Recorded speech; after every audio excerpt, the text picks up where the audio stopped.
Hey everybody, this month's episode of the Rahdo Talks Here podcast is brought to you by Elf Creek Games. And before we get on to the show, I just want to spend a few minutes talking, well, not about Merchants of the Dark Road, which is my favorite of the Elf Creek games, at least the ones I've played, but all these really cool upgrades that are available on Elf Creek's website.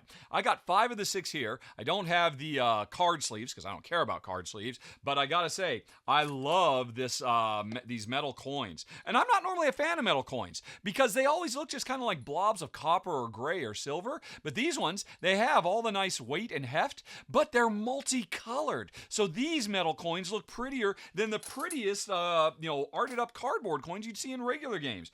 I want to see more of this industry. If you want to make metal coins, make them multicolor like this. But then these resource component upgrades, oh my gosh. These new lanterns and the quartz, they're transparent, so they feel like real things, even though, of course, they're made out of resin or whatever. But there's so much detail, and just, the translucency of them is great. But even more, I like the real metal horseshoes. Those are very, very nice.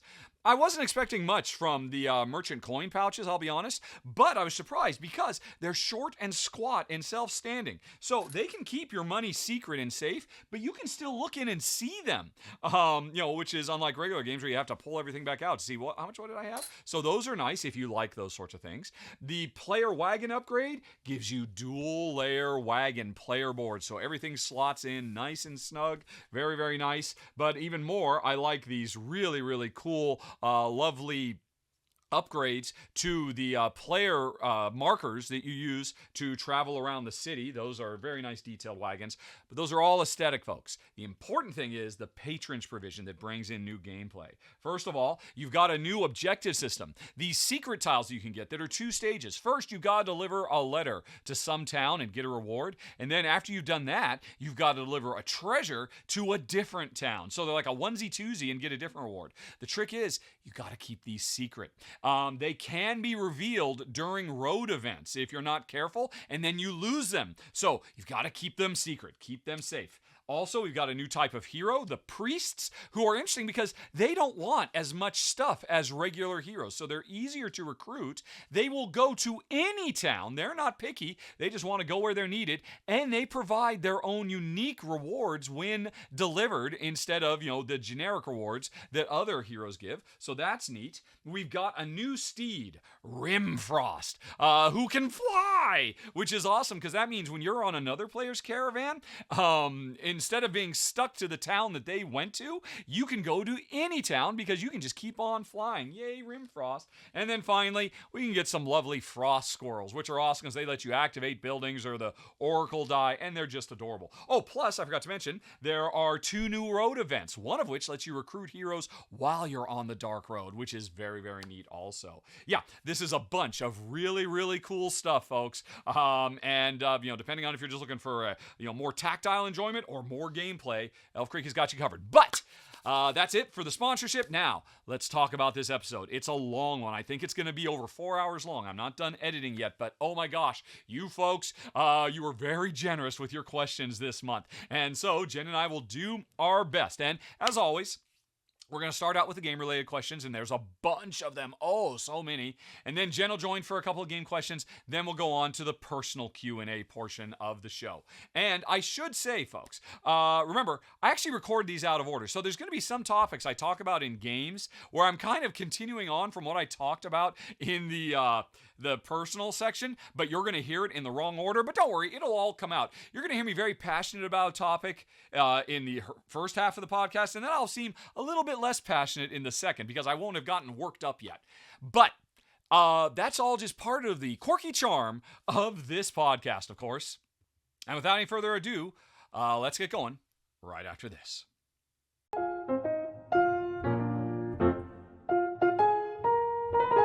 Okay, everybody, it's time for questions, and I asked for questions, and you folks delivered.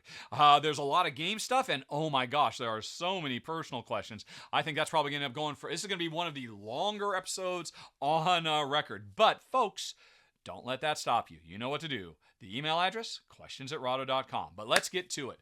Let's start out today with Cameron, who, let's see. Oh, I remember this. Cameron actually wrote a very long email talking about listening to the podcast and, time zone issues and stuff like that.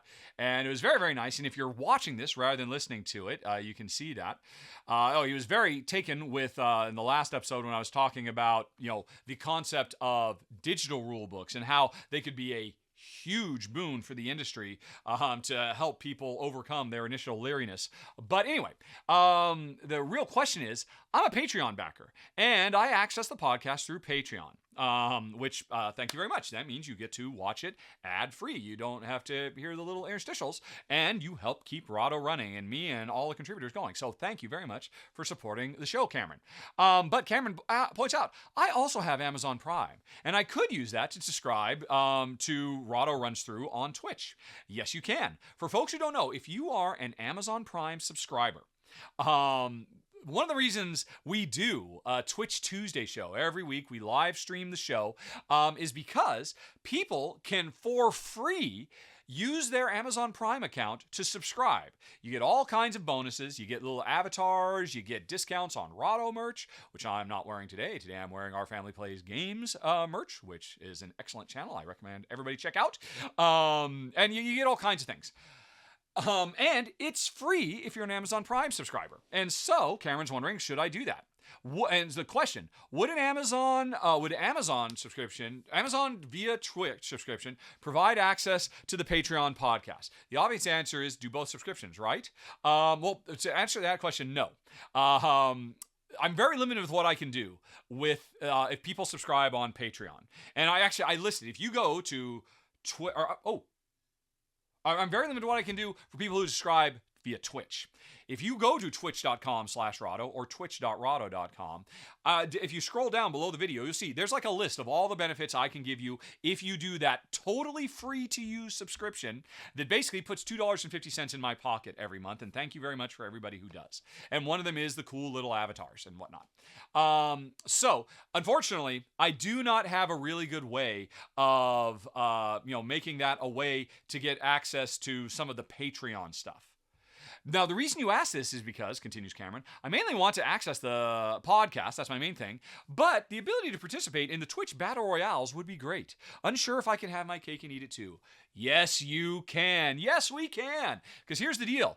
Cameron, you must have missed it. About a year ago, I probably need to do an update for this. I told everybody on Patreon, by the way, everybody, if you're already supporting me on Patreon and you like watching the Twitch live show and you would like an avatar, just direct message me.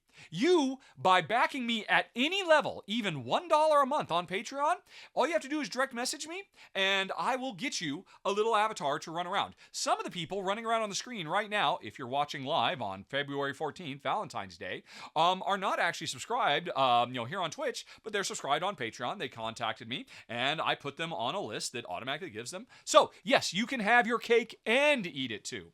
Now, all that being said, again, if you already have Amazon Prime, it's completely free to subscribe. So go ahead and do it anyway. But you don't need to. You can get everything that's available through Twitch subscription is available through Patreon subscriptions as well. Okay.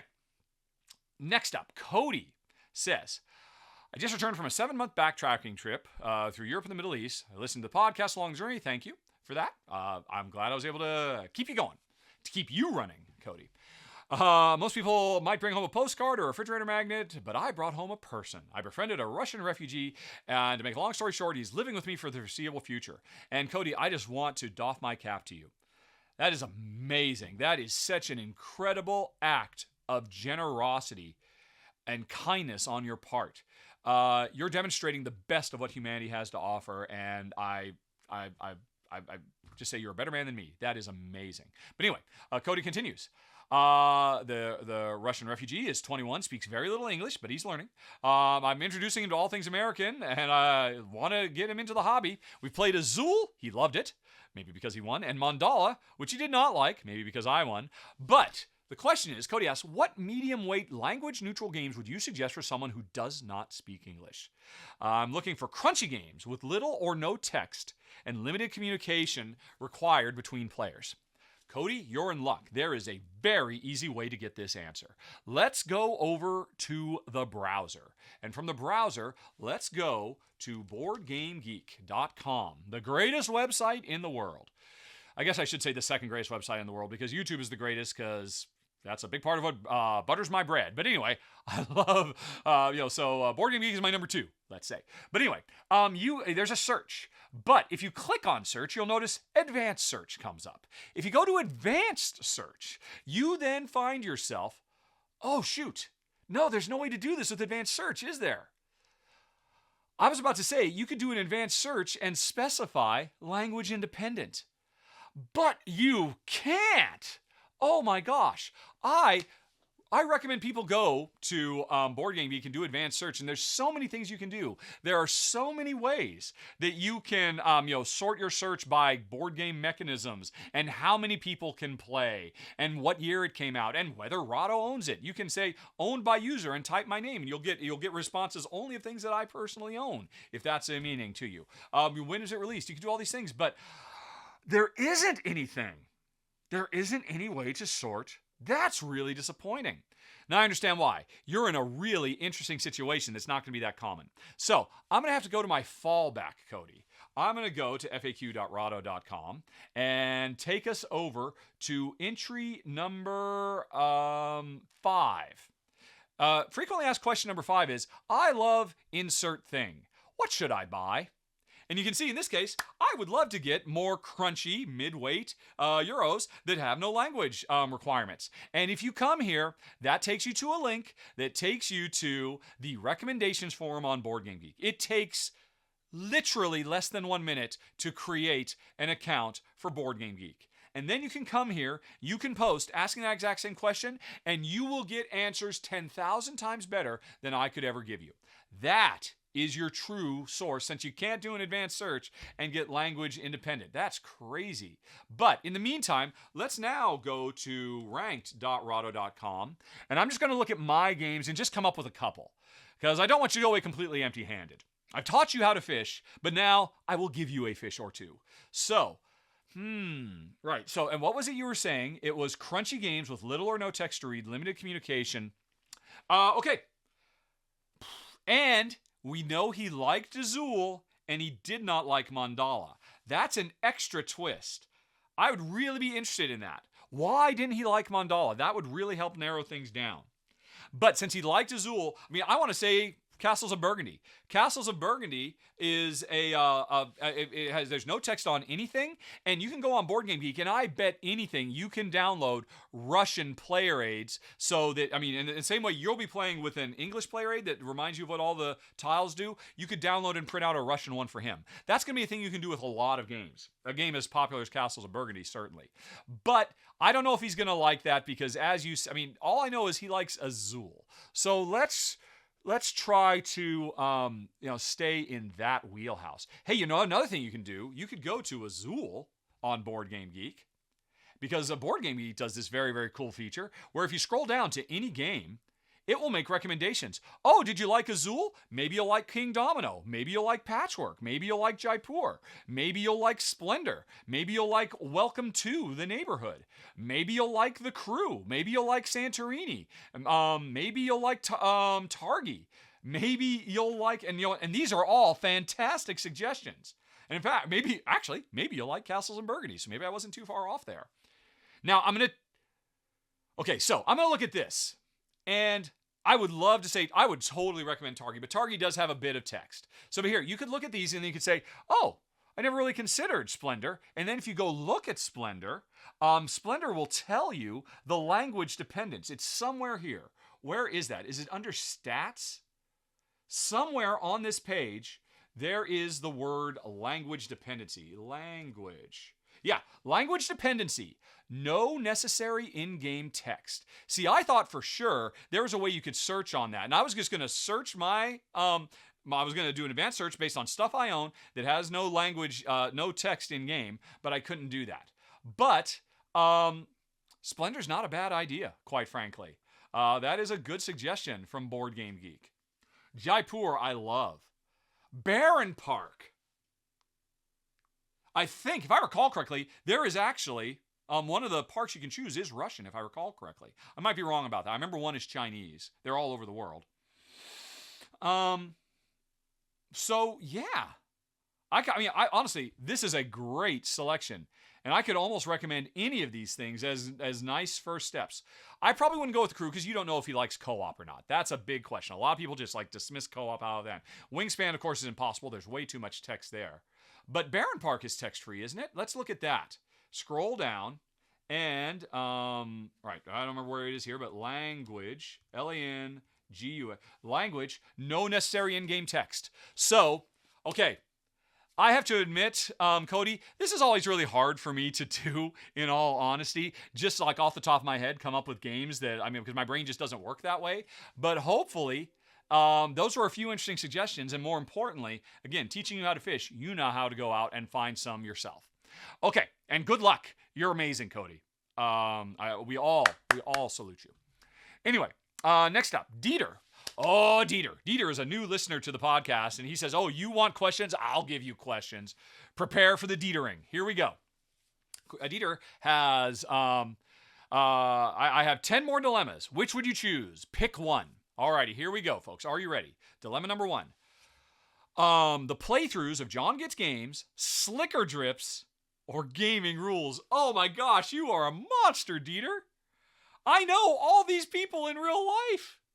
At the very least, I consider them colleagues, if not friends, out-and-out friends, and you're making me choose between my board game media buddy friends. And you are saying, for the rest of my life, I am not allowed to watch run-throughs. That is hard. All three of them do great, great, great jobs. Now, the obvious answer should be Slickerdrops, because Tom Heath of folks, if you like my run-throughs, why have you not subscribed to Slickerdrops? Tom started out contacting me saying, I really love your video style. Would you mind if I copy it? And I said, no, I love my video style too. I wish more people would do it. And Tom gives a really great run-through. And he tends to love the kind of games I love. So he tends to cover those. And he tends to focus on things from a two-player perspective, because he mostly plays with his, are they married? Or are they just partners?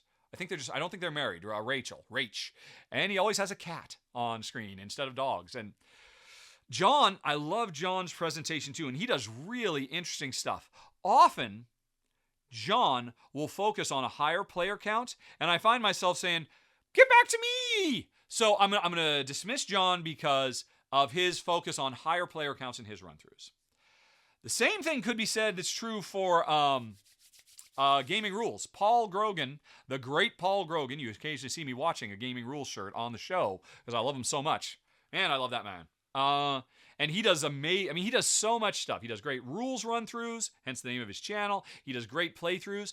But, like John, more often than not, he is doing run-throughs with multiple players. So, that is how I make my decision. It's Tom Heath, Slickerdrops, ride or die, because Tom is focusing on the two-player. And, all three of these guys cover games I want to see. The only reason I might go for Paul Grogan, Gaming Rules, is because these days I find he's often getting his hands on games sooner than I do. And that's another thing that's a big, huge contributor. I cover most games I want to play. There are very few that slip between the cracks. But if there's a channel that covered it before me, I'm always, yes, I can watch this video. It will help me learn the game myself. And so Paul is often ahead of the curve. But you know what? Tom is too, because they're both in Europe. So they get their hands on Euro stuff faster. So I'm going to go Tom Heath is the winner in that death match. You're a monster, Dieter. Dieter, question number 2. The designs of S.Luciani, V.Lacerda, and M.Wallace. Honestly, that's not going to be very hard. It's S.Luciani. V.Lacerda, I love. Some of my favorite games, but, he tends to skew heavier, crunchier, richer. And more often than not, S.Luciani's games just fit that super sweet spot that is exactly... I think it was 2 years ago, maybe 3 years ago now, many years ago, I did my top 10 board game designers. And then I teamed up with J.Howard, a Man vs. Meeple, and we did a crossover, and I did not replace my list. I just updated my list and came up with some more, and S.Luciani made my short list. So S.Luciani is in my top 20 designers of all time. And so, yeah, it's got to be that way, 7 days to Sunday. Okay. Question number 3. light, i.e. a weight of 2, or less I assume, on Boardgamegeek, or heavy, a weight of 4. Wow, Dieter, you are a fan, aren't you? Because I would like 2.5 to 3.5, please, which, by the way, is where S.Luciani lives. Jeez. So you're saying all I can play for the rest of my game is either lightweight, fluffy games or brain-burny, destroying games. I tend to stay away from both of these. Wow. Oh my gosh, that is incredibly hard. I'm trying to imagine the rest of my life. I think I'm going to go with heavy games because at the end of the day, the more you play a heavy game, the more it's not heavy to you. The number of people I have seen over the years saying, what are you talking about? Gallerist is a walk in the park. That's a game for babies, or whatever. It's because they played it a lot. So I think with enough repetition, a heavy game can get back into that sweet spot for us, that kind of medium weight. Man, what am I doing here? Okay. I'm gonna spot check this. I'm gonna go back. I tried earlier with the advanced search. It didn't work, but now it's gonna work because I'm gonna say owned by Rahdo. Let's take expansions out, and I am gonna say here's the weight range. 0 to 2. What does that give me that I own? Okay. Oh, wow. That gives me more than I thought.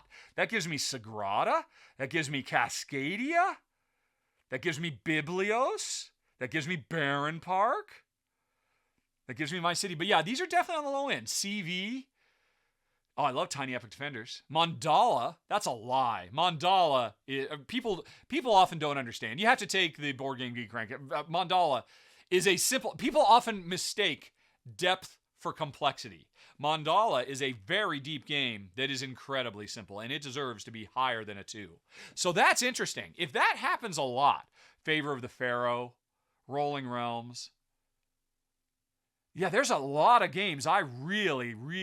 I've got 2 pages of games that fit under this. Now, let's reverse it. Let's go the other way. 4 to 5, right? So nothing below a 4. Submit. And then I get like half a page. Spirit Island, Anachrony, pretty much everything from V.Lacerda, the Gallerist, Kanban, Vinos, Madeira, Weather Machine, CO2, Agra, Tawantinsuyu. Tawantinsuyu? See, again, that's people misunderstanding. They think Tawantinsuyu is complex, and therefore they give it a high weight. And, it's fair. Everybody has to rank this their own way. But to me, depth is where weight comes from. Complexity is not. So I'm going to call an audible. I am glad I double-checked. Because, if you're going by Boardgamegeek, because a lot of people fundamentally misunderstand the difference between depth and complexity, I'm going to go for 2.0s and less. You really wanted to put the screw to me, you probably made it a 1.5 to 4. And that would have been tougher, and I probably would have gone with the 4s then. But that was fun. I liked that question a lot, Dieter. Keep it going. What have we got next? Okay, number 4. Who would I like to join the Rahdo Club? Jeremy Howard of Man vs. Meeples, Z.Garcia of the Dice Tower, or J.Perez of the One Stop Co-op Shop and Shelf Stories, his own channel. Wow. And also, Jeremy Howard has his own Jambalaya. Jambalaya Plays Games.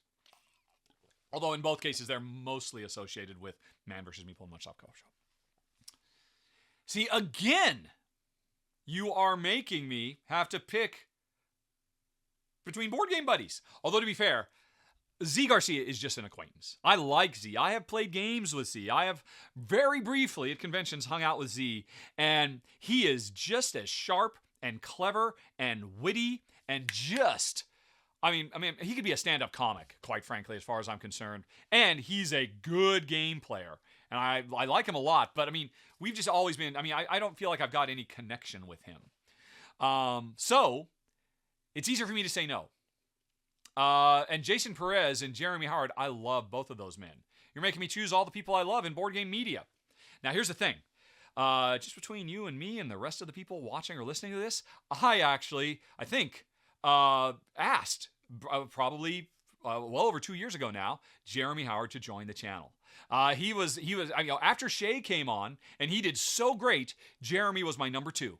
I wanted him on, and I reached out to him and said, hey, I know you're really tight with MVM, but what's your situation there? I mean, are you a contractor with him? Are you a freelancer? I mean, can you work for 2 channels at once? And Jeremy said, hey, look, loyalty is everything that I am all about, and I am loyal to MVM. Thanks for, I don't remember exactly what he said, but I'm MVM or die.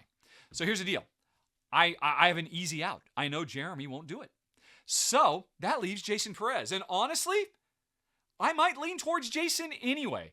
I think he's great. Jason, for people who don't know, the One Stop Co-op Shop is a great YouTube channel that clearly focuses on co-op and solo games. That's their main focus. And Jason regularly does very, very good run-throughs. He does a really good job. With just a little bit of direction, I think he could do a Rahdo runs through brilliantly. Don't get me wrong. All 3 of these guys could do it. They all have the chops. They all have the charisma. But, yeah, I'm going to give it to Jason. Although, I mean, heck, guys, if any of you are listening, the door is open. I would love to have all 3 of you. I mean, it would be amazing. But, yeah, I think Z's pretty happy where he is. And I know Jeremy is. And I'm sure Jason is as well. But, yeah, I think that's how I would break down. That was a tough one. Okay, number 5, Dieter. I'll only keep campaign playable games or roll and writes.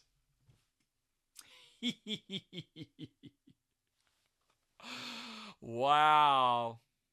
I mean, my gut is campaign playable games, but that so narrows down everything. Let's go back. Go way back when to Boardgamegeek. Let's go to ranked.rahdo.com. If I went with campaign games, wait, actually no, I can do this with advanced search, can't I? Yeah, because I think campaign is a mechanism. Is it? Campaign. Oh, battle driven. No. All right. Scenario mission campaign games. There we go. So, scenario mission campaign games owned by me. Get rid of expansions and show me what you got. Okay. That's a decent list. It looks like 2/3 of a page. I think there's 100 games on a page like this. So this looks like maybe, 60 games or so. A good collection. Now let's do the same thing. Boardgamegeek. And go to advanced search. And say, what do I own? See, I'm kind of cheating, Dieter. You make these so hard. I have to phone a friend, basically. And my friend is Boardgamegeek. Now I think it's called paper. Yeah, paper and pencil games. That's what they call roll and write as their mechanism. And owned by me, no expansions. And what do we got? Okay. About the same number of games either way. So, I'm getting about the same depth. And here's the deal. If the roll and writes had been twice as long, I might have gone for that. But since I've got roughly the same number, maybe a few more roll and writes than campaign. But hey, I've got some of my favorite games of all time under campaign. I got The Loop. I got Revive. I've got Gloomhaven. I've got, I've got some I don't care about that much. But I've got Near and Far. And, of course, Now or Never, which is missing because nobody labeled it as such, right? Is Now or Never not here? Never. Yep, but no, okay. With this casual scan, and I mean, honestly, at the end of the day, I care more about being able to play a game, game after game after game after game. I love campaign play more than roll and write, and the numbers back it up. So that was an easy one. See, you were making them hard. Now you're making them too easy. Okay, number 6, Tuscany, which is the expansion for Viticultre, and I assume you mean Viticultre as well. Or okay, these are 3 expansions. All right, so from an expansion point of view, if I can only have one of these 3 expansions for these 2 games, Tuscany versus Expedition Leaders for Lost Ruins of Arnak versus Arts and Architecture for Tapestry. First of all, you messed up, Dieter. You should have said Viticulture World for Viticulture. Because Tuscany, I could take it or leave it, quite frankly. Honestly, Tuscany, or Viticulture is nice. Tuscany adds a lot of stuff. Didn't keep enough for me to keep Viticulture. I got Viticulture back because of Viticulture World. So I'm going to change it up. I'm going to make it hard on myself. I'm just going to call it World. Viticulture World versus Expedition Leaders versus Tapestry Arts and Architecture. Now we've got a challenge. And I'm going to take out Expedition Leaders. If I couldn't have Expedition Leaders, I would get rid of Lost Ruins of Arnak. But I've got so many other wonderful deck builders, I'd be okay with that.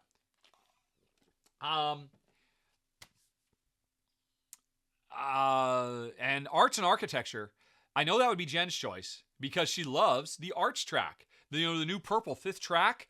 And also, wasn't that the expansion that allows you to start using the cool little mini buildings for something other than just filling space? You could use them as resources. So that's an amazing expansion. And very, but Tapestry, I am happy to own Tapestry. If no expansion ever came out, I would still keep it. Viticulture, without Viticulture World, I do not keep. So that's it. Easy peasy. It is Viticulture World. But if we had stuck with Viticulture Tuscany, it would have been Arts and Architecture for Tapestry. Okay. Number 7, metal coins, poker chips, or cardboard coins. And most people say, "What? How's that even a choice? Why does cardboard coins go there?" I mean, I love cardboard coins. But normally people ask, "Hey, what do you prefer? Do you prefer metal coins or cardboard chits?" And I normally say cardboard chits because there's no denying the tactile joy of fiddling with a lovely heavy coin from Red Raven Games, for example, or Garp Hill Games. Oh man, they do some great coins. That is fantastic. I know Jen loves them too. Everybody loves them. But they are still just gray coins or silver coins or gold coins. I want to see the art. So if I had to choose, because sometimes the art on coins is lovely. A lot of times it's not. A lot of times it's boring. And I think, oh, they could have done something more. But you gave me the easy out. You put poker chips. Poker chips have the art of cardboard coins, but they have the weight and tactile feel. So I'm going to say poker chips and mini poker chips. Love them, love them, love them. It is poker chips. Alrighty. Number 8, a party game, a sports game, or a Euro game with a lot of take that. Wow. I'm going to assume it's a Euro game where I couldn't house rule it. I mean, the game would be broken if I got rid of the take that by changing the rules. Wow. That's a good one. My inclination is to say none. None, please. I would say a sports game if it's like Portal Games' 11 or Board Game Table's Basket Boss, where it's not about the sport, it's about the business behind the sport. But me, that's me basically turning a sports game into a Euro game. And I know that's not what you mean. Oh my gosh. Oh my gosh. Wow.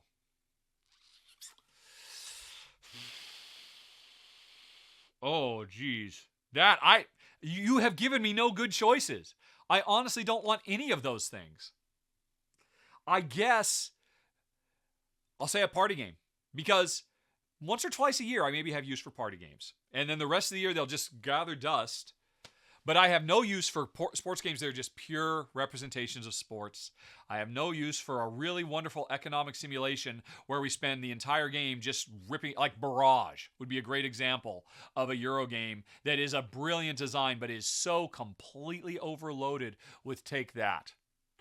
I mean, I know, and there are some really great sports games that have Euro-y elements. Like some people might say, what about Flamme Rouge?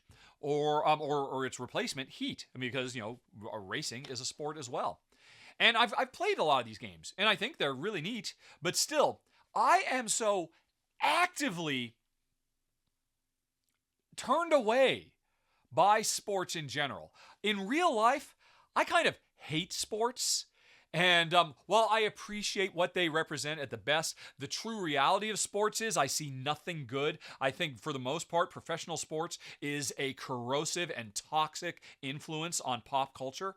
And I would be happy if people stopped celebrating sports whatsoever, and the only reason sports existed was because people played it for fun. That would make I think the world would be a better place without sports in general. And that's, I know, a very, very hot take. And maybe I'm going to get some follow-up questions for this in next month's podcast in the personal section, where people like me to drill down on that. But because that is how I feel about sports, no thanks. Even if it's a really good one, even if it's kind of Euro-y like Flamme Rouge. So yeah, party games. Because, hey, who doesn't like a party? Me. I don't like a party. I am the biggest misanthropic closet shut-in you're ever going to meet. But, hey, if I got to be in a party... And plus, you put in party games, and officially that includes code names. And Codenames is an amazing cooperative game. And I bet you there are probably a handful of other party games like Codenames that somehow miraculously work well with two that I could still enjoy. So it's party games. Because Rahdo likes to party all the time, party all the time, party all the time. Okay, number 9. Never play a new-to-me board game anymore, or never play a board game that I've already played. Wow. I love these. Because, I have to imagine, for the rest of my life, only ever playing a board game once. No matter how much I loved it, no matter how much, oh my gosh, there's so much there. As opposed to, basically what this means is, how many games have I played? I have probably played, well, there's the 400 that are on my shelves right now.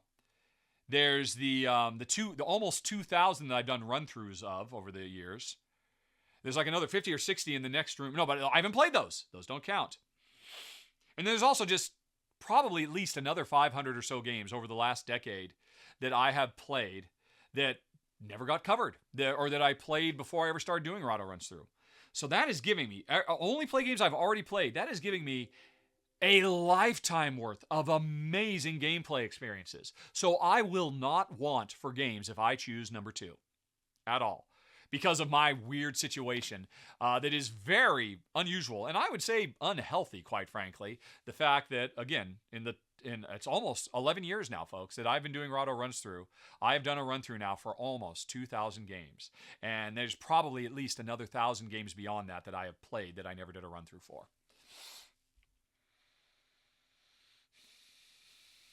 So, but to give up the new, to give up the novel, oh, that is hard, because I love it. I am a total Cult of the New devotee. As unhealthy as it is, I love it. I love it. It's why I started Rahdo Runs Through. It's because I wanted to keep playing new games, and I knew I was going to be in a situation where I couldn't afford to keep buying as many games as I wanted. I've never made a secret of this. Everybody says, oh, only start doing board game media because you love it, and it's a hobby. And I say that too, especially now. But 10 years ago, I started because I wanted to get popular enough to get publishers to send me games because I couldn't afford to buy them anymore. I've never made a secret of that. And then, of course, it ultimately turned into a career and all of that, which was very, very good too, because I certainly didn't want to go back to working in the video game industry. So I love new things. There's nothing I love more than experiencing something new. I think about TV shows. There's so many shows I love, but there's so many new shows. To give up on anything that will ever come out in the future, no matter how amazing it is, no matter how well it builds on what has come before. As a designer myself, there's nothing I love more than, some game that other reviewers would just say, this has been there, done that. You just took this and this and combined them. And boring. And I'm like, what are you talking about? Look how this chocolate and this peanut butter that we've experienced in the past comes together and creates something new. That's magic. That's alchemy. And to forever deny myself that. Wow, that is harder than all the other questions put together. So I will cheat again, and I will think about my wife, because these are the games I'm playing with the rest of my life for my wife. And I know she would say, no, I want to play more Agricola. I want to play more Dungeon Pets. I want to play more Escape. Because again, she's like a normal person that doesn't delight in seeing new design paradigms grow from, somebody comes up with an idea, and then 2 years later, another game comes out that riffs on that idea but does a completely new thing. And then 5 years after that, somebody does this amazing thing that everybody says, where did that come from? That changes the entire notion of what a board game is. And everyone's like, wow, that's amazing. And I'm like, were you not looking 7 years ago? Look at this. There's a direct path. I love that. But Jen, like a normal person, doesn't care at all. I'm gonna say I can never play another new game. But I think for my own devices, I would go the other way. But I gotta put my wife first, because I love her, of course. And never visit the website Boardgamegeek, or never visit YouTube. That's pretty easy. Because of course, at the end of the day, I can be totally cheap. I can cheat. No! I was going to say, I can cheat either way. Because, hey, whatever I need from BoardGameGeek, I can probably find on YouTube. Somebody will have covered a game, And if they didn't say, I'll just be able to post, and they'll say, well, just go and look it up on BoardGameGeek. And I'll say, I'm not allowed because some guy named Dieter cast a spell on me. So could you just tell me? And I'd probably get anything I need from BoardGameGeek I can get from YouTube. And everything I want from YouTube, I cannot get from BoardGameGeek. So yeah, it's YouTube. YouTube wins. Thanks, Dieter. Those were fun. I look forward to the next torture you want to put me through. Although I don't know how you can keep that up. Those are brilliant. Those are some brilliant ones. Okay, next up we have Gerald, who says, what week do you think you will release your run-through of the new Stonemaier game, Expeditions? I would say roughly 2 weeks after I get a copy of it, give or take, depending on the circumstances. I'm very excited about it, but... And I mean, obviously, that's going to be a hot game, and I can't wait to play it. See, that's the existence of that. How could I give up on the potential for Scythe made for me and Jen? Because I guarantee you, Jamie Stegmaier was thinking of me and Jen when he was developing Scythe Expeditions. He totally was.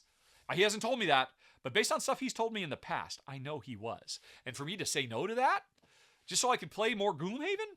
But anyway, sorry. Still stuck on that last Dieter question. Ooh, that was a tough one.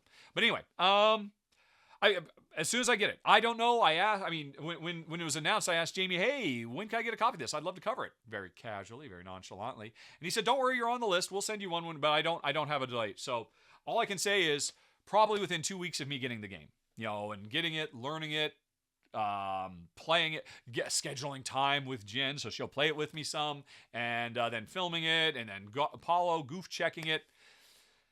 As a general rule, I can do it faster, but usually my in-a-hurry turnaround is about 2 weeks for a hot game like that. Continuing on with these questions, asked Gerald, are there any mechanisms that you see used in higher player count games that you'd love? Oh, and by the way, 2 weeks, that's a fast turnaround. That's like an express. That's something that if board game publishers say, hey, we're launching a Kickstarter campaign in 3 weeks. We can get you the game 2 weeks before the Kickstarter campaign. Can you do it? I'll say, yeah, that's going to be a rush job, and I charge a rush fee. So 2 weeks is still fast. But for a game like Expeditions, I'm jonesing, knowing nothing about it, because I think that goes to your next question. Are there mechanisms that you see used in higher player... Oh, no, you're just talking in general. Are there mechanisms from higher player count games that I'd love to see working great with 2 players? Okay, so we're done with Expeditions.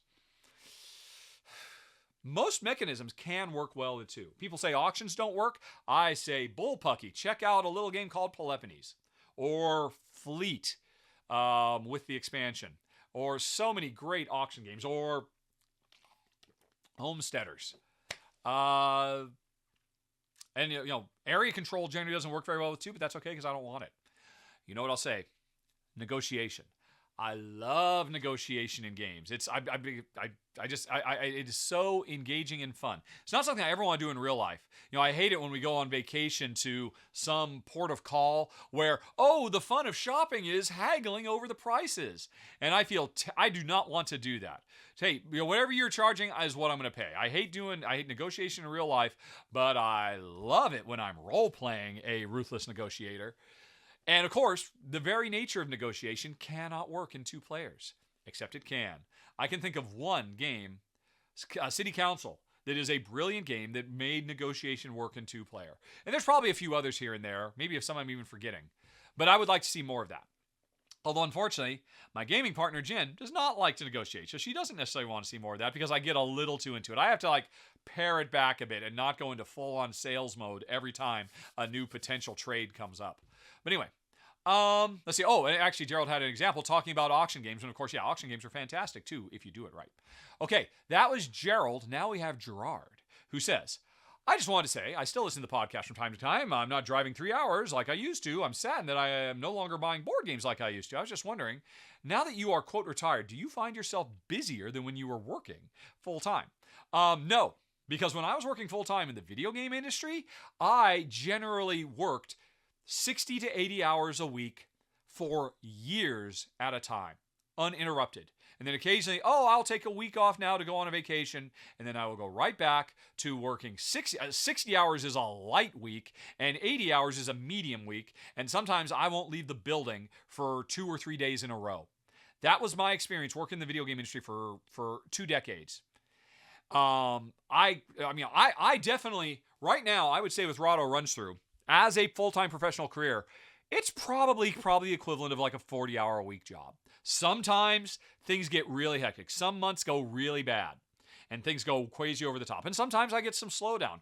But the thing is, it's all, every time I have to work hard and I'm like, this deadline, it's my own fault because I'm in control of my own destiny. And I can't go back to working for other people. Certainly not other people who wouldn't think twice about making me work 80 hours a week and stay away from Jen all that time because of some arbitrary milestone. So, there we go.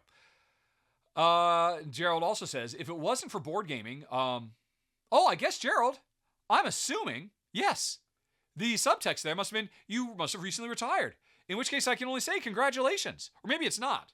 If you're retired, you have plenty of time to listen to the podcast, even if you're not commuting 3 hours every day. Man, my commute to Splash Damage, 4 hours minimum there and back again every day. And when it was snowy in the winter, sometimes 5 or 6 hours. And working the whole time and then still working 10 to 12 hours and then getting back on the train. No,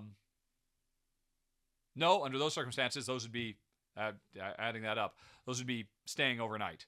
But no, there were plenty of times where, okay, I made it back home, and honey, I'm just going to go directly to sleep, and then I got to get right back on the train tomorrow. That happened. I remember that. Jen remembers that. She won't let me go back, even if I want to.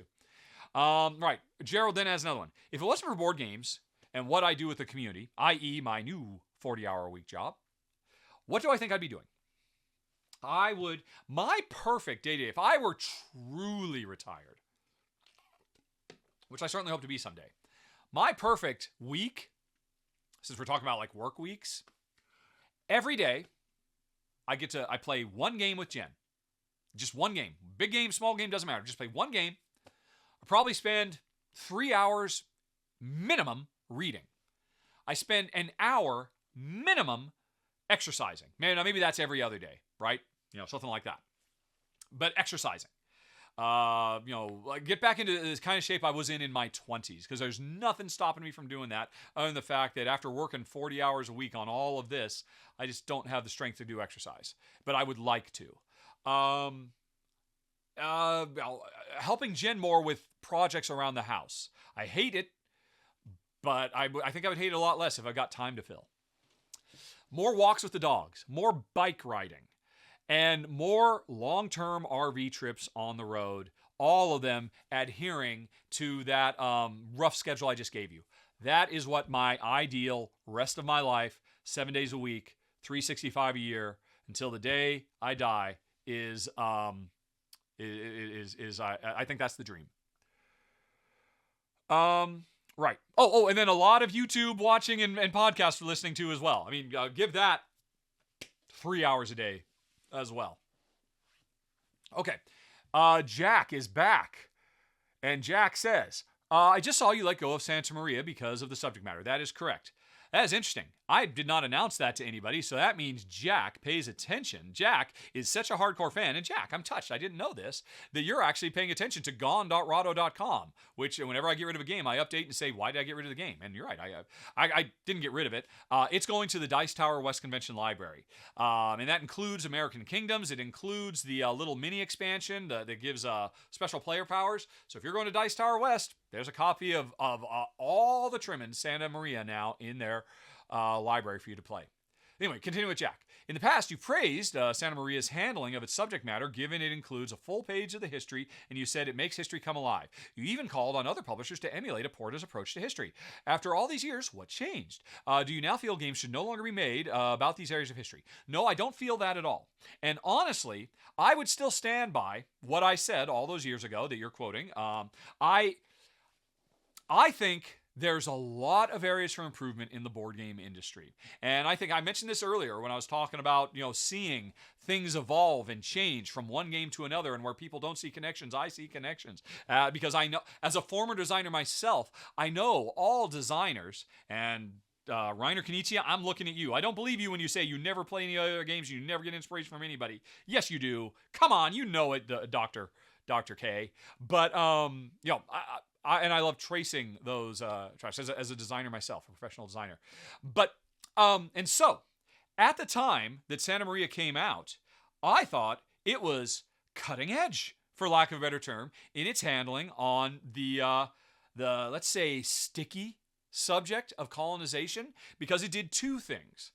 And I only talked about one at the time, and I really came to appreciate another thing later on. The one is, as you said, they were fully aware of the history they were doing. They were not just saying, what? It's just a game. Who cares? And they did actually try to educate and inform, by devoting a portion of their rulebook. And they did the same with American Kingdoms, with the expansion, where suddenly you could actually play as the indigenous people and try to protect your civilization from the colonizers. And I thought that was very impressive too. And then the other thing I always appreciate about Santa Maria is the fact that, yes, they definitely had something to say about colonization. They were not a game that was just turning a blind eye and saying, oh, it all happened in history. Who cares? It's just a game. Have fun.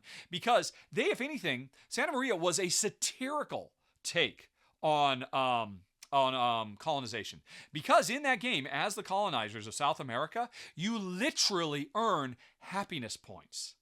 And of course, they are doing that as a satirical jab on players who just happily and blithely played, back in the day, colonization games and said, oh, I can turn a blind eye to history. I don't particularly care. I'm just happy playing my game. Yay, I get happiness points. And make no mistake, that was them actually using their game as an art form to make a statement about the state of the industry. And I always thought that was incredibly impressive.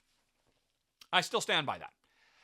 However, it doesn't change the fact that it is still, this came up because I was doing a ranking video and I had to compare Santa Maria to something else, and it was really tough because Santa Maria, from a design point of view, is in my top 25 games of all time. There are a few games that are a better pure engine for gaming goodness than that game.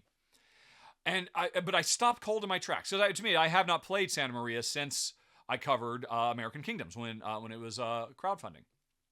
And, when you ask, Jack, what's changed? I've changed.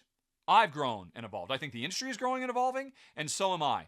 And while once upon a time, for me, the two big things that Santa Maria does, that I do think I still laud and respect that they did it, but I was able to do that looking at Santa Maria and everything it represented from a more intellectual point of view. No, not intellectual, an academic point of view.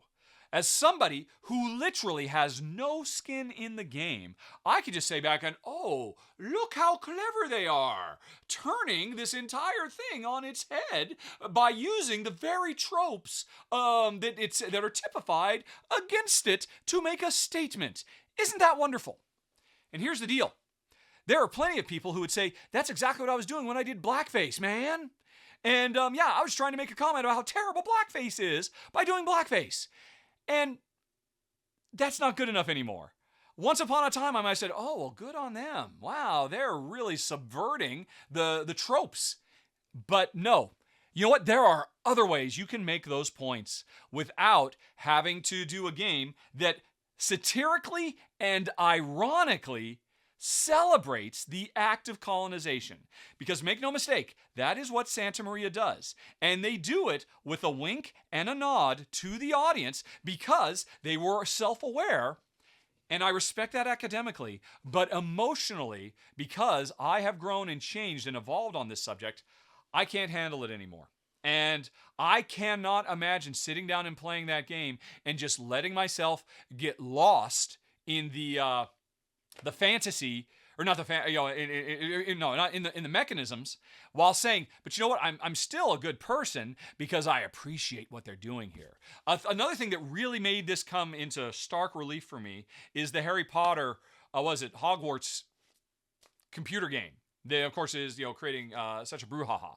I am firmly on the side of, yes, this is getting more into the personal, so I won't, this is not board games, but it's still gaming adjacent. Won't stay on this long. Don't worry, folks. J.K. Rowling is doing real harm in the world by normalizing anti-LGBTQ attitudes and making other people who are capable of doing real harm in the world, who are literally dangerous, they take their cue from that woman and say, well, if J.K. Rowling says it's okay for me to literally stalk and harass LGBTQ people because of drummed up fears that don't exist, then I'll do it. Thanks for I'm glad you've got my back, Joanne. And in the face of that, if I were still playing video games, you better believe I would not touch Hogwarts Legacy with a 10-foot pole. And I think for me, it would be unthinkable, because me supporting that is me supporting direct harm to people who who suffer enough already and don't need me piling on just the tiniest microaggression. Me playing Hogwarts Legacy is me saying I value my enjoyment of life more than you being able to live a life free of harassment, and that's unacceptable to me. And everything I just said is equally valid for Santa Maria. Even though, because in Hogwarts Legacy, hey, they put an LGBTQ character in the game, although they messed it up. And I am certain there were many members of the development team that were actually trying to, work within the constraints they had, because, they got to make a living. But yeah, I can't support that, and that's why I can't support Santa Maria anymore, as much as I love it. Because if I could actually say, yeah, what kind of selfish jerk puts their own, I saw one video from Steve Shives, a channel I really enjoy on YouTube. I highly recommend it if you're a Star Trek fan. And his thing was, what, you just can't play a game? It's just one game. Just don't play it. It doesn't hurt you to not play one game of the 5,000 games that came out this year, many of which are better. Just walk away. Say that you support. Say that you are an ally. And everything I just said is 100% true of Santa Maria too. So I respect it. And to your other question, should games about history no longer be made? No, of course not. That's ridiculous. That is absolutely absurd. No one is saying that. That is the ultimate straw man argument from the right. That we're saying, no, we should ignore history. No, you should be respectful of history. And hey, you know what? The dominant narrative for literal centuries has been the history from the perspective of white conquerors.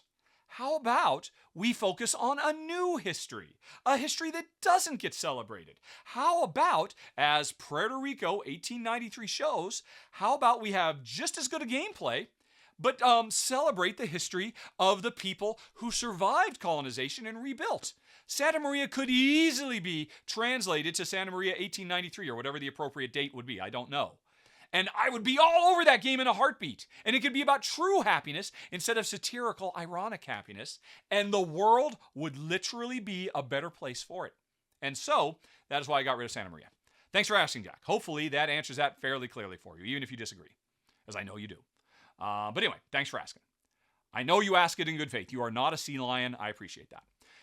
Okay, next up. We're not done with Jack, folks. Although, man, this is going long. Oh, so many questions. But we're gonna get through it, folks. Stick in with me. Yikes. Okay. Agricola, says Jack, was one of my favorite gamer games purchased. I enjoy it, but it didn't feel special. So out it went. Boom. Oh no, Jack.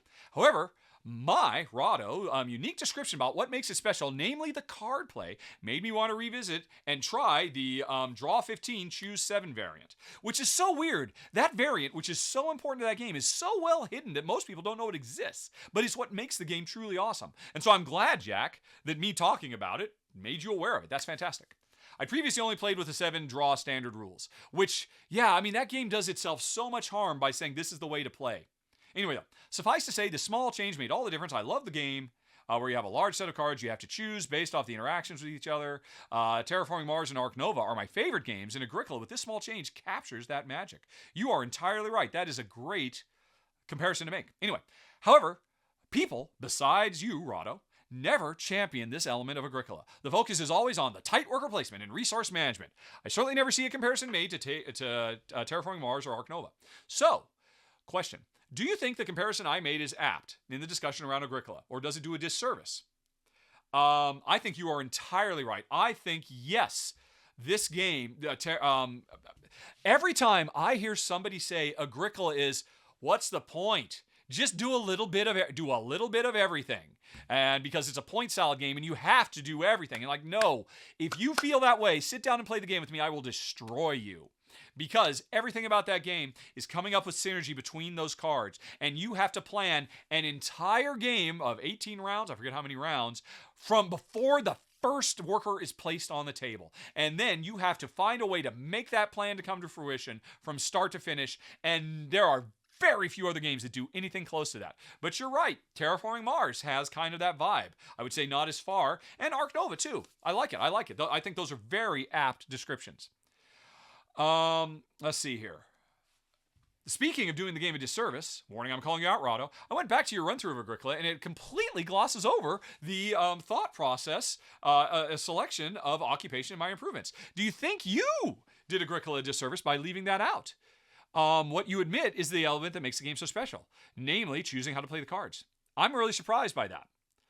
And I would say, yes, I would agree, Jack. You are right, because that is the single... And honestly, if I had to guess as to why I left that out, I don't think... I mean, I've always played it that way, but you got to remember, I mean, Agricola has to be like one of the first 50 games I ever did a run-through for. You know, and it was early days. And, you know, on the surface, I can't blame anybody for thinking, oh, yeah, Agricola, it's just like one of the early worker placement games. But other than that, it's nothing special. It just occupies... You want to play Caverna. That's the special game. like, no, Caverna took so many steps down, and it compromised so much by getting rid of the cards and just making it the same, you know, blah, blah, blah. I've talked about this great, like, past. I'm sure you've heard me. But, hey, I was young. I was new. Was it still my first or second year? And the thing is, I bet you anything, I personally did not appreciate this about Agricola until I had to, because I remember when I played Caverna, I was so excited for Caverna. Oh, this is going to destroy Agricola. Everybody's saying it's so much better than Agricola. And Jen and I sat down and played, and we're like, oh my God, this is terrible in comparison to Agricola. It's a great game, don't get me wrong, but it was, and that's, I think, that's probably, in all honesty, a really important moment in the growth of my channel, or more importantly, me and my ability to critically analyze board games. Maybe before that, I was just fanboying out early on and just looking at things at the surface. Because, yeah, you're right. Isn't that run through? Didn't I actually spend most of my time talking about Farmers of the Moor? That could have also been the mistake too. I don't know. I mean, we're talking about a video I probably did, 9-10 years ago. So I don't really remember for sure. I remember I filmed it back when we were still living in Malta in the castle, not in the apartment. So that was in my first year of filming. I did that. So all I can say is you are right, and I did it dirty. But hopefully, since then, I have redeemed myself by, well, at least in one case, I know I got through to one person, Jack, and honestly, that makes me so happy. Nothing makes me happier about everything I've done than knowing I have had the potential to make other people happy with the content I create. That was true for video games, and that's true for the channel. Anyway. Is the publisher going to send you a new Agricola 15 big box? Are you excited? Maybe you could do a run-through and include the initial card selection strategy in it. As I understand, the new 15 big box, well, first of all, it's a gigantic box, the size of those boxes you had in Portal, isn't it? The video game. They're like big boxes. It's like a big box. It fills an entire calyx. It's like an Anachrony-sized box, right? I'm not excited about that because, honestly, everything fits in the original box, plus I have the revived edition now, plus these little side things. It would be nice to be able to put them all in one box, but not a box that big. Not a box that big. For years, I had my entire Agricola contained in the Agricola box, the Farmers of the Moor box, and a separate box that held all of the wooden components. And I guarantee you, those three things took up probably only 60% of the big box. I have no use for the big box and like all its sorting and you can put it all cards kind of thing. And then on top of that, the big thing the big box does is it adds a bunch of the weird little quirky stuff that came out over the years, right? It adds the X deck and the seasons, and I've tried, and the legendary forest. I've tried all of those things over the year, and I never really cared about any of them, and I don't miss them at all. So it seems like most of the stuff they put in the big box that's new and exciting, I'm personally not excited about. Plus then, because don't forget, it's right here. Every one of my videos, you see, right over my shoulder, Agricola Bubble Clutch deck, Artifix deck, Dulcinaria deck, Consul Dirigens deck, and Corvus. I've got them all right here. And if you get the big box, you don't get all this stuff. Now, I need to look into a little more, because I think maybe there are some things in here that I don't have that are in the big box. If that's the case, I kind of want to get it, but if it's only like 5 cards, I don't think it's worth it. And me personally, the more and more huge, elaborate, big boxes with amazingly architected inserts to make setup really fast and easy, but then make teardown a nightmare, the more of those I see, the less of them I like. So personally, I'd love to try it out, but I'm not jumping up and down for it. I've already got the revised. To be honest, I still got my original one. It's right up there. Hold on. Sorry for people who are listening rather than watching. Where is it? Arr. Look at it. Here it is. All dusty. And even ripped apart. Oh, this game has seen so many good days and good memories, even though it's beat all to crap. I'll never get rid of this. But if we play with our revised edition. And that's just an heirloom. For a child I will never have. Because I had a vasectomy at the age of 22. Oops, got into personal stuff there. Let's continue. When you and Jen play, do you do the standard draw or the variant? No, of course the variant. Just getting whatever you get, no. And also, we have no interest in what most people think is the right way to play is the card draft. Hey, I'll take 7 cards. I'll keep 1. I'll give 6 to the next person. I'll take some more. I think that's horrible. I think that actively makes the game terrible. And again, but that's how most people think it's supposed to be played, and it's fine. I guess at a higher player count, it's okay, but I hate it. I've done it a few times, and at a higher player count, it's okay. At 2-player, it's garbage. So the only way to play is, I assume you're quoting the numbers right. Is it 15 and 7? I was thinking it was wasn't it like 20 and 9? But I haven't played Agricola for a few days. I'd have to go look it up myself. So that's the only way to play. Are there games in your collection where you feel differently about it based on the official variant you play? Okay, so you're changing where you feel differently about based on the official variant you play. Well, yeah, I think that's implicit. Any variant that changes gameplay is going to make me feel differently about the game. I can't imagine that not being the case. If that were the case, I would have very poor analytical chops. And as I said earlier in this very question, I think over the years, I've gotten pretty good at analyzing what makes games interesting and unique and how changes can improve or hurt them. And I feel like I talk about that all the time in my run-throughs. I critique games all the freaking time. And yet a week does not go by where I don't hear people saying, oh, Rahdo never says anything but nice things. You know better, Jack. You know where gone.rahdo.com is. But anyway. Finally, do you think Hallertau and Brewcrafter have similar card play to Agricola? If so, does either game come with multiple decks for variety? I have to admit, I only played Brewcrafter in prototype format. I couldn't comment on that, and it's been so long. Hallertau does have some decks. Yes, so there's a bit of variety. You can choose to mix in the A deck or the B deck or the C deck. It's not as robust. And the cards in Hallertau are really abstract. So it's not like you get that same really big variety that you do. So, I mean, if you're looking to capture that magic, it is a different beast. But there are pieces of it there. Imagine the worker placement game of Agricola, but then on top of that, you are in a situation where, what is it? The card you have to play, don't think of it as like, oh, this is a card I play that gives me a power for the rest of the game. All the cards just give you one little immediate one-off instant thing. And imagine Agricola where you are drowning in different combos of cards you have in your hand, and you're trying to figure out, right, in much the same way that in Agricola, hey, from the beginning of the game, I got to figure out what order am I going to do these improvements and occupations throughout the entire game. Hallertau gives you that on kind of like a micro schedule. In this one round, what order am I going to complete these objectives to unlock and string all these things together? So it kind of feels the same, but it is very different. I mean, you can watch my run through to see, though. Okay. We're done with Joe. We're moving on to Jack. No, we're done with Jack, moving on to Joe. Questions about RPG board games. Sometimes I see board games referred to as a role-playing game or RPG-style board game. I've not played Dungeons & Dragons. However, I suspect D7D is one of the original role-playing games, and I suspect, or you meant D&D, right? Yeah, you didn't hit the show. D&D is one of the original role-playing games. I think a lot of people would argue it is the original role-playing game. I don't know the history. I know there's chainmail before that, but regardless, it's certainly where it is certainly the thing that really got the whole thing going and popularized it. I suspect role-playing is basically a story-driven adventure with some decisions and some role to resolve, and players trying to get into character. I would say it's a little bit more than that, but seeing as how your question is, what is an RPG and what is an RPG-style board game? To answer what is an RPG, it is, in my understanding, and I have never played a tabletop RPG. I've never played Dungeons & Dragons or Pathfinder or GURPS or anything. I'm familiar with a lot of them. I've read a lot of their source books, but I've never actually played. What I understand an RPG to be is a shared storytelling experience. There are rules, there are dice to roll, There are resources to consume. There are game-like things, but all of those are secondary. Truly, what a proper pen and paper RPG like Dungeons & Dragons is they're called a dungeon master, but they're really the lead storyteller.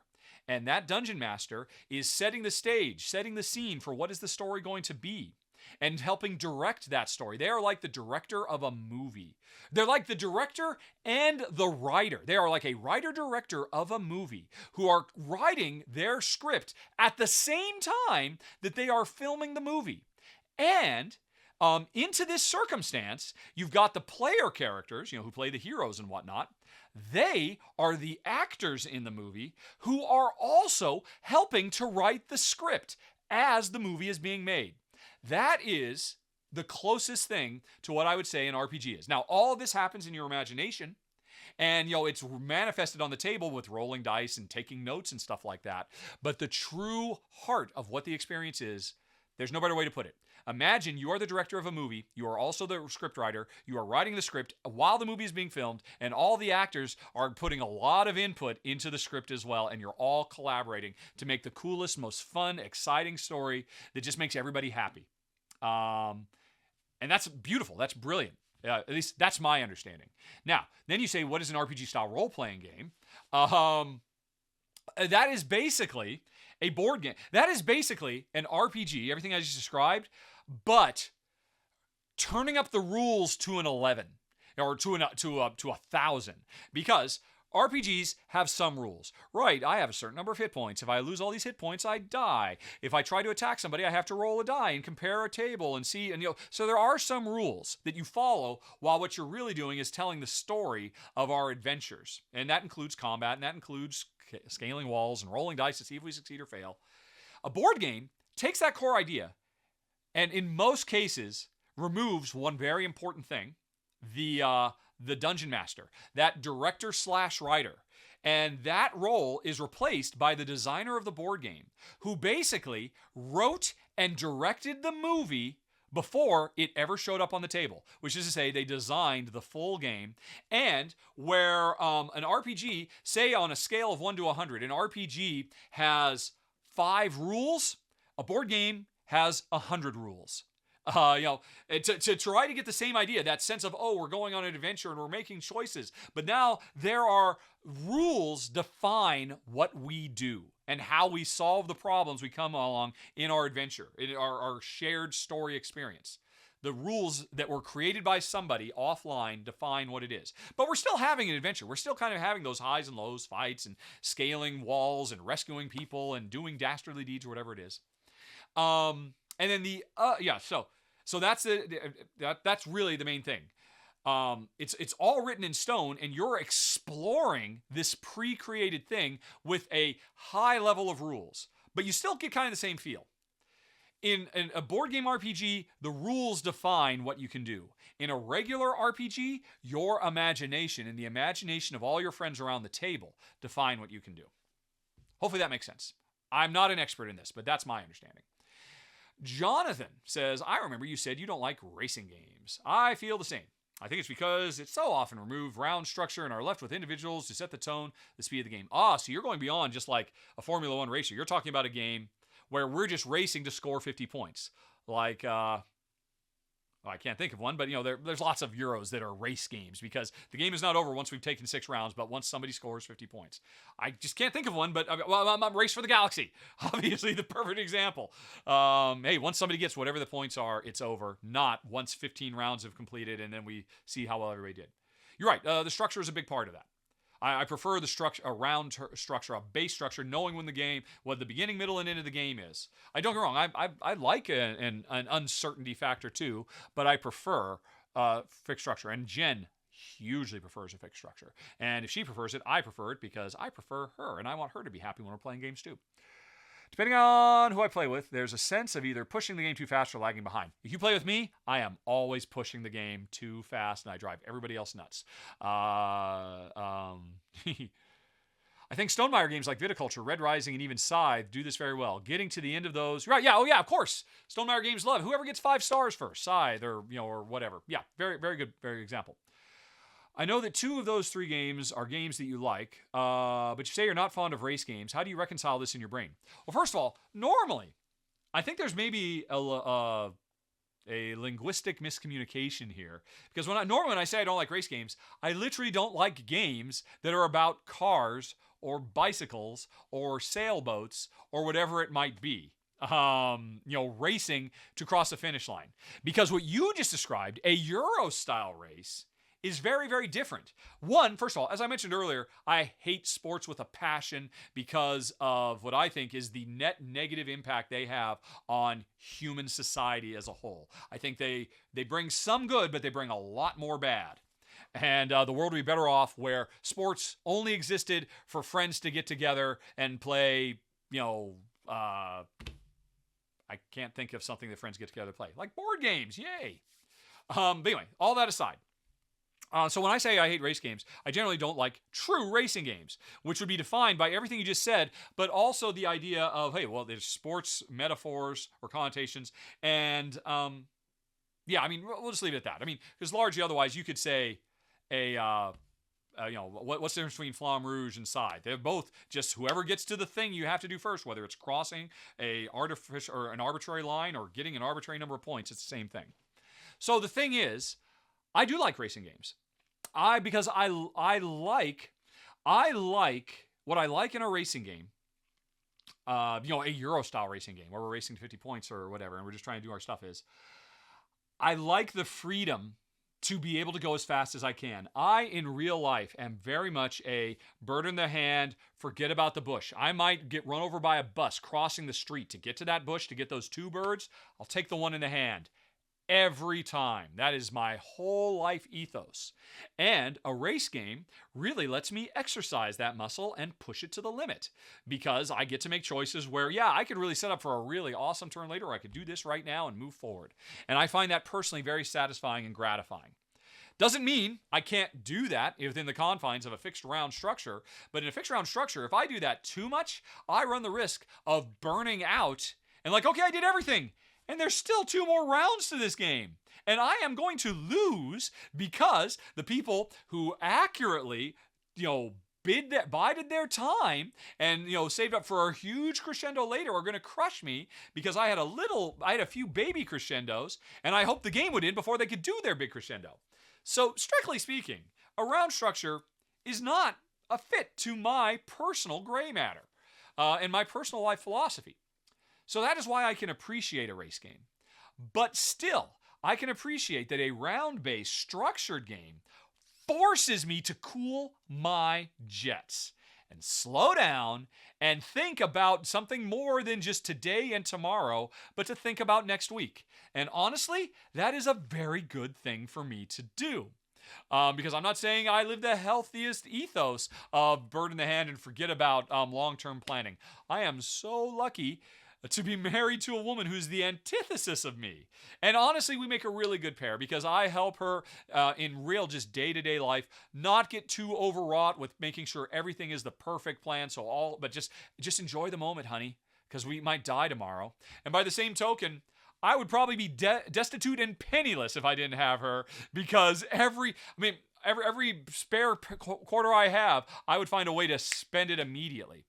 I think a round structure, brings out an alternate thought process that is good, and it is novel, and it is different, and it makes me approach things a different way, and that's a good thing. I've never really thought about this before. You've really made me have to self-analyze, but I think there's a kernel of truth to what I just said.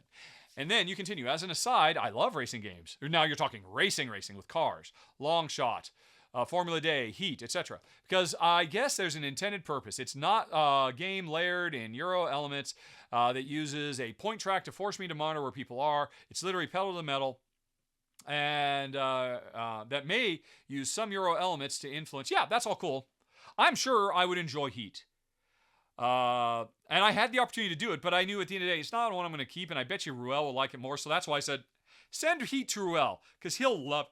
I'll think it's neat and I'll respect it, but I won't want to keep playing it. But that comes back to my extreme aversion to the point of disgust with the basic core principles of professional sports. Professional sports should have never gone professional. There should not be such a thing. Boy, that you come back to that a lot. I think I'm definitely probably going to have to explain myself next month in the podcast. Joseph says, what are my favorite cooperative games that break the pandemic or firefighting structure? Right. I've talked about this before. Pandemic really defines, because it was so successful and so many people follow the same basic structure of, hey, I've got to do some big thing. But while I'm doing that big thing, there's a lot of little problems all over the place. And if I don't tend to those, they will burn the house down. It's literally firefighting or plate spinning and all that. And so I would say almost the overwhelming majority of co-op games adhere to that. What is my favorite that does not?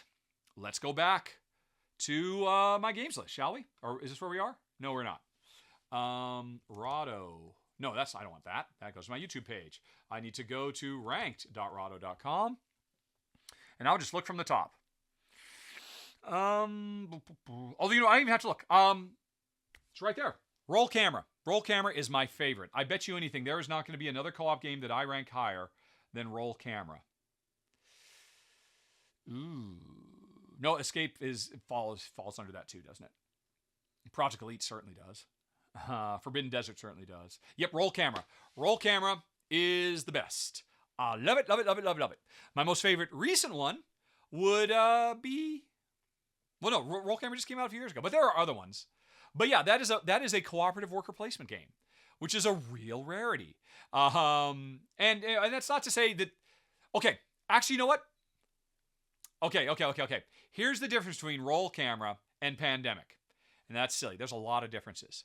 But the most impactful and important and meaningful difference between these two games is, because they're both games where there are problems, and I have to achieve a big goal while dealing with lots of little problems that will spring up and bite me in the butt if I ignore them.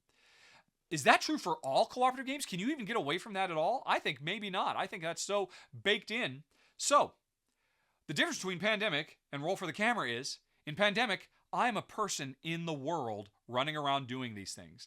And in Roll Camera, I am abstracted out. I don't exist. I am a force of nature. I am a nameless middle manager, or movie director in this game. And that is such a fundamental difference because it changes everything. It changes how you interact with other people because they don't exist in the world anymore. We don't have to get together in Santiago to be able to trade cards. We can just work together anytime. Much the same way in the real world, people can work together anytime on any big problem. On, planting fest posts, hey, if you want to work with somebody, you got to be there, and that's, on simple jobs, on primitive jobs. Problems to solve. People literally have to be there together to fix this physical thing in the world. But in the modern world, the world I worked in for 20 years as a video game developer, the problems you have to solve are more cerebral. And they're not about sitting right next to somebody, but working together wherever you are in the world. And honestly, I find that, maybe because of my background as a video game designer for 20 years, maybe that's why I like that more. What was I about to do? I was about to go back to advanced search and look a little bit deeper than just Roll Camera. So, games owned by Rahdo, not expansions. Mechanic is, and this is so dumb, cooperation is not a game mechanic at all. But, hey, Boardgamegeek is not perfect. I love it, but it's not perfect. So we'll say cooperative game as a mechanism. Let's look at the cooperative games I own. And just to mention a couple others, to put that to the test, is there something else? Right, so I'm looking for games where I do not exist. I do not have an avatar in the world. Lord of the Rings, you kind of do. Pandemic, of course, you do. Marvel Champions, you kind of do. Mysterium, you don't. And Mysterium is one singular thing you are trying to do. There are no other subs. So, okay, I take back my earlier saying. You can have a cooperative game that is all about just one solid act that has to be done. But it's interesting. No, it's not. In Mysterium, if I am the ghost player, I am still spinning plates because I have however many other players I am playing with. Oh, what is your problem? What do I need to fix with you? What's going on over there? And while I do not exist as a physical avatar in the world, I am still dealing with multiple things while trying to achieve one big thing. Solve the mystery, solve the murder. So even there, it still happens. The mind No, I'm going to say there are little individual instances. I'm trying to pay attention to what, if I'm playing 2-player, maybe it's different. But if I'm playing a 3-player, and you don't want to play the mind as a 2-player game, it's terrible. You want to play with at least 3, ideally 4 or 5. I am trying to pay attention to, what do I know of all these people? How long would they wait? Why haven't they played anything yet? I'm evaluating all of them while still trying to achieve an overall goal and trying to decide how to move forward myself. I think that's going to hold up. So I'm going to stick with that. Anyway, so there's a few examples of what. And don't get me wrong. I mean, I love Pandemic. Pandemic is my number 1 ranked game of all time. My number 3 ranked game of all time is Gloomhaven, which is another game that does the same. My number 2 favorite game of all time is Shadowrun Crossfire, which is a cooperative game that does not do that. Well, actually, that's not true. Sometimes it does. There have been some missions. Is that true? We don't move through the world. The thing about Shadowrun Crossfire, the world moves to us. We are a stationary solid object, but we do still exist in some sort of meaningful way. Anyway, it's all very interesting and abstract and academic, but those are interesting thoughts. Hopefully I answered your question. Oh, do I prefer firefighting or other? See, that's what I was just saying.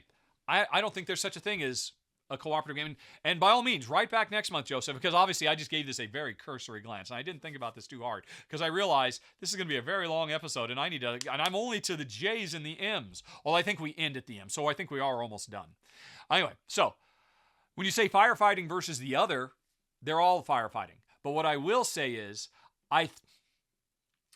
given my druthers, even though my actual collection wouldn't support this, I prefer a cooperative game where I am an external actor. I am not represented. The least interesting thing about Pandemic is traveling around the world. Because people don't realize, Pandemic is a set collection game, and all of us working to set collect. And I've actually played a version of Pandemic that's not called Pandemic. It's called Goonies, the adventure card game that is basically Pandemic without the board. And it's brilliant. Now, I still like Pandemic more because Pandemic has so many expansions and Legacy and all of that.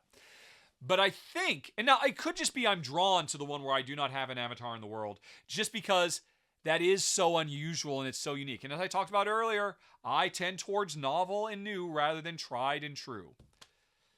And certainly, I own a lot more games where I have an avatar, Legends of Andor, or whatever it might be. Okay. Do you have any experience with games like Hive, Chess, Go? If so, which are your favorite among them? Do you enjoy playing these types of games? No, no, and no. I do not enjoy at all playing a game where I'm going to sit down in a completely abstract environment and spend the next 30 minutes to 3 hours with all my thought bent towards how to prevent you personally from doing what you want to do, which is what those games are. I want to live and let live. I want to work with you, or at the very least, work adjacent to you and interact with you in positive ways instead of, haha, I cut you off. So yes, I have played all 3. If somebody asked me to, I would not want to play any of them. They're just not my brain chemistry does not allow me to enjoy those experiences, quite frankly. I'm currently designing, says Joseph, a light roll and write game, but I have an embarrassingly not played any roll and writes. As a seasoned designer and board gamer, which roll and writes do you think I should try to help understand the genre? I think the easiest choice would be immediately, do not pass go, get Rolling Realms. Because if you get Rolling Realms, you are getting, I forget exactly, it's like 10 or 12 unique roll and write style games, because it's a hodgepodge. Instead of playing one roll and write from start to finish, because there are several different subgenres within the genre, within the class, and they all do different things. There's roll and write route builders. There's roll and write combo chainers. There's roll and write resource. There's roll and write worker placement games. There's all kinds of stuff. Almost every type of roll and write subset you can imagine made it into Rolling Realms. Because in Rolling Realms, you start out saying, hey, I randomly pick 3 roll and writes, and I'm going to play them in like a very hyper-accelerated game. As soon as I'm done with one of those, I'm going to move on to a different one. So if you're only going to get one, there's no choice about it. It's Rolling Realms. It's one of the things that makes that game so amazing. Okay, Matt says, I just keep your... Sorry, this is going so long, folks, but I think the light is coming to the end of the tunnel. I see you just kept your completed Clank Legacy box and you got rid of the base game and in space, Clank in space, to save shelf space. Have you ever played the base game with the expansions? Oh, yeah. I played not all the expansions. I played most of them. If so, How did they compare to Legacy? Oh, playing regular Clank with an expansion as opposed to playing Clank Legacy without an expansion. My group is 70% of the way through Legacy, so I was just thinking of whether I'll be keeping it once we finish or just stick with the base game plus expansions. I don't see a reason to own Clank. I could be wrong about this. You should double check with this because maybe I have not thought it through.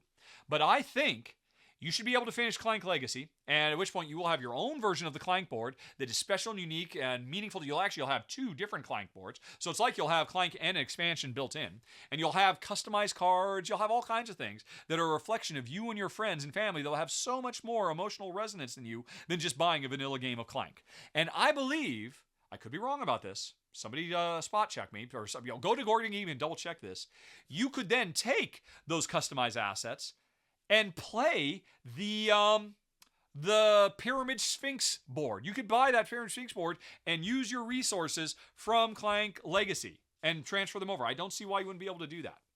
And by the same token, standalone stuff that gives you the Acquisition Incorporated little mini characters. Everybody has their own unique starting character. You could play those with regular Clank, or you could play them with Clank Legacy. Honestly, I just saw no reason to keep all this other stuff when I would never enjoy any of it as much as I would enjoy playing Clank on the board that is a reflection of me and Jen. So I think you could do it, but don't take my word for it because I have not done the proper research. Any thought on Andromeda's Edge? I know Shay did the run-through for Dwellings of Eldervale. Is he going to cover it for sequel? Yeah, if they send us a copy, I would love to get it on the channel. I would love to hear what the differences are. Shay covered Dwellings for Eldervale. I thought it looked brilliant, did a lot of really great stuff, deserved all the praise it got, but it had too much cutthroatedness. A very tiny bit of cutthroatedness, but still too much cutthroatedness for my taste. I'm assuming that didn't change for Andromeda's Edge. So I hope that the publisher decides to reach out and say, hey, can we get Shay to cover this too? Because I loved watching his video, and it confirmed everything I thought. And I'd love to find out, maybe Andromeda's Edge is one I could play. But I got too much stuff to cover, and so I'm just assuming the worst. Alrighty. Now, from another Matt, a completely different Matt. Matt needs to butter me up by saying I'm a professional game designer, ex-creative director with many historically significant video games. That's very kind. A walking and talking game encyclopedia. I read the Matrix code of any board game, improving the 2-player implementation in real time, all while effortlessly losing to Jen. I feel seen, quite frankly. And now Matt continues. So, now, please pitch us some ideas of how you would restore Monopoly and turn it into an interesting and thematic board game. I've not played Monopoly since I was a little kid. As I understand it, if you just play Monopoly by the rules, in fact, actually, Dan King, the Board Game Geek, did a very, very good video a few months ago. If you go to Board Game Geek, or search for Board Game Geek on YouTube, and then on his channel, search for Monopoly, you will find he and his friends thought Monopoly was garbage, sat down and actually played it the way it's supposed to be played, and came out saying, oh my gosh, there was a lot here I never appreciated because my entire life I've been playing it wrong. So there's that, first of all. Play it by the appropriate rules. Because there is a reason it is still, to this day, one of the most played games in the world, and there's more tournaments devoted to Monopoly than any game other than Magic the Gathering. That's a lie. I just made it up. But it feels true. Because there are tons of Monopoly tournaments, and there are people... you can dive so deep just into the core game as it is, focusing on probabilistic determination of what the dice might do to you. So you make choices, and your number one choice is, do I buy property or not? Because if you choose not to buy property, then you give the other players the opportunity to buy property through an auction. And if they do that, they've got to decide how much are they willing to spend based on a very, very deep dive into the probabilistic results of 2 dice being rolled at the same time. And apparently there are such amazing, huge hidden depths just amongst that the game is a worthy successor. Now, all that said, what would I do? There's a few obvious things. I would either turn it into a race, as we were talking about earlier, and say it's not trying to run everybody else out of business, which I think is the original intent. Or no. The original Monopoly was a sarcastic take, but then people took it, hey, it's kind of like Santa Maria. They did a sarcastic take on a bad thing in life, and it ends up celebrating it. That's exactly what Monopoly does. Because monopolistic tendencies are net bad for humanity. There's good things that come out of it too. I don't mean to say otherwise, but net overall bad. But I would want to say, hey, first player to have this much money, or even better, we are going to play for X number of turns, and we introduce some very simple way. Everybody gets 7 trips around the board, period. Something like that. And so all of a sudden, oh man, I keep rolling high. I'm burning through this too fast. I've got to adjust my strategy and figure out what I'm buying and selling based on the fact that I'm only going to get so many turns. And the lower I go, the slower I go, the more likely I am to have to pay to land on somebody else's property. But by the same token, the more time I'll get to do things. And at what point do I want to shift stuff around? Interestingly, that is already becoming more interesting because you don't get rid of all that other stuff I just talked about, but now you're adding this extra level. And honestly, a much simpler and on the surface level to understand and grok and focus on. And then the other thing I would love to do, I would basically just steal from Stefan Feld, who made a roll and write game. Or no, roll and write. He ran a roll and move game. What one is it? It was the Olympus one, right? And there's been some other people who have done this as well. Or no, Merlin. I'm thinking of Merlin. In Merlin is a roll and move game. You roll some dice, they tell you how far you can move on a track, and where you land, you do whatever it says. That sounds like Monopoly, doesn't it? But Merlin gives you a lot of control over those dice. So everything I just said, where there is a fixed length, and on the simplest level, I would simply say it's a matter of, hey, after I roll the dice, I can move the value of one of the dice, the value of the other die, or the value of the dice combined. So I have usually 3 different locations I could land on. Now, I don't know. I suspect that would break some of the fundamental goodness that is inherent to Monopoly. But you know what? It would become a different game, and it would become a game I'd be much more interested in. As now I've got 3 places I could land. Oh, I got to decide, am I going to land on that thing that I can't afford to buy, which means other people would then get it in auction, or am I going to land on that one, which I have to pay, or otherwise I have to land on one of your, because I'm playing with multiple people. Also, I would say make it a 3-player minimum game, just right off the bat. Don't even try to play it 2-player. Maybe even a 4-player minimum. So I'm going to be in a situation where, based on these numbers, I'm going to land on something that's going to make an auction that I can't win, or I'm going to land on yours or yours. And who do I want to have that money? You know, because if I can afford both of them, that's a tough choice to make. And interestingly, I think I would be engaged from start to finish in the 10 rounds of that game, where after 10 rounds, whoever has, everybody sells all their property, and whoever has the most money wins. I'd do more, but that's a starting point. And I think that sounds actually pretty cool. Although, unfortunately, it's not a 2-player game. Okay, Nigel says, it seems, and this just came in this morning, Holy Grail Games, the publisher of Rallyman GT, Museum Dominations, Encyclopedia, etc., has, as of today, February 14th, 2023, declared bankruptcy. He sends a link where you can go to their website and learn more. Citing, among other reasons, snowballing problems that started in 2020 lockdown, production delays, rising shipping, manufacturing costs, etc. This means that their most recent Kickstarter project, Copan, the Dying City, will not happen. Backers will likely lose most, if not all, of their investment. Obviously, this is not the first time for this to happen to a Kickstarter publisher, and crowdfunding carries a certain amount of risk, like any financial venture. But seeing as the effects of COVID continue to reverberate around the world, do you feel that publishers and backers should exercise caution when considering crowdfunding at the moment? Or, from what you've seen, is this business as usual? No, there's nothing usual in the world now. COVID changed everything. And I don't know, there was a couple of months ago I mentioned in a video, hey folks, bear in mind, the shipping and logistics issues of the world have had an effect. I remember what I was talking about. Some gamer and somebody down in the comments said, there are no shipping and logistics. Everything's back to normal. Everything's fine. What are you talking about, Rahdo? And I'm like, what world do you live in? Do you not understand that even if there are not huge backlogs to halfway through the Pacific Ocean and coming out of the ports of Los Angeles, it doesn't change the fact that the knock-on effects from when that was the case are still reverberating throughout the industry.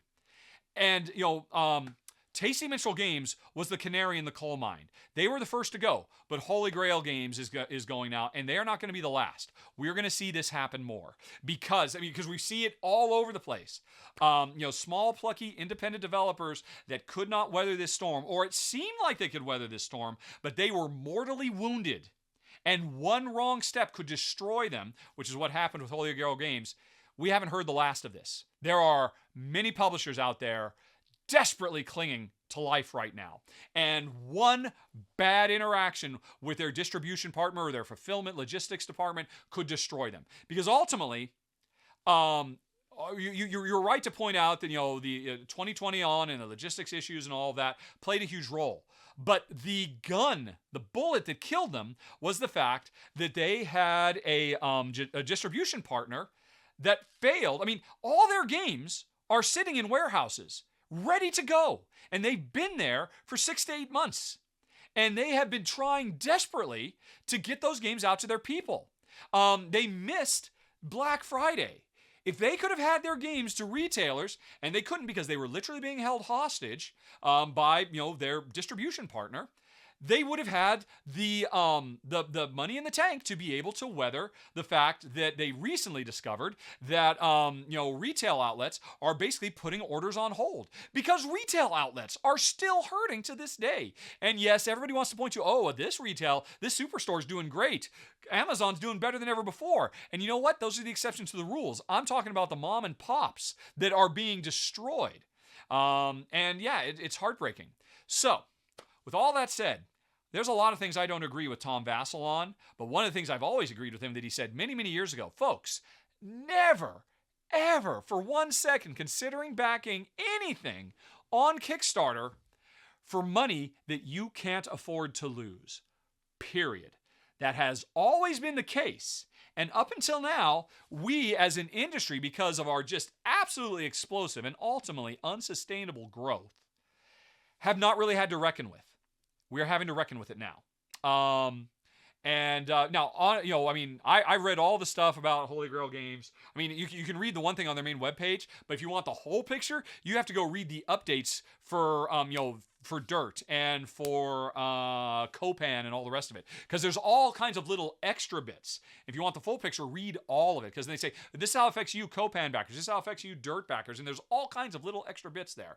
And it was fascinating and incredibly depressing because Holy Grail Games made amazing titles. Copan Dying City was going to be their best game yet.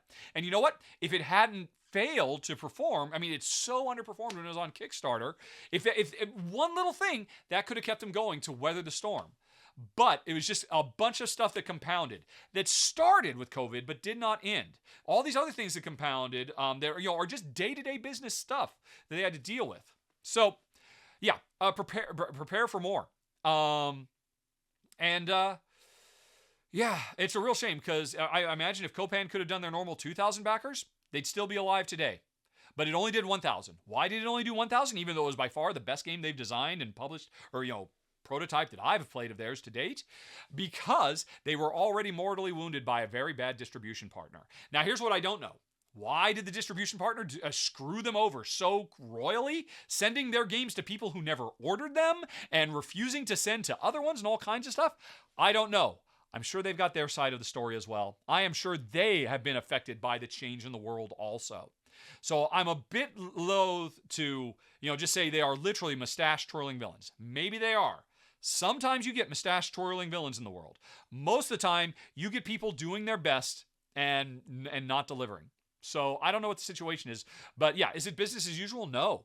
I mean, I'm reminded, I'm old enough. I was playing Atari games back when the video game industry collapsed. Although it was a very different thing there. It was, things had accelerated so fast that shovelware became the norm. Every game that came out for the Atari was garbage because people were just trying. It was a literal gold rush, a digital pixel gold rush. And the industry couldn't sustain it and everybody just stopped buying because it was garbage. Very different thing here because we are not in the middle of we are in the middle of a board game gold rush, although on a much smaller scale, obviously. It's always been a tiny scale. We've always been a drop in the bucket compared to other media. But still, a gold rush of sorts.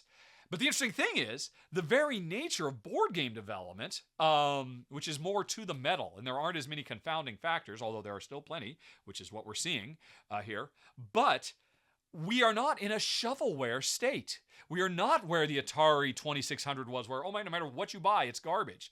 No matter what you buy, 80% of every game that's published is beautiful and brilliant and smart and pushes the industry forward. And yeah, there are 20% out there, but even the most tiny bit of critical appraisal and analysis would immediately reveal what's garbage and it's easy to stay away from it. So we're in a different state where there are the board game industry, or the board game buying populace is not growing as fast as the board game industry was growing. And that is leading to a contraction. And it probably wouldn't have been a slow, gradual contraction, but worldwide pandemic definitely kicked it into overdrive. And I hate to say it, but I loved Holy Grail Games. I have met these people in real life. They are kind and generous and funny and warm and brilliant. They were on track to be one of the best, most consistently reliable publishers out there. But one too many, death of 1,000 cuts. And unfortunately, probably 700 of those cuts came from all the knock-on effects from COVID. And it breaks my heart.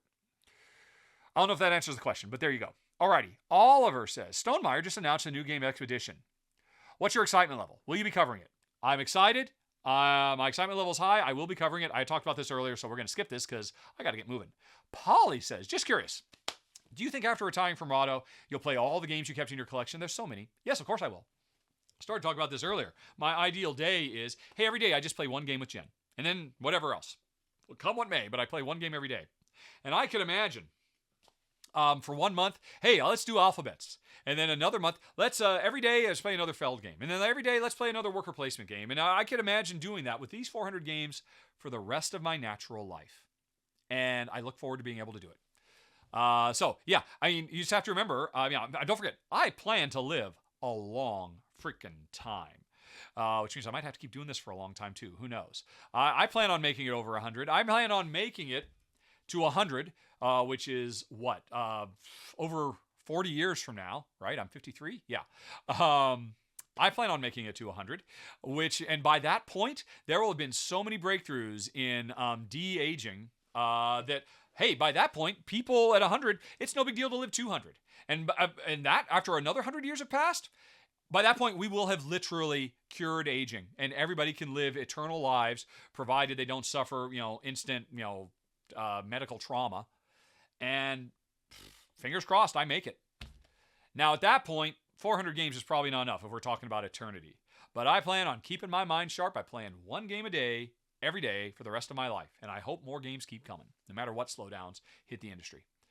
Shonks. Are you the last one? Yes, this is it, folks. We got to the yeses. Shonks had a bunch of questions, but I think they were all pretty easy. What elements do I feel are a crucial part of worker placement? For me, the most important thing about a worker placement game is do something new and different. If you don't, I'm not interested.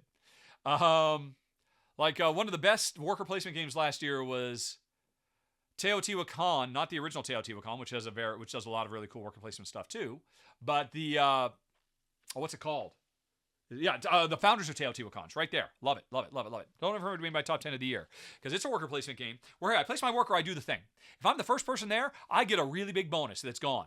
But now, that space is still available. I didn't freeze anybody else out. Anybody else can go to that space, and they put their worker on top of mine, and they do a double action because there's two workers. And then I go back there again, and I put it on top of this little stack, and now I get to do a triple action of that action. That's freaking amazing! Why is everybody not singing this game's praises from the rooftop? Because that just fundamentally rewires your relationship with worker placement. So you ask, what is most important? Not that specifically, but approaching worker placement and not just doing the same old that we've had since Bus and Agricola. Number 2, do you feel like scoring in a game has to be on its own track or can be thematically integrated into the game? You mean like, instead of getting 50 points, there are 5 trophies, and once all 5 trophies have been taken, literally lifted off the board, that's what triggers the end of the game? Yeah, I suppose. I'm sure there's lots of ways to do it, but I like score tracks. To me, a score track is implicitly thematic. There is honestly, for the way modern economies work, which by the way, folks, whenever I say Eurogame, in almost every circumstance, I am saying Euro is synonymous with economy. If I say my top favorite Euro games, I'm saying my top favorite economic games. Because really, to me, that's what defines, because if you think broadly, if you don't just think about, economics is just money, right? Coming and going. No. Economics is a broader branch of human endeavor that has to do with the exchange of goods and services, quite frankly, to summarize it more. And that is what all Euros are. And at the end of the day, we gauge our success in the real world, in real economic circumstances, off of metrics that are very, very similar to a victory point track. So to me, victory point tracks are incredibly thematic for Euros, considering what Euros really, really are. Meeples, miniatures, or those clear standees with the art printed on both of them. Number 3, if the 2 sides show the front and the back. A standee, whether it's acrylic or cardboard, and honestly, Honestly, I'm going to say cardboard because that is better for the planet than acrylic. But I love acrylics too. But the important thing, Legends of Andor style, and almost nobody does this. I do not understand why. Put the front of the character on one side and the back of the character on the other side so it feels like you've got miniatures, strictly speaking, because you can see, oh, they're walking away from me. They're walking towards me. But you don't have big lumps of gray, boring blobs on your table. You have beautiful art instead. Jamie Stegmaier recently talked about rounds in games and how that works, and I thought that was interesting since I don't think it's something I've thought about. Do you have any feelings on rounds as a mechanism? Necessary? Do you even notice if they are there? Was there a game that had a round mechanism that made you go, wow, that was awesome? Or whatever you would say in that instance? Don't want to assume you have exclamations. I exclaim all the frickin' time. Yeah, rounds are great. I think generally speaking, structure is great. I personally respond more to a structured game that gives me a simulation with clear boundaries that I have to work within to solve a problem. Because personally, as a video game designer for 20 years, that is what I always responded to the best. If the publisher said, do whatever you want, the sky's the limit, I would just curl up into a ball and be able to make no progress. When they said, okay, this is your schedule, this is your budget, and these are the three things we need, to fulfill our library, our catalog for that year when you're going to come out. I'm like, yes, you've just given me a puzzle to solve. I will spend the next 2 to 3 years of my life figuring out how to solve that puzzle. Please don't change the rules. Please don't give me more time. Allow me to make compromises. One of the things that drove me nuts is, some of the worst mistakes I ever made as a video game designer was, they said, right, this is your ship date, and this is the money you have. That's not going to change. Go. I'm like, okay, I'm going to do it. And to be able to achieve that, I'm going to have to make these compromises. And I designed those compromises into the game. And then, 3 months before we ship, they say, hey, you know what? We're going to give you another 6 months so things can come together because we really wish there were some more pieces. And I'm like, yeah, I wouldn't have cut that stuff out 2 years ago if you would have told me I literally have 3 years rather than 2.5 years. But I cut all that stuff out, and if we would have been able to do that from the beginning, if you hadn't, changed the goalposts, we would have had a better game to begin with because you would have given me a different puzzle to solve. Sorry, I'm just having flashbacks. But anyway, so if that gives you some idea of how my brain approached my professional career for 20 years, hopefully gives you an idea of how I approach board games, what I find enjoyable. I like structure. I don't like sandboxes as a general rule. A few exceptions here or there, but as a general rule. And rounds are a really great structure that just works wonderfully, that just makes things sing. They don't need to be justified. They're just great. They aren't necessary. But I would almost say, all things being equal, an imposed round structure can give you so much more in your designer toolbox. It is almost fait accompli that a game with rounds, all other things being equal, is a better game than one without rounds. I'll throw that onto top of whatever Jamie said. Now, that doesn't mean rounds have to be fixed. Like, speaking of Jamie, Tapestry, most people think, oh, it's just a game that just keeps going forever until everybody has taken all their turns. No. Tapestry has player-enforced rounds rather than rules-enforced rounds because of how you spend your resources and when you decide to play a Tapestry card. In the same way that Concordia has rounds. Because my round is over when I eventually decide to say, okay, I'm done, I'm getting my deck of cards back. I think that's actually a really cool in-between of fixed rounds where you get exactly 4 turns and then the round or year or decade or whatever you want to call it is over. But I love them all. More structure is a good thing. Structure in games, being able to solve problems is what we play games because it's fun to solve problems. It gives us a dopamine rush when we think we have overcome an obstacle because it gives us a dopamine rush in real life. It gives us a smaller one, but no less real, the actual brain chemistry when we do it in tabletop form. So a game that gives us more problems to solve without going too far is implicitly going to create more, positive feedback brain chemistry in your brain. And rounds support that, in my opinion. What programs do you use for streaming and editing? I'm streaming in Streamlabs OBS because Streamlabs OBS has the opportunity for me to record one thing, which is whatever I'm doing without all the cool little avatars on the bottom, because people on YouTube seem to hate the stream avatars. Twitch people love it. YouTube people hate it. So Streamlabs lets me record with all the avatars and the stickers and all that stuff turned off while I'm streaming with all the stuff turned on. I do not understand why regular OBS does not do this. I wish they would, because regular OBS is so much more powerful and gives me so many more tools. And it doesn't take up anywhere near as many resources. But I got to stick with Streamlabs OBS because it gives me this extra flexibility. For editing, I have basically, ever since I really started, I used to use the YouTube editor until they canceled it. I've tried some various online free editors. Eventually, I broke down and paid, I believe, a one-time fee on Amazon of $60 for Power Director. I think it's now $90. But the reason Power Director does almost everything Adobe Premiere does, but you are not required to spend $200 a year as a subscription fee. You can just pay a one-time, I forget what it is now. I'm way behind. I should upgrade because I know there's a lot of features I don't have, but I'm very, very cheap. And Power Director does the job good enough. I have dabbled with Premiere, and make no mistake, Premiere is superior once you get your head around the changes in control paradigms and interface. But and I don't know, I need to look into this more because I know Jen, I think she subscribes to Photoshop, or no, maybe she doesn't.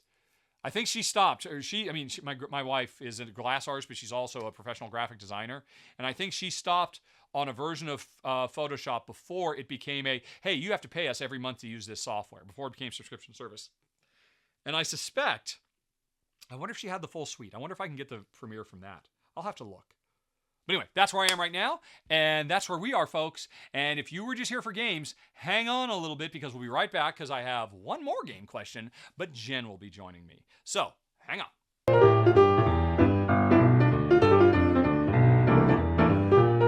Okay, folks, were you not entertained? That was a lot of gaming questions, but we've got one more now that Jen is here. Hi, Honey Pie. Hello. Jen just got back from Thailand, and when we get to the personal questions, several people have questions for her about that. Oh, good. But before we get to that, Jen, Daniel says, let's say you own a hypothetical cooperative game where each player controls one character, and we like it. It's a fun game. We like it. Okay, we good. each control one character. But I read online that there's a better way to play, an unofficial variant where you have to control two characters. It's more fun with the cooperative interactions, etc. So we try it, because somehow we have time to try it. I don't know what world that's in, but let's say it's all hypothetical. Yep. Yes. And we agree it is more fun to play this way. So do we? A, keep it and only play from with this new variant. Keep it, but keep playing the official rules, or sell it because we don't like playing multiple characters that much. Well, now, it's better and we're enjoying it. I would say we keep it and we play it with the variant. Well, okay. So before Jen answers, too late. Missed the window. Jen is just so rip-roaring ready to go with the podcast questions. My brain folks. is fresh. Yes, yeah, she is freshly. Man, we should be playing some really heavy games today. Or is your head already filling with all the stuff you have to do now that you're back? I'm sure. I was going to play with glass because it's sunny out. Yes, but no, we got to record the podcast first. So this is something that I've mentioned many, many times on the channel and all kinds of places, that often board game publishers kind of take a shortcut and say, oh, well, yeah, of course you can play this two players. Each player has to control four characters, or each player has to control two characters apiece. Yeah. And I don't like that, both from the point of view that, hey, often this makes the game less pleasant, because if playing one character was already deep and rich enough to warrant being a full game, it's probably a bit overkill to have to play two games at the same time. Yep. And then on top of that, I've always been a fan of, hey, I control one character because it helps me project to say, that's me. As opposed to, oh no, I control two characters. That means I'm not in the world. Yeah. That's not me. I'm a general giving orders to them. Master. Yes. And so that's why Daniel is putting it to the test. And you are saying, Yeah. Official rules be damned. Let's play the unofficial way. Yeah, I would say ultimately the end experience is what is most important to me. So if we both find it more fun with two characters, then why would we not? Well, you play know it what? That way? Then that's like Daniel made it too easy. I think we have to say Daniel changes it. Oh. Change his question to say, well, you try it and you like it that way too. You find they both work equally well and are equally fun, and it could go either way. Then which way do you go? Well, if it's a really great game, then fine. Either way, whichever way we feel like playing that time. If instead it becomes a frustration of, well, it was better with the two things, but it's so much heavier and everything. And but rarely, implicitly that's out of the question, or that's off the table, because hey, they're both equally fun. We find them both equally compelling. Therefore, the issue of it's Fury of Dracula is the worst example of this in the industry. That's off the table. Now, I would always come back to, if the game is equally viable for play, where now I control multiple characters where I was only supposed to control one. Yeah. That to me makes me think that, well, you know what, controlling one is maybe not as great. Yeah, it probably wasn't that good to begin with. Actually, this recently came up. Somebody commented a game that you probably won't remember. We played a few years ago. It was based on the X-Men, and they were running around. We were working cooperatively, and we each controlled one X-Man, and we had to roll dice and do stuff. Okay. And somebody recently posted, hey, you know what? I was trying to play it solo, and I was controlling 3 X-Men, and it was so much better because you controlled and this and that and the other, and I think it would work, And I could totally see it, because that game was a little thin when it boiled right down to it. Sorry, that's neither here nor there. I'm kind of going off script there. Here's another great example along these lines. I don't know if you'll remember this, Honey Pie, because it's been, again, a couple of years since we've experienced this. But you remember the little Pandemic Express games? They were just like a little tiny board. And first there was the North America. I mean, heck, they're right. How hard can it would be to get them out? These Pandemic Hot Zone games. Remember, it's a little tiny board, and there's only 3 viruses instead of 4, and remember, and it just plays really fast. Oh yeah, and it just plays really, really fast. It's like play a full game of Pandemic in 15 minutes. Okay. And so first they released the North America one, then they released the Europe one, and when they released the Europe one, they had a special rule where, hey, you can play both. You could play both games as a 2-player game, with one player responsible for the North America map and the other player responsible for the Europe map. But the way that they changed the rules to where, instead of each of us controlling only one character, we each control 3. Yeah, I think I do remember that, actually. It does come back to you, because here's the deal. At the time, you said, this is the best version of Pandemic I've ever played. I enjoy this more than playing it any other way, where you were a general ordering 3 little Pandemic people around. But remember, you had to do them in order.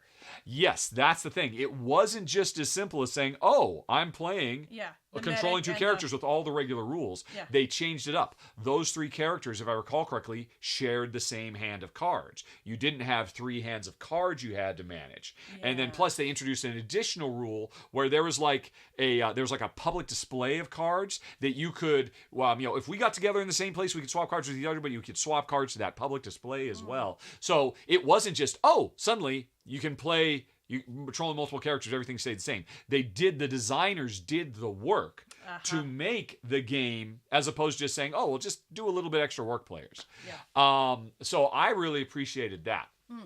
And while I would still prefer to be one character, I thought it worked particularly well. And it was interesting because Pandemic Hot Zone, without that mode, we both thought, this is nice, but we'll never play it this way, because it is so light and so thin. And it took us saying, hey, how about you control 3 of these really lightweight intro characters for newbies? Yeah. And then suddenly it worked. And we both thought it was very, very good. Yeah. So, again, that's getting away from Daniel's original question, which is all about, this is a full, rich game. Where we really like the game a lot. How would you feel about having to do double the work? And again, he made it easy. It's more fun doing it. So of course we'd play the way that's more fun. Yeah. Obviously. And you don't mind sacrificing the connection between your characters to say, oh, well, that's no longer me running around doing that. I'm just somebody sitting in an armchair somewhere, literally, physically, sitting in a chair, giving them orders. You don't mind sacrificing that. Honestly, I don't even know if you care about that much, or if that's more a me thing. I think that's more a you thing. Yeah. I mean, sometimes I get really involved with my character, like those games where we have to kill off. They go through their life cycle and they have to die. Gloomhaven, yeah. But even that is, I was thinking more of there was another game where you sent people to the cemetery at some point. That was Village. Yeah, and Yes. and I didn't want to do that. Yeah. And that was multiple. Yeah, that was a worker calls placement game, and yes. everything. So, yeah, I think it's more you. Yep. Okay. Well, so for you, it's an easy question. Honestly, I'd be kind of inclined not to do it because I would always be worried about, does that break the game? I guess it fundamentally can't break the game if all you're doing is saying, oh yeah, look, literally 2 players are playing the role of 4 players. So I guess I'd go with that. But in all honesty, if the game, if again, that's why I brought up Hot Zone. Hot Zone suddenly worked when there was an official set of rules, so I knew it was balanced and tested with hundreds, if not thousands, of playtesting hours, that it was going to be a solid game that would hold up. And I didn't have to worry about, but what if it's fundamentally broken in some way because we made a change to the game? That worked well, and it fixed a problem in that we did not like Pandemic Hot Zone enough to keep it. Yep. I'm going to refute the question. If this was a good enough game and we really liked it a lot, and then I suspect that meant the characters were rich enough and deep enough that we would find it onerous to have to control 2. Yeah. And if suddenly we found it, oh no, it's great controlling 2, then we probably didn't like it that much in the first place. Okay. So you can't have it both ways. Yeah, Daniel, you're spinning a fantasy yarn there. But in your hypothetical question, where somehow we had enough time to even put all this to the test, I mean, obviously, if it's more fun, we'd go with the more fun. And I would say, that there's no worry or issue about, we break the balance of the game because we're literally changing no rules. It's just we're taking on, we're breaking the spirit of the game because a cooperative game, we've played plenty of cooperative games with other people, and it is all about everybody working together. Yeah. Eck, it maybe would make the game too easy. If I have total control over 2 characters and I know everything about those characters, but then that just means you play at a higher difficulty level, which most good co-op games let you choose that anyway.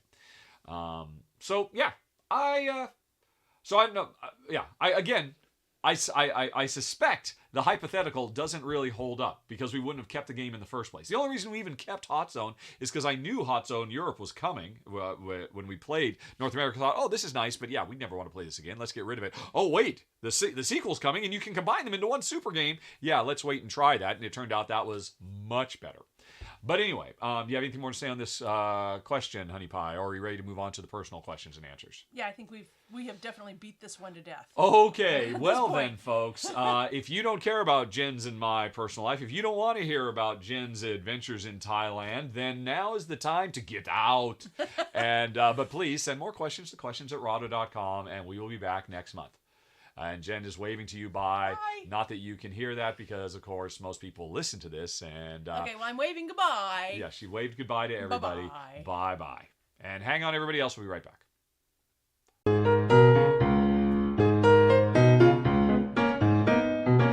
Okay, everybody, we are back.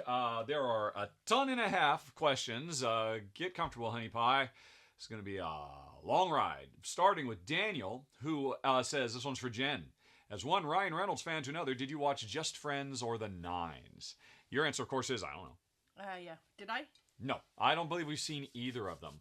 I dimly recall, I don't know what The Nines is at all. That doesn't sound familiar to me. And I think Just Friends, wasn't that the one where he was in a fat suit? I think. Oh, no. Travesty. Well, because, hey, in high school we were just friends, and she's, but then, cut to 10 years later, and he's modern day Ryan Reynolds, and, that kind of a thing. Okay. And it was a romantic comedy. No, I mean, back then, because that's like, what, mid-2000s Ryan Reynolds? That is pre-Deadpool Ryan Reynolds. That was Wolverine Deadpool Ryan Reynolds era. So I'm sure we were aware of him, but I mean, I don't think we've ever even seen Van Wilder, quite frankly. Jen is only recently on the Reynolds train. Yeah. But I am firmly on the Reynolds train now. Yeah. What was it? I mean, so obviously Spirited cemented it, and completely coincident. I don't remember how it was that you said, "Yeah, I guess I'll watch Deadpool." Because I'd already seen Deadpool, when it first came out. Now, there's no way Jen would ever want to watch this in a million years. Yeah. And for some reason, it's because one of your friends put Deadpool on one of their favorite movies of the year list. And you're like, well, what about these movies? Like, there's no way you're going to want to watch that. But my friend liked it, and like, it's super hyper bloody violent, and it's basically just like a send up of comic book tropes, and you barely like comic book movies as it is. You're like, okay, we'll give it a try. And then over the space of 2 nights, you watched both, and you liked them quite a bit, I think, because of Ryan Reynolds. Yeah. And then and then of course you really liked, what was that Netflix movie where he is the time traveler? Can't think of that one now. Which again is also the kid. Yeah. Yep. And then well, heck, she watched all those, so we might as well watch Free Guy, which I don't think you liked as much, but you liked that one too. Yeah.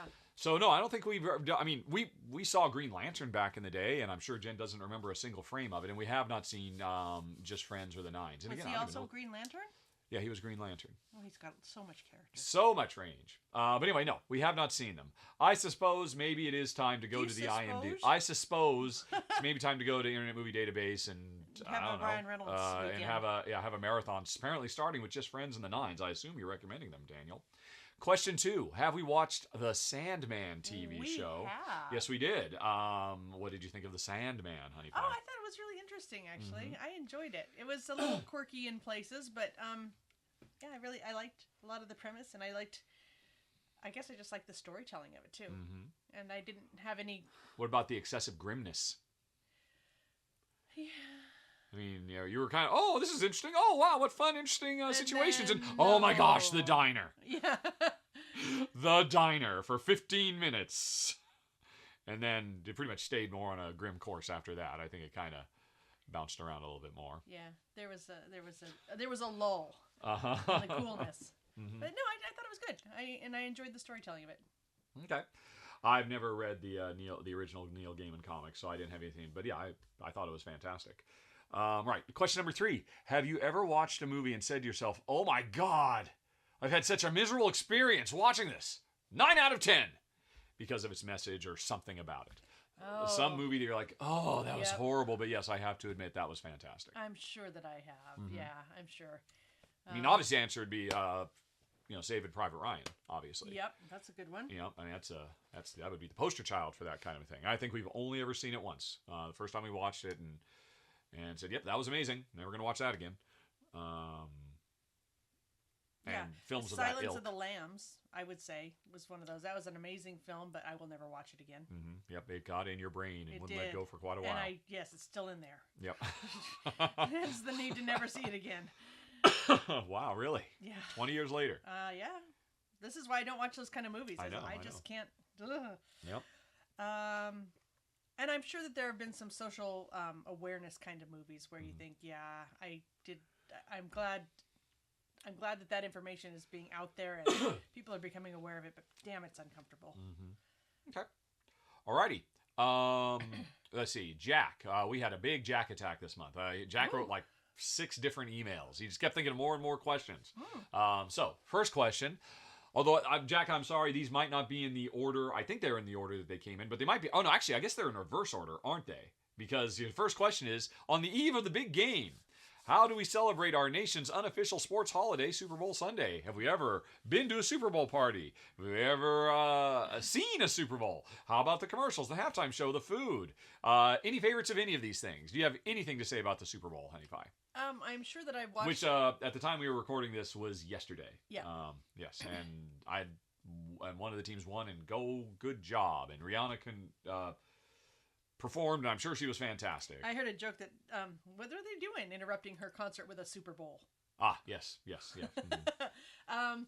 I am sure that I've watched a Super Bowl. My dad's a big football fan, Or you've been in the presence of a Super Bowl. Yeah. Broadcast, rather, as opposed to sitting down and actually paying attention. I think back when we were living in Seattle, I used to try and, download the commercials or go view the commercials because they were supposed to be really good. Yeah. or maybe see the halftime show. But no, we're just not sporty.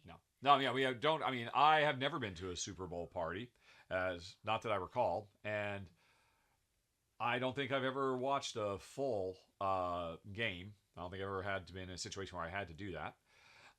Yeah, the commercials are cool, and I generally, I mean... Oh, I mainly remember the Clydesdales, the Budweiser Clydesdales. Those are some old commercials. That's what I remember about the Super Bowl. There you go. There you go. That's all Jen has to say about the Super Bowl. Usually there's like some kind of compilation of, hey, here's all the Super Bowl commercials, and I'll watch that, and I'll say, wow, that was a lot of money for that. Whatever it is, $3 million for that 30-second spot, plus however much they paid for top-tier Hollywood stars to sell me car insurance. And I'm like, nope, sorry, still not going to buy it.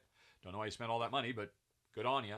Yeah, I mean, but they're not any kind of big cultural signifier for me. But the only thing I can really say about Super Bowl is, was it 2020? The Lady Gaga halftime show was absolutely gobsmacking. I mean,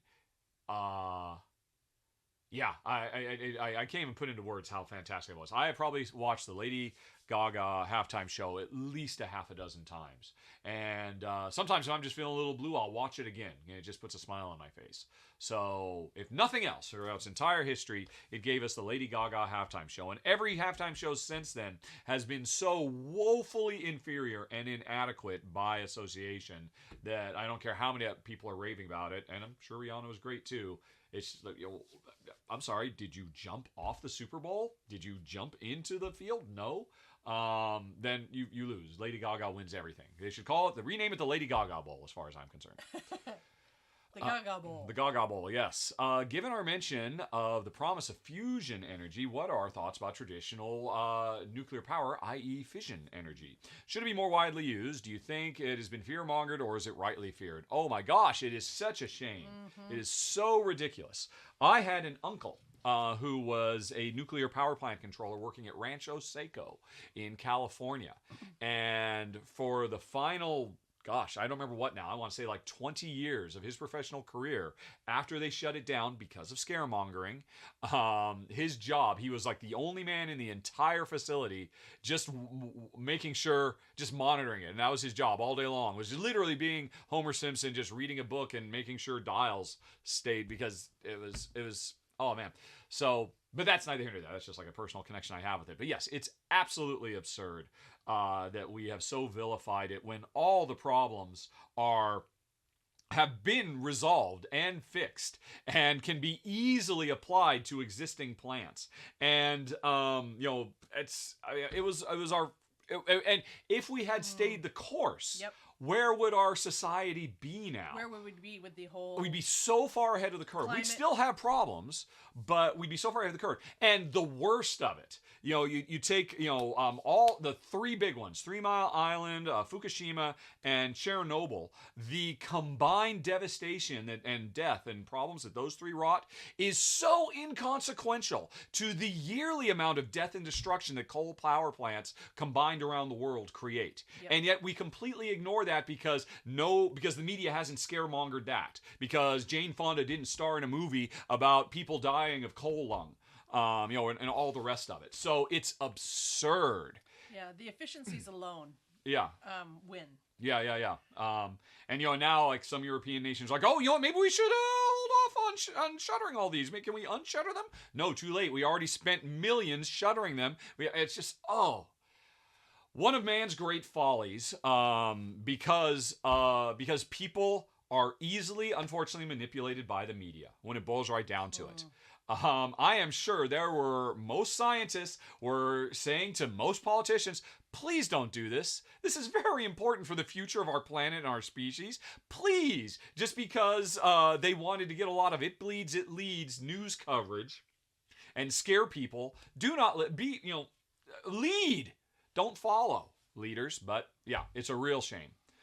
And it's good to see that, the tide is finally turning and, but yeah. So very depressing and disappointing. You have anything else to add to that, Honey Pie? I think you summed it up. Okay then. Last podcast, I mentioned the government scandal that I was the epicenter of. What was that about? What erupted and what were the consequences? I was exaggerating for comedic effect, but here's the deal. I will try to do it. I feel like we've talked about this on the podcast before. Malta. So, Malta is a tiny little island in the middle of nowhere. We lived in Malta for, 6 years? That. Yeah, Jen knows what we're talking about. Okay. I'm sorry. I was still back on the postal scandal. One of the... you're thinking... We're still not going to put that online. One of the cornerstones of Malta's economy for a long time in the digital age has been, if you ever go to an online poker website, there's a very good chance that poker website is hosted in Malta. Because Malta, to create industry for their young people, a technical industry, said, hey, we will host online gambling sites that destroy lives around the world. That's great. And it's a huge windfall for them. And it's an industry that their young people can train at the University of Malta and go into. And at some point, you're talking about computer coding and all of that. Yeah, exactly, yes. Yeah. And at some point, the Maltese government, which is one of the most diehard Catholic governments in the world, second only to the Vatican itself, which is a country in its own right. I think Malta is like number 2 or number 3 in the world. Said, hey, aren't we being a bit hypocritical? Espousing Christian Catholic values, and yet we know we built an industry on ruining people's lives around the world. What should we do about that? And how about we pivot? And so the party in power in Malta decided they are going to start a new initiative. The same way they had created an initiative many, many years ago to create an online gaming, which gaming is, casino gaming. But they call it gaming to make it sound better, but in fact it's dirty, dirty money. Hey, how about we kind of work off of that by putting the same amount of effort into creating video game industry? And we will front people from around the world to come here, and we want companies to come here, and we want our young people to work in that tech. We want to be able to shift away from this. And hey, that's a great idea. And that's why we ended up in Malta, because we ended up going to one of the first companies that got the government funding. And there were lots of stipulations. Like one of the big things is we were required to, a certain percentage of our staff had to be hired from the local University of Malta Computer Science Department. And so we were doing all this stuff, and I thought it was amazing. I was very excited to be at the heart of this.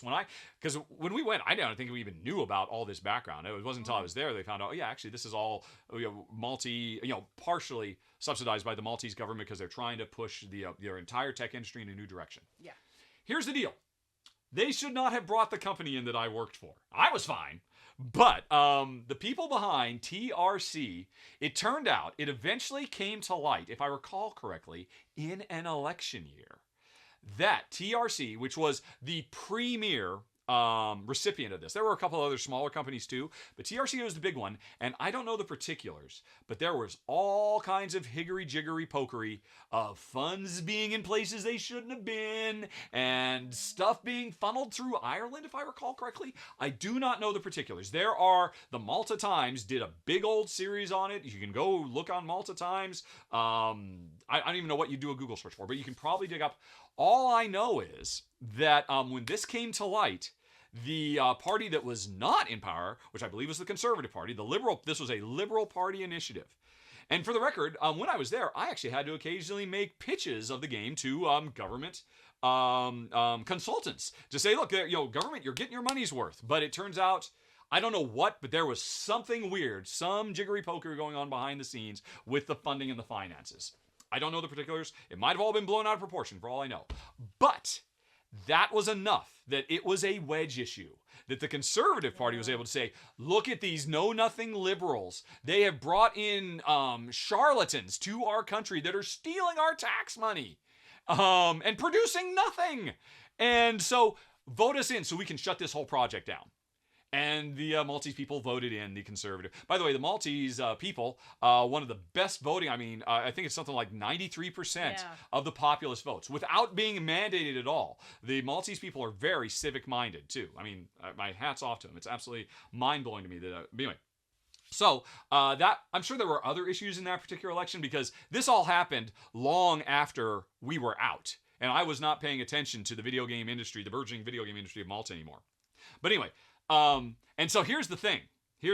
It might never have happened. I don't know if I've ever said. I was, what? Oh, no. Go. Oh, okay. I don't think you've ever said. I don't think I've ever said. I was let go from this company, TRC. And it was a very sad story.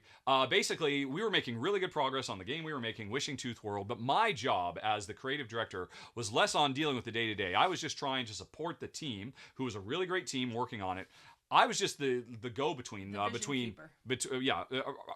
There was a vision keeper who was the founder of the company, and it was my job to make sure his vision was coming through, and my job to keep him away from the team, because he was a person who made his fortune installing MRI machines in hospitals around the world, and he didn't know anything about it, and he was like, "Oh, okay, I'll hire this kid. He knows about it. As long as I trust him, everything's going fine. If he says it's going fine, even if in my gut of guts, because I make MRI machines and I know how that should work, and I don't know anything about software development, but somehow I feel like things aren't working right. But if he says it's okay, it's okay." My father, entered into the final stages of his life. I had to go back to the States for 2 weeks, to spend time with him and my mom and say goodbye and all of that. And when I came back, I found out in the 2 weeks that I was not there, constantly whispering in his ear, "Everything's fine. Everything's fine." That was enough time for him to say, "You know what if I go out and get a second opinion?" And he went out and got a second opinion from somebody who didn't actually work at the company, but wanted my job and was ultimately hired for my job, because that guy doesn't know what he's doing. He comes from console development. This is a massive multiplayer game for kids. Hire me to do it, and I'll get it back on track. And so I came back to find that, I had been replaced. And so I left, and that's when suddenly Jen and I found, well, what are we going to do? Yeah. Are we going to go back to England? I mean, because we kind of needed that income. And then that's when the first ever Rahdo Runs Through Kickstarter campaign. We decided, well, maybe we can make a go of this. So that was our, and of course, you know where we are now. I mean, but what happened with TRC? The new people came in, they ripped everything up, turned everything over, and after the year I'd been there, we were making constant, nonstop progress. I think you were on track to publish at the end of the year or something. We were on track to be able to have a rollout that could have literally changed the idea of kids entertainment, because we were making a kids entertainment product that used the fiction and lore of the world to incentivize the children to bring the parents into the game. Because our game, we had like a lot of meta stuff where the characters of the world would say, "Hey, you know what?" Our game was basically centered around the fantasy of the Tooth Fairy. So it was made for kids who were still young enough to believe in the Tooth Fairy. And what happened is, when the kid lost the tooth and they put it under the pillow, you would sign up for Wishing Tooth World, and you would get a little thing that was like a signed invitation, a letter written from the Tooth Fairy. You'd put that along with your dollar or whatever under the pillow, and the kid would see, "Oh my God, the Tooth Fairy's here!" And they left me a handwritten note, and they said, "Go to this website." And you go to the website, and you log in with the code, and or the parents set all this up for them ahead of time, and then say, "That's my tooth! That's my tooth in the game!" Because of course the kid believes it, and then they see the tooth come to life, and that becomes their avatar in a massively multiplayer online world. And then it does all this kind of stuff that Club Penguin does, but our big differentiating thing was, the game would say, "Hey, you know what? The Tooth Fairy is going to be in your neighborhood and could really use an energy boost. Would you go make some cookies with your mom?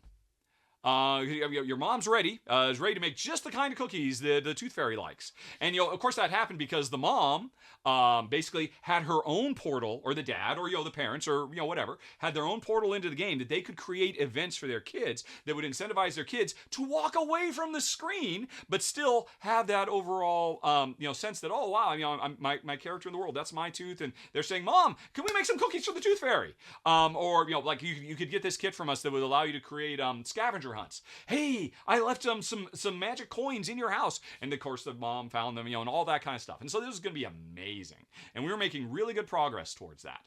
And then I was let go, and the new people came in who fundamentally did not believe in that, because honestly, everything I just described, well, the idea of the game coming out into the real world, that's why they hired me, because I pitched them that. They just had, the tooth goes into the world and that's it, and then the kid just lives in the world. I'm like, don't stop there. Have the world come back. Tell the kid to go out and take the dog for a walk. I mean, this would be such an amazing tool, because again, you're talking about young kids who literally believe in the Tooth Fairy, and you can use that to make a stronger bond. And because parents are so used to their kids and they don't know what their kids are doing and all that. So anyway, that was the idea. The new people came in and said, "Well, let's just make a regular, normal thing without all this extra weird stuff." And so everything got stripped. And so for the next 8 or 9 months, they pretty much started over from scratch, just from what I heard from people who were still there, that I was still talking to. And, the original vision was scrapped. And then the government started noticing. Those consultants who I used to talk to and I have to make pitches and say, hey, look, here's everything we're doing with the game. They started reporting, well, it really seems like things have gone awry. What's happened? What's changed? Oh, we got rid of that troublemaker who was, in fact, I was the only thing keeping the whole thing running. Anyway, that, I don't know how you go from, basically, I think because all of a sudden there was no, the government was no longer seeing any evidence that their subsidies were actually contributing to anything. And then that led to research, and then that led to, where's the money actually going, and this and that and the other. If I had been there, I spent 20 years making games. I knew what it took to get a game done on time and on budget. That is what I thought my special superpower was. And I believe we would have stayed the course. We would have had to make compromises here or there, we always do, but we would have, all the other stuff wouldn't have come to light. And then the conservatives, minority party, would not have been able to use that to usurp and kick the liberals out of power. So that's the story. And that's my little contribution to the fundamental shifting nature of Maltese politics. Does that sound about right? Did I miss anything? No. Oh, this other sad story. During this decline after I left, it eventually got to the point where the entire company pretty much had to go for 3 months without getting paid. Because just keep going. We're gonna get it. Somehow we're gonna get the funding back. We're gonna find the funding. And it's like, well, where's the funding going? Where did the money go? And I don't know the particulars of it, but that was basically the story. Sad. Yep. And those were the consequences of the government scandal that I was, as you can see, I'm exaggerating a bit, but there's a kernel of truth to it that I was at the epicenter of. Yep, and if only they hadn't gotten that consultant in to... Yeah, it's funny, too. When I was back in Washington State, staying with my dad and helping my mom and, and dealing with everything, and getting them set up for... donating my dad's body to science and all of that. I was still working. I was still doing milestone reviews. And in fact, my boss said, he had dreams for other wings and doing other games too. And he had me do a phone interview with somebody who he really liked to start this other project. And I'm like, so I did a phone interview with him. Turns out that's the guy who took my job. Oh. Yep. Wow. Yep. And that's how I spent 2 hours of my dad's final days on the earth, interviewing the guy who ultimately took my job for a different job. The guy who ultimately took my job. I don't know the guy. I don't know. I'm not going to say he's a bad guy. I have a very myopic view of what happened because after I left, the company was stunned. It was just very sudden. Nobody knew. Yeah. It just came out of nowhere. I was stunned. Jen was stunned. Everybody was stunned. Yeah, and he'd been gone for 2 weeks dealing with his dad's stuff. He got home and they called him in like the next day, and it was just the weird. day. It's funny. I came back Sunday night. Went right to work on Monday. We had a milestone, which was everybody. It was like what we did every month. Everybody was getting together. It was literally the best show and tell. You remember the music video? Or yeah. I'm a rapper, by the way, folks. Ask me nice. Maybe someday I'll play for you me rapping the Wishing Tooth theme song because it was a temp track. They were going to get real people to do it eventually. Anyway, everybody loved it. It was fantastic. Everybody goes home buzzing. The team morale has never been higher. And they say, Richard, actually, could you stay? We need to talk to the boss man. He's coming in later because he was flying in because he was a rich guy, flying all over the world and whatnot. And so I stuck around.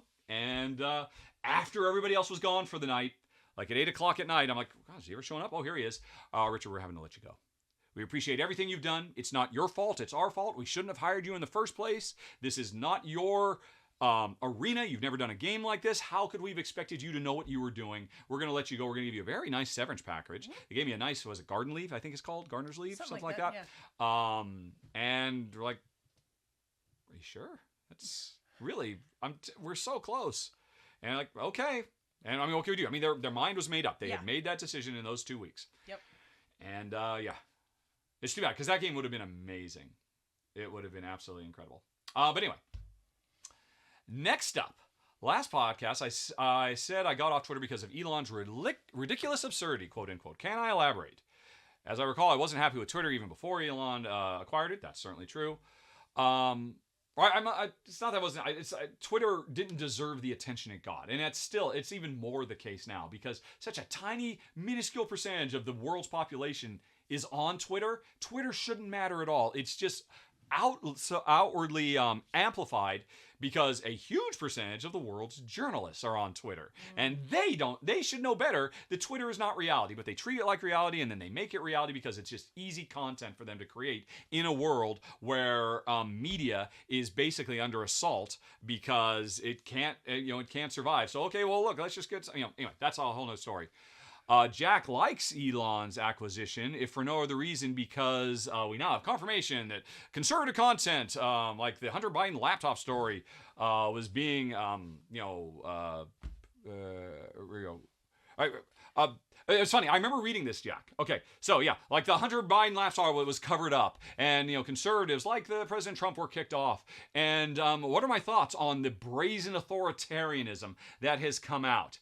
This wasn't just a private company enforcing terms of service, which is what I've said in the past. Hey, at the end of the day, it's Twitter's backyard. They can do whatever the heck they want. It's totally fine. It is not a government institution. But as Jack points out, this was government agencies working behind the scenes with partisan actors to suppress oppositional voices.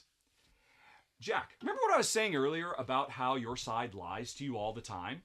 Would you like to know the lie here that you have, unfortunately, apparently from what I can see here, been led to believe? Here's the deal.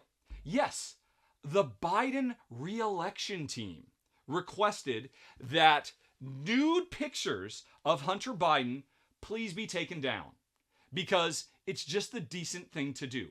Now, here's the deal. The election campaign of Biden, President Biden, is not a government agency. The Democratic Party and the Republican Party are private entities. They have no government affiliation whatsoever. So that you come here and say a government agency, i.e. the Democratic Party, was strong-arming a private company into censoring certain people is a problem because the Democratic Party is a government agency. That's a lie that Fox News tells you, Jack. The Democratic Party is not a government agency. It is a private organization. So this was one private organization talking to another private organization asking for a favor. And in a right-wing, corporations are people to world, you should have no problem with that, Jack. But it gets even more ironic because what you said is true. Government agency did, in fact, exert government weight against against Twitter, a private entity. But it wasn't the Democrats. It was the Trump White House. Trump, as a representative of the United States government, not as a private citizen running for political office, but as the actual sitting president. And the White House exerted influence to get the PAB thing, where somebody said Trump is a very nasty expletive, which I will not repeat here, and got that taken down. That is what you should be outraged by, Jack. That your side, that blames my side for doing something that my side did not do. Again, it was a private company talking to another private company. Meanwhile, you're the one that actually did it. So you should be incredibly happy that this came out. That the Republican, not the Republican Party, but the sitting Republican president in office, literally exerted influence over a private entity for his own political gain.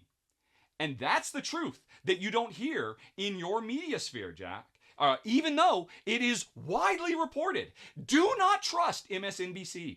Do not trust CNN. Jack, go to the BBC. Go to bbc.com and look this up. They've got nothing to say on this. They don't have a dog in this race. Look and see what they said. Go outside of your bubble and my bubble. Go to the BBC. Go to the Guardian.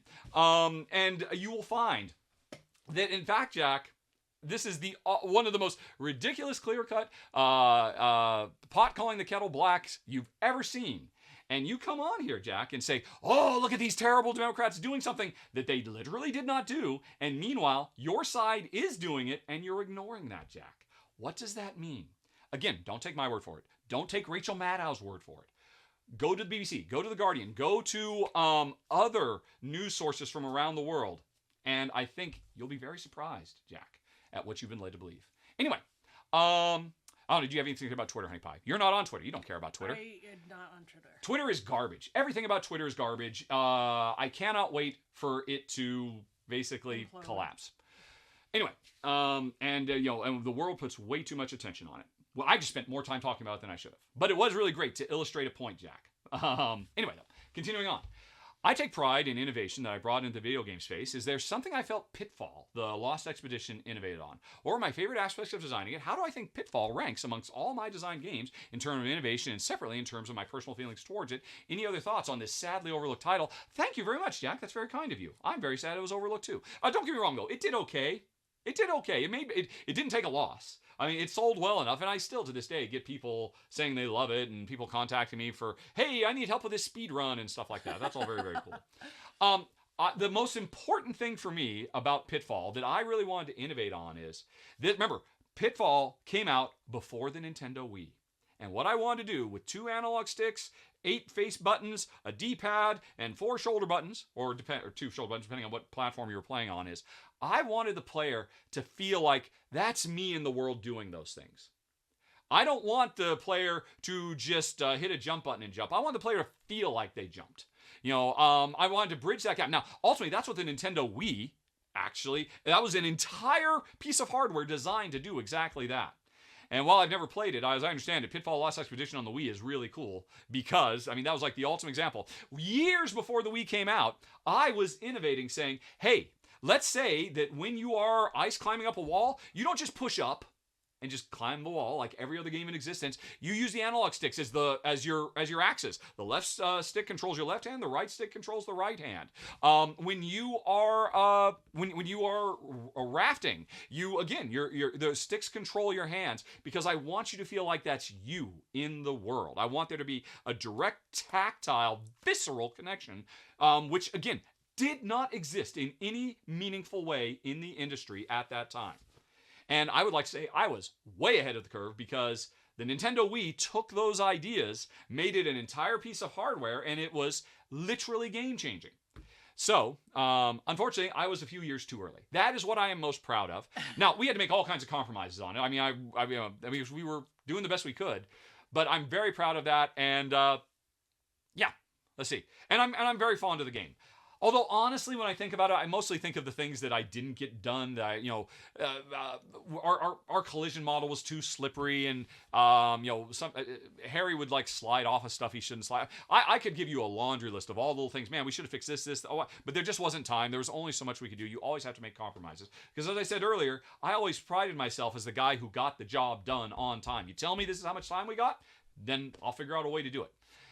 But anyway, continuing on, Honey Pie, you're back in it because Jack wonders, what do I like about the game? Or what do you, Honey Pie, like about the game? Did you play it all the way through? Any other thoughts on, again, thank you very much, Jack, this sadly overlooked title? Oh, that's my favorite game you've ever made. I loved it. I thought it was great fun to play. I played it all the way through. I played it several times, I'm sure.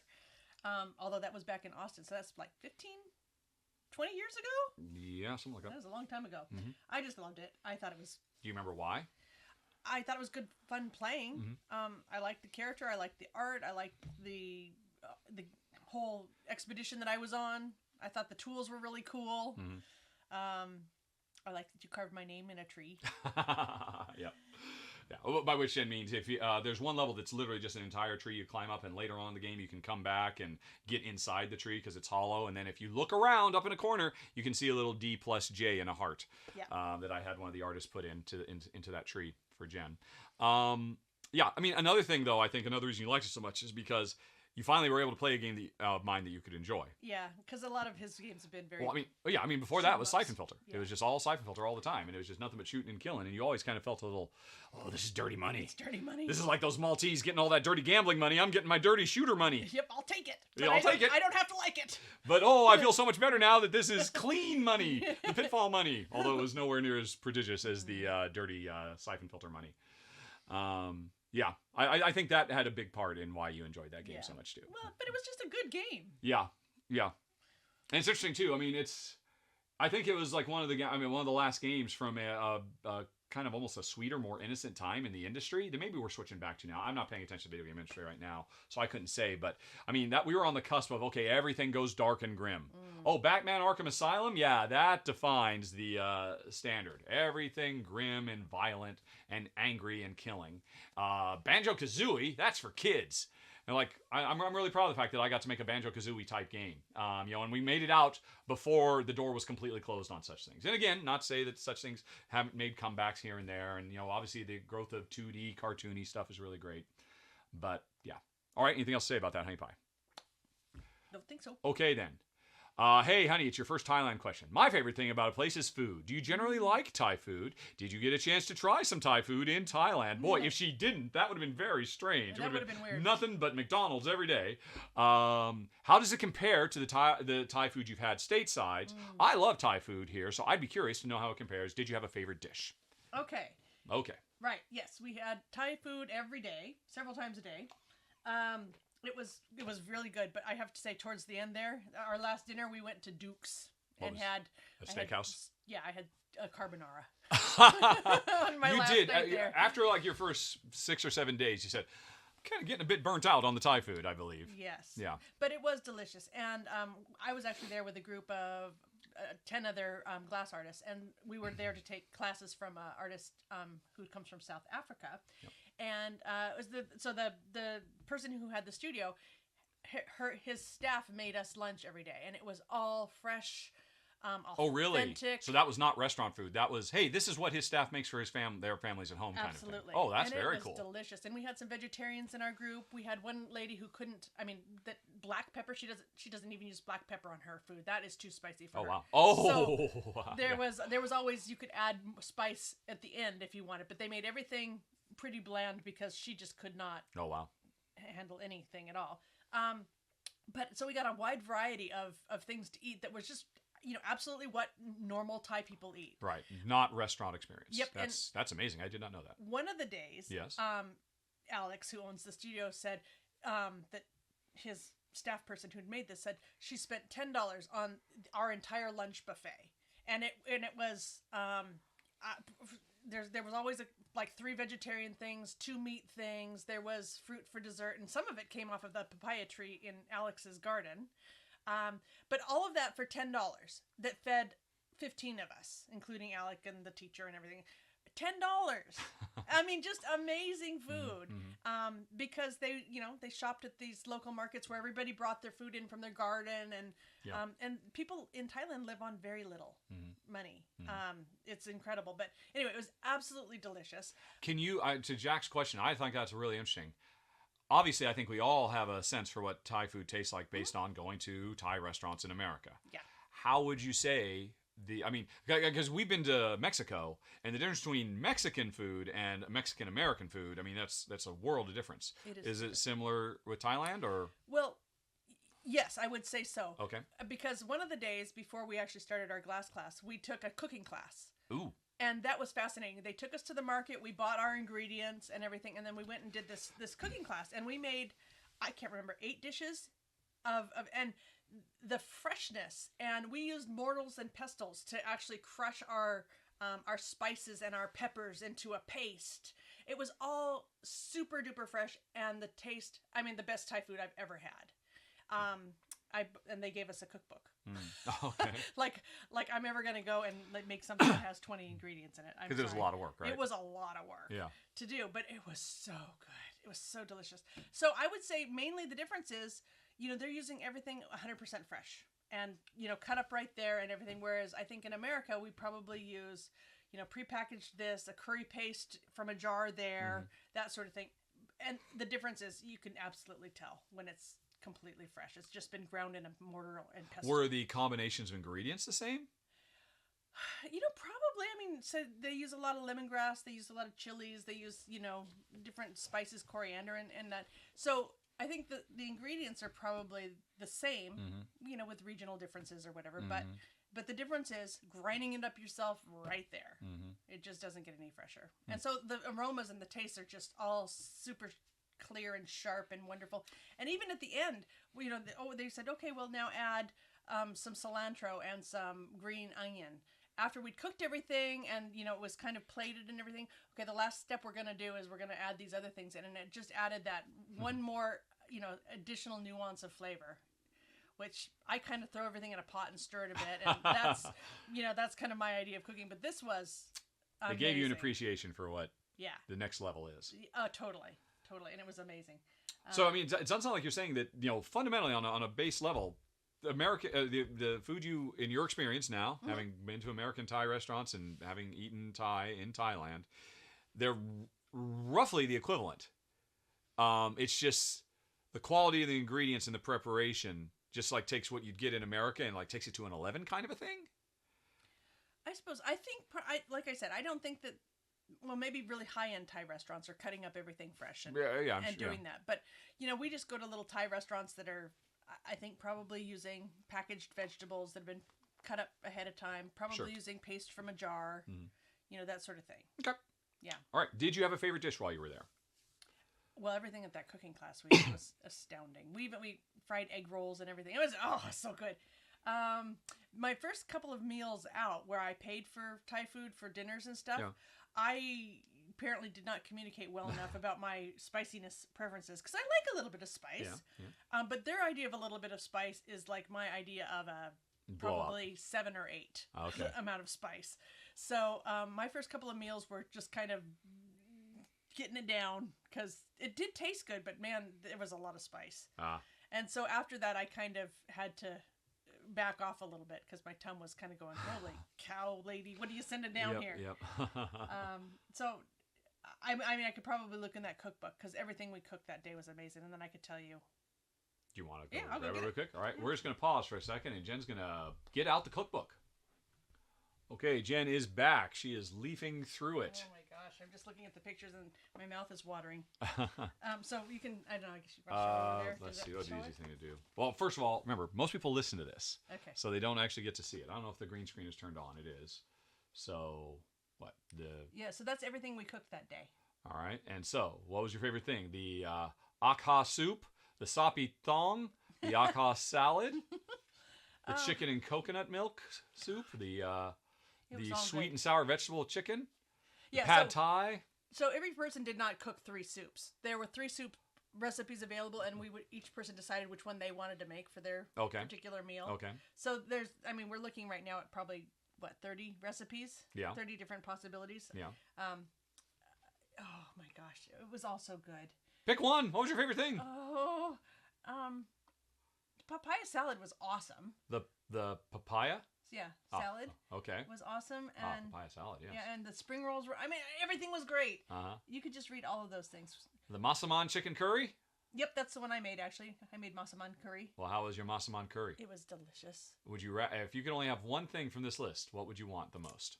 Actually, probably the masaman curry. Masaman chicken curry. There you Jack go. is the winner, thanks to the Chai Akba Kitchen.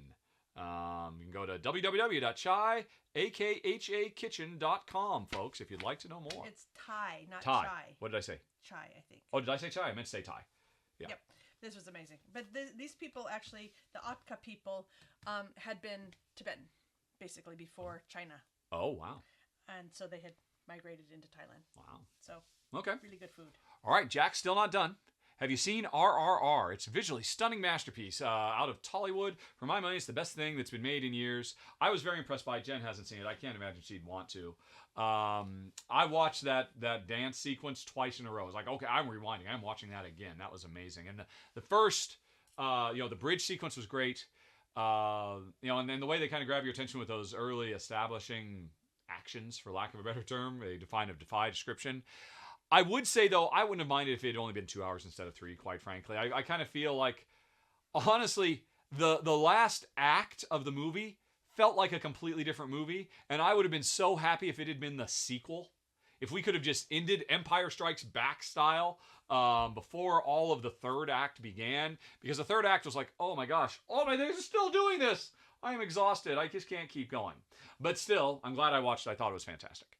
I'm trying to avoid spoilers there. And, right. Last episode, Jen said that she loves Clarkson's Farm. Given she likes his sense of humor, have you seen Top Gear? I personally am the antithesis of a gearhead, but I still love the show despite its trappings. It's basically a travel show. Clarkson for years. Yeah. I mean, you were aware of Top Gear when we lived in England. I have to admit, we've never watched a single episode. I've never heard anybody describe it as a travel show. That's very interesting. That certainly makes it more intriguing. Yeah, is it traveling around though to look at different types of cars? Because it was a gearhead show, right? And while I'm sure we'd appreciate the sense of humor, Jen also really liked. I mean, this is not. She doesn't watch this for him. She watches this for him farming, because we also watch a lot of farming shows just in general. And this just happens to be the funniest one, because normally there's some funniness, but mostly it's just like, wow, that's work. Man, I'm exhausted watching this. Let me talk myself out of ever trying to do this. Anyway, question 2. An oldie but hilarious show, if you like British Human, Fawlty Towers. I watched that when I was a kid, and I admit I didn't quite appreciate it. I should probably go back. I'm sure it's all available on YouTube. 3. Do you guys like cooking competition shows like MasterChef or the Great British Bake Off? In terms of competition shows, Australia does them best, has a better structure than British reality competition shows. It doesn't have the over-top presentation of the American ones. I'd recommend MasterChef Australia. Now, we don't watch any. Now, why is that? Because we did watch the chocolate guy that one time. Remember the fancy chef? That's true. Yes, I don't remember the name of the show. I think it was on Netflix or maybe Hulu or something like that. And it was this worldwide chef artisan, or this chocolate artisan who can make beautiful sculptures. And we watched that one. But I think we didn't watch it as a cooking show. We watched it as it was a sculpture show. Yeah. It was a craft show. Yep. We watched a lot of craft shows. And he was so positive too. Yeah. He was encouraging. But I mean, are you just not interested in the idea of shows where all that love and attention in the background and getting to know the people and the agony of defeat and the joy of victory, but around making beautiful, delicious dishes? You never really seem to be interested in that. I'm not, but I don't really care about food. I'm not a foodie. Yeah, I think I was turned off by Gordon Ramsay and all his shouty kind of that sort of show, and I think maybe casts a pall over the entire genre. Well, I'm not interested in that, and I'd never looked into it further. Okay. Well, no, I mean, imagine your favorite craft. I mean, imagine the Great Pottery Throwdown, but instead of them making new ceramic works, they're making cakes. Yeah, I'm sure it would be lovely. I mean, there's lots of them. Yeah, I know there's apparently the MasterChef Australia is. You want? All right. Well, yeah, we'll check it out. We will try out an episode of MasterChef Australia, and with that, the Jack Attack is over. Okay, Jonathan. Jonathan said, "I was very sorry to hear about my mom. I was a good son." Jonathan wrote a very long and very thoughtful message, including talking about the rough couple of years he's had with loved ones in his life that he has lost.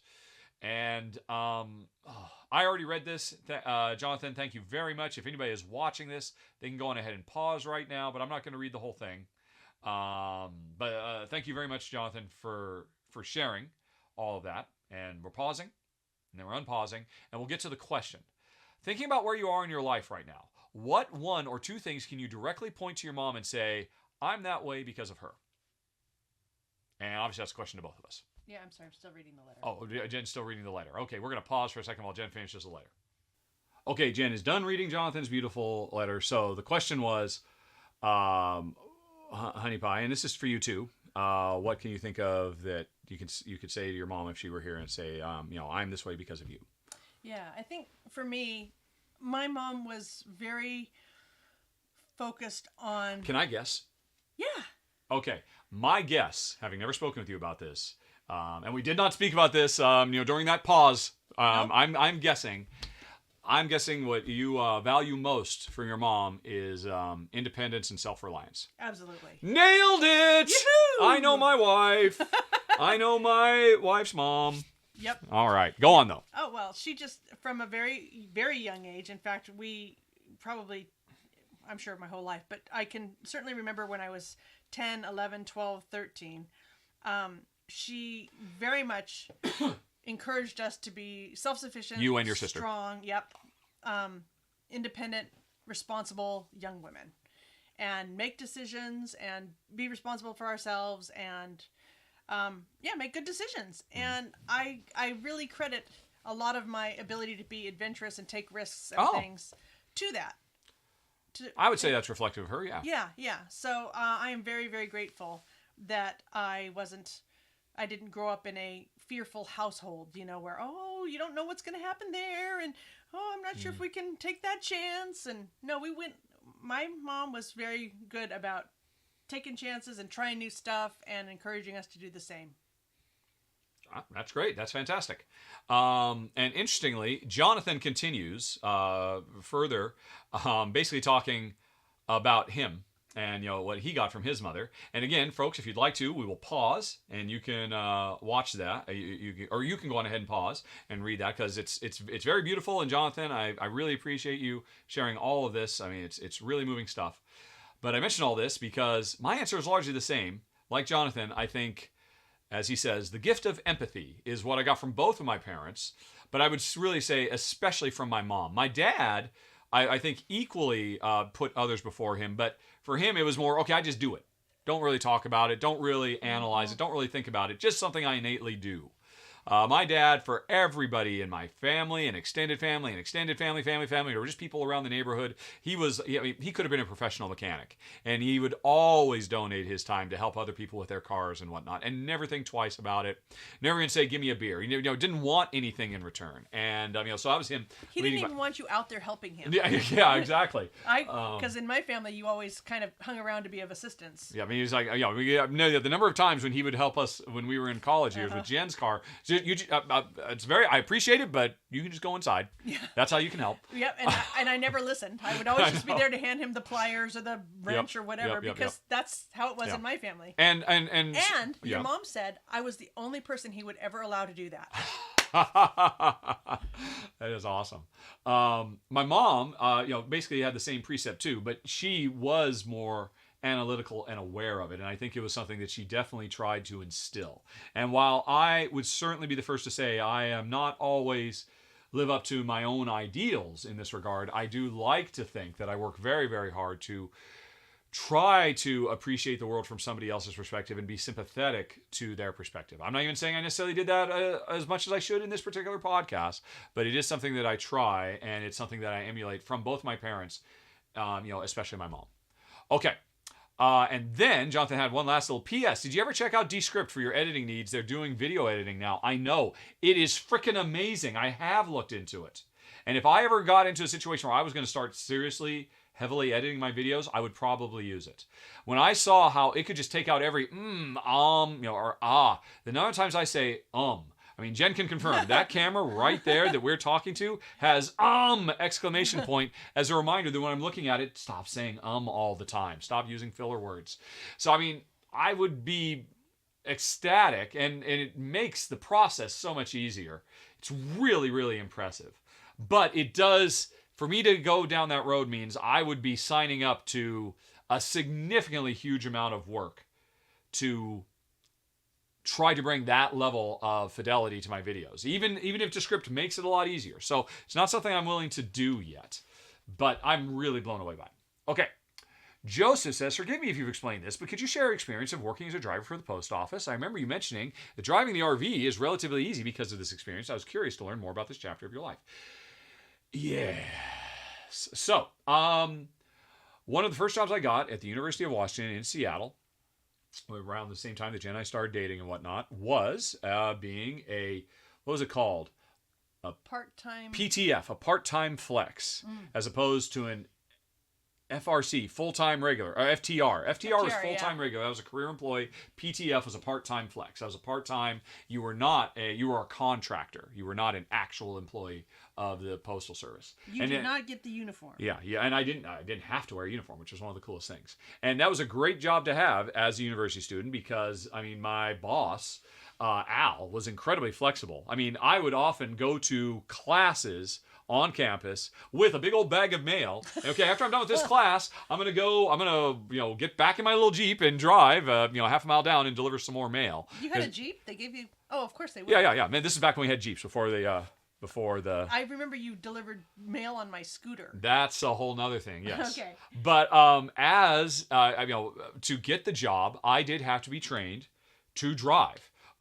Just having my driver's license, my Washington State driver's license was not sufficient. I had to get a driver's permit from the United States Postal Service, which meant I got a lot of training as part of, the induction process. Trained how to drive the little vans, but also I was trained. Yeah, because the steering wheel's on the other side, so you can reach the mailboxes. Yeah, exactly. So that's why Yes, that's true. But then they also, and I'm not quite sure why, because I never needed this in my job, but I actually got a fair bit of training for how to drive big trucks, upwards of 30, 35 feet. Like the trucks that take huge amounts of mail from one station to another. Not 18-wheelers or anything like that, but big 30, 35 inch, and so they trained me all the tricks for how to visualize things when you're parallel parking and all that, and it all. I think Jen is often very impressed how I'm just so very casual about now driving around our 32-foot RV, because it's all I have to do is just pivot right. Okay, where is the rear wheel? That is where the pivot point is. It's hardly going to move more than a foot or two, so I just have to visualize where is that compared to this is when I start cranking the other. It's really simple. It's basically no harder than visualizing, right, where do I have to hit the cue ball to be able to make the ball go into the corner pocket kind of thing. It's just angles and whatnot. And so, stuff that I was never trained in driver's ed, so, but I got trained in this stuff, and that was really great. But that's just one small part. I ended up doing that job for 6 months, 8 months, something like that. And I was really enjoying it, just delivering mail all over the university district, being able to be very flexible with my schedule. But then I got in a big accident, not at work, but after hours. It was like a whole thing in and of itself. I got kind of railroaded, and I got a reckless driving on my record, which is like almost a felony. Even though I think I've talked about this on the podcast in the past about the cop who basically lied. Might even been last podcast or 2 podcasts ago. It was recently. So I lost my driver's license for like a year or something like that. I think it was a year. Something like that. And but my boss at the post office loved me so much. He said, and he needed me so much because I was his go-to guy. I could deliver anything, anywhere, just lickety-split. Because I was, a 19-year-old kid. I had boundless energy. And I was in really good shape. Best shape of my life. Walking up and down all the steep hills of Seattle delivering mail. And so Jen had a 50cc scooter. And you were not required to have a driver's license to be able to drive a 50cc or lower scooter. It was legally considered a bicycle. So for a couple more months, I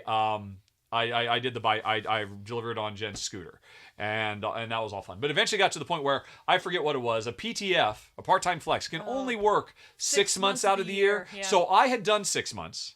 And then the year was over, and then I was starting my second 6 months, and then a little ways into of the next year, I got the thing, and so Al said, "Well, I'll tell you what, you've got a few." I think I had like 2 more months before my 6 months of the year was up, so I continued for 2 more months to deliver using a 50cc scooter, and then I would have had to stop working anyway, and then I needed another job because I can only work so much, and so that's why I went and got a job at Nintendo. Which was like the first step of the path of my life. But I eventually got fired from Nintendo, which is something that Jen still will not allow me to talk about on the podcast. So I can only tell you about it if you see me at a convention and we will talk about it in person. Well, no, you can talk about the Nintendo one. You can't talk about the second post office one. Yes, because I went back to the post office, you see, after I got fired from Nintendo. So you're fine with me talking about it? Yeah. Really? Can't I just tell the whole thing and just get it out there once and for all? Again, the statute of limitations is so far. All this stuff happened 30 years ago. I know, but it doesn't matter. Ask next month, and maybe Jen will relent, and I'll tell you. But anyway, long story short, I ended up going back to the post office, and then I really got into it pretty seriously, because by that, after having worked at Nintendo for a year, I ended up doing that. I was switching over to that full time. Yeah. And I was like, I'm going to make Nintendo my career. I'm going to be a writer on Nintendo Power Magazine. I'm going to be a journalist. I'm going to be a games journalist. But then I got fired, and I'm like, what am I going to do? And by then, I got my driver's license back, so I went back to the post office. Did that for a year until a thing happened that Jen won't let me talk about. That has to do with Nintendo. And it's all a very weird, intricate, interwoven story that has to do with the thing that is a felony. If I were to admit it publicly. It's a what's it called? It's a consensual crime. There were no victims in this. Yeah. But anyway, But when I went back, I was much more serious about it because at that point I was like, school is not for me. I don't want to go back. And I thought I was going to be able to. I mean, because if you do enough time as a PTF, you have a shot at getting in as a full-time regular. Yeah. Most full-time regular job positions went to vets. Veterans. It's a really, really great post-veteran job. Or at least it was back in the 90s. I don't know how things work now. It's been so many years. But anyway, I ended up losing that job. But it was a great job. I really loved it. I spent most of my time outside, just walking around in Seattle, being in really, really good shape, listening to music on my Walkman, not having to wear the uniform, so I didn't feel silly. I felt kind of cool. I'm the cool mailman who just, wears jeans and a t-shirt or shorts in the summer and all of that. And it was just really, really great. And it certainly, and the other thing that was great about it too is I was not in an office. I was not, I was really effectively independent. Now, there was a thing I hated about it too, which was sorting. I had to get into the office at 5 a.m, and I had to spend 2 or 3 hours every morning casing the mail, which is, sorting all the mail that's for my area that I was covering that day, because it didn't come sorted. I wouldn't be surprised if nowadays it probably all comes very sorted now. Yeah. Probably that job doesn't exist anymore. But I hated that because even though I was in my 19, 20, 21, man, that killed my back. It made me realize I am not suited for standing up for 2 or 3 hours at a time. It just wipes me out, even though I was in the best shape of my life. And so I always tried to get out of that and say, well, hey, can I just not do that and come in later and do more shifts on other people's routes and stuff like that? But that's the thing I hated, but I just loved. I mean, I just thought it was a blast, and I would have been so happy to make that my career. Yeah. And I thought for a little while that was going to be my career until Nintendo struck from the grave and took it from me in a way that I could only reveal by revealing my offenses against the United States government. Or no, Washington State government, not the United States government. No, I believe it is federal. No, I'm pretty sure it's just state. But regardless, it's neither here nor there. Maybe someday, folks, if you keep asking, Jen will relent and I can tell that last bit of the story. Maybe on your deathbed we'll tell it. They can't prosecute you then. But yeah, I don't know what else to say about it. Obviously delivering the mail in Seattle is tough because the weather goes through huge extremes, but I loved it. I loved delivering mail out in the rain. I like being out in the rain, actually. I'm not one who tends to run, get away from the rain. I melt. So that's pretty much it. There wasn't much to say. It was just a great school job, and then it was a great potential career that didn't work out. Well, and actually we were talking to our postmaster here in the city that we live in. Yeah. And at Christmas time, and she was saying, we cannot find anybody to work with us at the post office. We have full-time positions available. It's a great career option. Really? They just don't, and they were making like $40 an hour or something now. Really? Which is like $80 a year. Why is that? It's great. Yeah, it was stressful. Because the mail just never stops. Newman on Seinfeld had an amazing, he almost broke down. It's the mail, Jerry, isn't it? When Jerry asked, why do they always flip out? And it's the mail, Jerry, it never stops. It's like, I forget what it was, but it was hilarious. And, it was particularly meaningful for me because I was a mailman at that time, and I kind of agreed. Although that is not the reason. But anyway, it can be very stressful. But yeah, I just really enjoyed it. I just loved, I loved being in really, really good physical shape. My job allowed me to just, it was very good for me. And when I was just out walking, just on my own, listening to music, just thinking whatever I was thinking, it was fantastic. I loved it. All right, but I'm not going back. All right, even though apparently there are openings, which I was unaware of. Honey Pie. Yes. What, says Joseph, was your biggest surprise during your trip to Thailand? Oh, I think my biggest surprise is the lack of health and safety concerns or regulations or anything. Okay. Everybody drives around as if they're in a bubble, a protective bubble. That nothing bad can happen. You have families with babies and children, like on mopeds. Yeah. Like 4 people on a moped of all ages, just out there going at freeway speeds. With traffic being, I assume they understand the laws of the roads there, but to a foreigner, it's just like chaos. Yeah. I mean, you yourself, I mean, the studio you were working at, you said, was like 40 minutes from the hotel you were staying at. And every day, they would put you and the other ladies in the back of a pickup truck. Yep, that had a canopy on it. Right, but with no cover on the back. There was an open door in the back of the truck, and there's no seat belts. There's some handrails up at the top of the canopy that you could hold on to. That's it. That's it. There's, and just completely open in the back. And just, wow, there was one of these red trucks that had like a gate thing that folded over the back once. And we rode in it, I think, there and back. So on the way out, he didn't bother to shut the gates. It was like bungee corded to the outside of the truck. But on the return, he did actually shut this gate. And it did reduce the airflow. And Thailand's hot. Even now, this is like their springtime, so it's their coolest time of year. Oh, yeah. And it was 94, 96 degrees. So you want as much airflow through those trucks as you possibly can. But, oh my gosh. Yeah, so that, of course, there's tuk-tuks as well that you can just get in, and there's no seat belts in that either. You just, have grab rails sort of along the sides of them. And nobody bats an eye at it at all. And you said you did see an accident, right? There was an accident one time coming back from the studio, and it was, fortunately, it looked like cars had hit each other. So, like modern. Yeah. So it's not like, those bubbles will protect them. I mean. No. Yeah, no. It is. Yeah.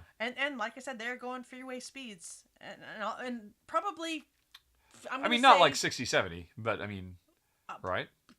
Or you think? Yeah, no. Really? Okay. Yeah. But maybe not 70. Certainly 55, 60 though. Wow. Yeah. Yeah. So that was kind of crazy. And then there's a lot of kind of like street food vendors, and they would have a motorcycle, and then they had put like a sidecar, but it was up at sort of waist level. Yes, you showed me a picture of this. Yeah. And then they've got their cooking thing, they've got their gas there, and then they've sort of set out rows of food that they've already cooked. And so we're driving along, and I don't think there's no is it the EPA where people have to go and get their mufflers and their catalytic converters checked or something? Like in England we had to do that every year, and I'm sure we have to do it. Well, we have a Prius, so we don't have to do it in here, but most cars have to go to inspection, some kind of. I don't think they've got that because there is just spewing exhaust and diesel fumes and everything. So I actually ended up wearing a mask every day in the red trucks because it was so much pollution that my head felt funny and I just didn't feel very good. And once I started wearing a mask, at least it filtered out some of that stuff. And actually the other ladies were saying, I don't feel so good. I said, bring a mask tomorrow because it makes a difference. And so pretty much everybody started wearing masks as well. But anyway, so the point of this is prepared food. There's no saran wrap or anything over it. And they're just, puttering through the city with all of this other exhaust and everything with this prepared food on the side of their motorcycle. Yes. That they're taking to, I don't know, wherever they park and sell their food. But it's all been exhausted upon. And so, I mean, there's just, you just kind of think, well, how healthy is that?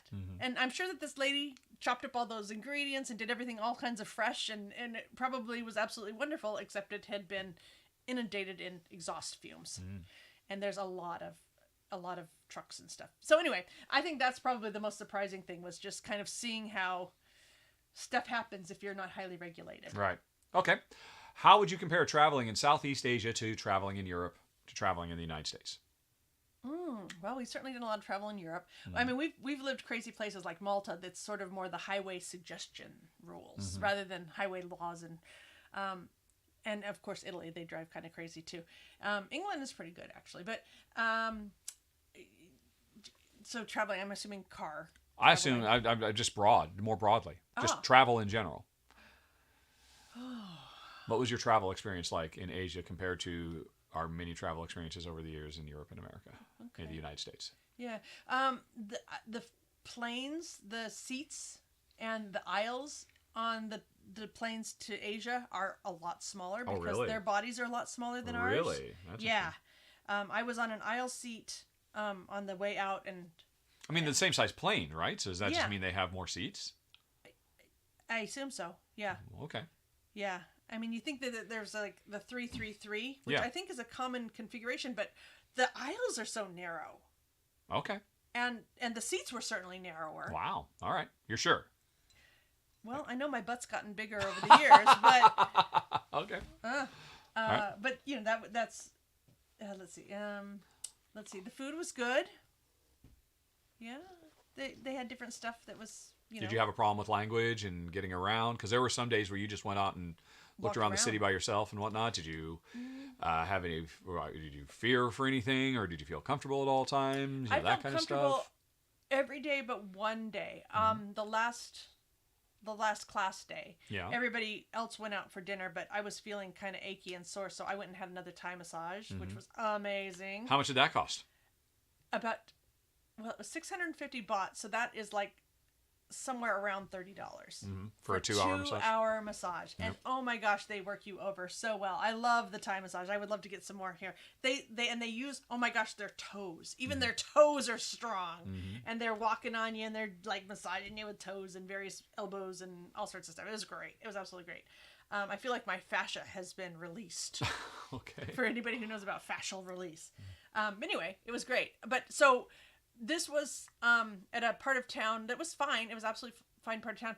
And I was going to walk back to the area. There's this big night market. And then it's probably a 10-minute walk from the night market back to the hotel, which I've made that walk a lot of times. So I was totally comfortable with that. And I knew, because I'd taken the tuk-tuk from the night market to the massage place, I knew the street I was going to be on. But I got out of it at like 9 o'clock or 9:30 or something out of my massage. And I started walking. And the street lights weren't quite as bright, and there was like some shadowy figures, which when I walked back to the massage place and got a tuk-tuk for 100 baht, which was, like $3. And I was like, well, you know what, for $3, I'm just not going to worry about it. Okay. So when I passed the shadowy figures, they were just people's carts that had been, pushed up against a fence along the side of the road. But I couldn't tell from my viewpoint. It could have been people sleeping in tents or whatever. And I was by myself that night, and I just felt a little bit like, do I need to prove a point here? No, I don't. I have 100 baht. I will go get a tuk-tuk. Okay. But that was the only time I felt any kind of weirdness at all. And again, it was just completely my perception on a somewhat dark area of a street. As soon as I got past that park, it was all again lit and, food markets and all sorts of stuff. I would have been fine. I just had to get past that one block. I assume the people are all very friendly, obviously. Everybody was super friendly. Did you have any language, conversation, communication issues? They don't speak English. They're like, like in Malta, everybody speaks English, which made it really easy to move to Malta. People would try, but it's the accent, and then you're trying to... So, no, it wasn't easy communication, but... A smile goes so far. You could tell that there wasn't any ill intent, and everybody was trying to be helpful and all that. So no, I think it was really it was a really lovely environment to be in. Okay. Yeah. All right. So I mean, how does that compare to travel in the? Well, like traveling in France, they're not particularly trying to be helpful. If you don't speak French, you don't really rate in France. Apologies to all the French listeners. I love France. I want to go back to France and spend some serious time. But I was trying to learn French. Yes, you were. So you felt that so strongly that we did start taking some French. Yeah, and I did pretty good. Yeah. And I think they appreciated that I was trying, so we got along pretty well. But I had been told that, so that was why I made a special effort with France. Plus, the food's awesome in France, and it's beautiful there. But anyway, yeah, no, I think generally people are nice and good. Yeah. And that has been the case anywhere I've traveled. Okay. Yeah. Would you travel to Asia again? And if so, where would you like to go next? Oh.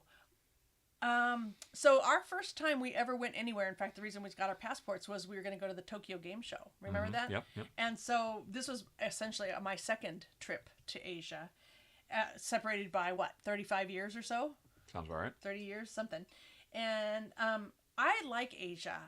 I kind of like being somewhere where I don't understand the language because it really allows me to turn off a portion of my brain, I guess. And maybe it's more experiential because I'm not relying on language to help me. But I did see, we went to Copenhagen before we moved to England. And it was one of the places that Duck interviewed for a job over there. And everybody... I'm Duck, by the way, everybody. Yeah, everybody in Denmark speaks perfect English, but everything's written in Danish. And so that was one of the reasons we decided to go with England, is because even just trying to pump gas, if you don't speak or you can't read the language, you don't know which one's the unleaded and which is the diesel. So I definitely found that in Thailand, because they've got a really beautiful language. The letters are so curvy and shapy, and it's just beautiful to look at. But you would definitely have to learn at least how to read it, if not speak it. And that to me, that's a whole nother level of when I want to move somewhere. You really have to learn language. So would I go back again? I think I would, because there's an awful lot, like Halong Bay, I really want to see. And there's some other beautiful like islands that I would like to go to that I've seen pictures of. Okay. So yes, I think we will be going back, but we will not be going for 2 weeks, because it is a bloody long way to go and come back for just a 2-week holiday. Yeah. All right. Matt says that I've talked about retiring to Malta, about retiring early to Malta. That, you know, when we decided we're going to retire, we went to Malta. What would you say your path was to get to the point of early retirement? Not that it's stuck, of course, but, you know, we did make a go of it. What did we do to invest our money and grow it? What was our most income stream from retirement savings or Jen's Glass or something else? One of the accounts I follow on Instagram is a personal finance club, and his mantra is invest early and often and spend less than you make, which I think is some of the best financial advice out there. So this is obviously a question for Jen.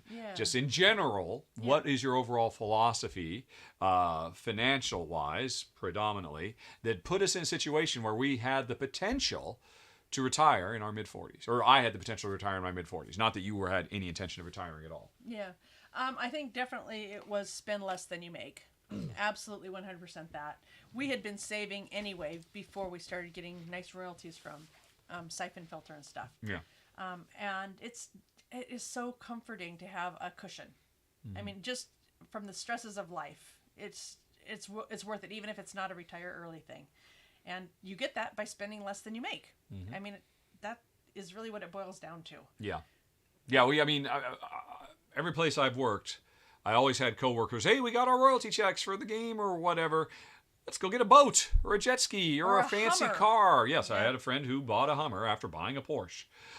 Siphon Filter, Jen will never forgive me for saying I can't stay and keep doing Siphon Filters. Like, how much money are you making off these royalties? Yeah. But we didn't buy any fancy cars when those Siphon our royalties house came instead. in. Yeah. And saved. Oh, we did a little bit. I think I got... It was like a 60-inch TV back in 1990, which was a big deal back then. But yeah, I mean, for the most part, I mean, while all of my coworkers were spending their money, we were just saving as much as we could. I mean, this pair of pants I am wearing right now, I've had this pair of pants for 5 years at least. This shirt I've had for at least 5 or 10 years. Or the overshirt I'm wearing. I mean, we don't buy clothes very much. We just use what we have. We generally don't buy much in the way of frivolous stuff. Well, for years and years and years, we would never buy new phones. We always got, hey, what is the, it's a time that this phone, is it dead? Is it not working anymore? Has it been, obsoleted by whoever? Well, what was the phone that was really hot 3 years ago that you can now get for $100? Let's buy a few used of those. We always did that. Always. Cheap stuff. And same thing with computers. Yeah. You would put them together. Yeah. And upgrade them separately. Yeah, I think one of the really big things early on that we figured out, I read Your Money or Your Life by Joe Dominguez. Can you look that up? All right. Joe and Vicky. Oh dear. I pushed the wrong button. I'll get back to it though. And one of the really important thing at that point was figuring out how much money do you actually make from your paycheck. Because there's other things. There's like your commuting budget. There's like your clothes budget. There's how much money you're spending on coffee or lunch. So you not by Vicky Robin. Yeah, that's it. That's far from Joe. And Joe Dominguez. Oh, he's yeah. He's got a little. He got the byline, but he's the one who really stuck out for you. Well, whatever. Vicky Robin and Joe Dominguez. Yeah. Okay. Anyway. Once I figured out that, okay, I was making $12 an hour, but really when I take off my commuting costs and my whatever and this and that and something else, I was really making, I don't know, $6 an hour or whatever. And then did I want to go spend $6 on lunch?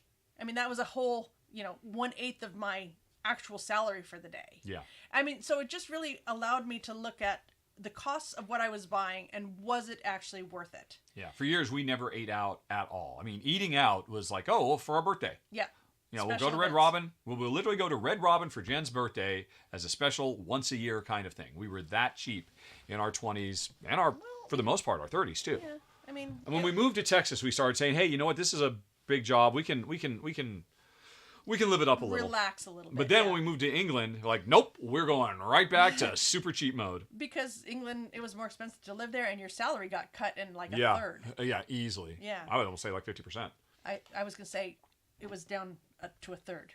Oh, you mean, so it got cut by 2/3. Yeah. Yeah, exactly. Yeah.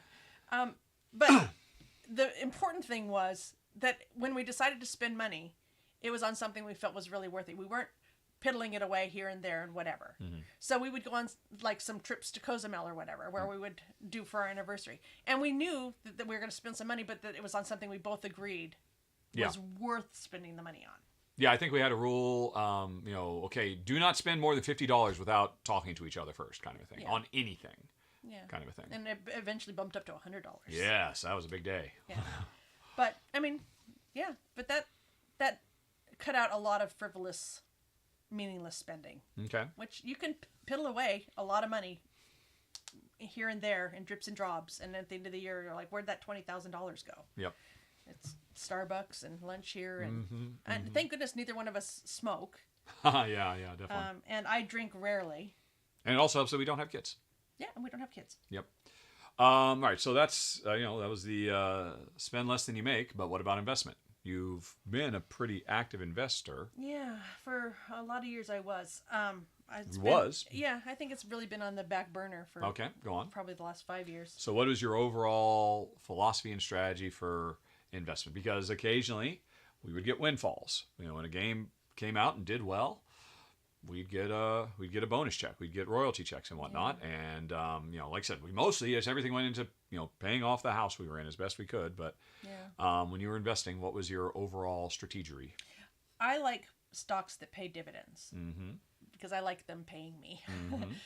So that was early on. I made a decision about that I wanted to buy stocks of companies that I liked, that I'd be happy to hold long term, that paid dividends. And that's been a core strategy. There's been a couple of companies that I've bought low, sold high, and just, I call it yo-yoing. Yeah. And that has done great things in my personal retirement account. I didn't do it so much. You never did it with personal money. Yeah, you with the actual savings. It was always in the retirement accounts. Yeah, because I knew we had a long-term horizon on that.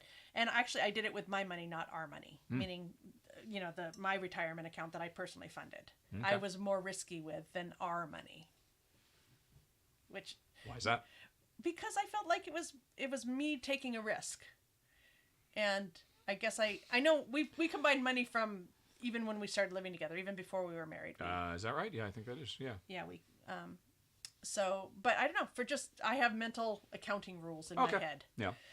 So Macromedia, when it was a company, it has since been bought. I did that quite a lot, where I'd buy Macromedia for, I don't know, $12 a share and sell it for $20. And then it would go back down to $13 and I'd buy it again and it'd sell for $22. And then, so that's where a lot of my personal retirement account income has come from. And it's done quite well. I used to do it with Adobe as well. I'm currently trying to do it with Intel. So you always chose to do this, but only with stocks you were very, very confident. Yes. And I was a graphic designer, and I used Macromedia and Adobe products every day. So I knew those companies. You would always ask me, hey, what video game companies, what game publishers are the ones we should invest in? Which are the hot ones? Which are the ones that have big games coming out and stuff like that? Yeah. Wherever if I had inside information. Yeah, which insider trading. Yep. But anyway. I'm sorry, which what? Which you rarely did. I know, exactly. You almost never told me, and then there was Activision. But anyway, but that was, again, a risk that I took personally in my retirement account. I didn't take it really with our money. So where you were risky, you siloed it. Yes. Okay. Yep. But again, I think I've done pretty well. And then I always felt stupid that we lived in Seattle and never bought Starbucks stock. Back then, I felt stupid about that for 30 years. Well, but like I said, we didn't go there. We didn't drink coffee, so you true. only invested in stuff you personally believed in. I guess that's it. Yep. Although the writing was on the wall. Anybody could have bought Starbucks back then and been quite successful. Nobody back then could have anticipated Starbucks would become such a worldwide phenomenon. It was a coffee shop.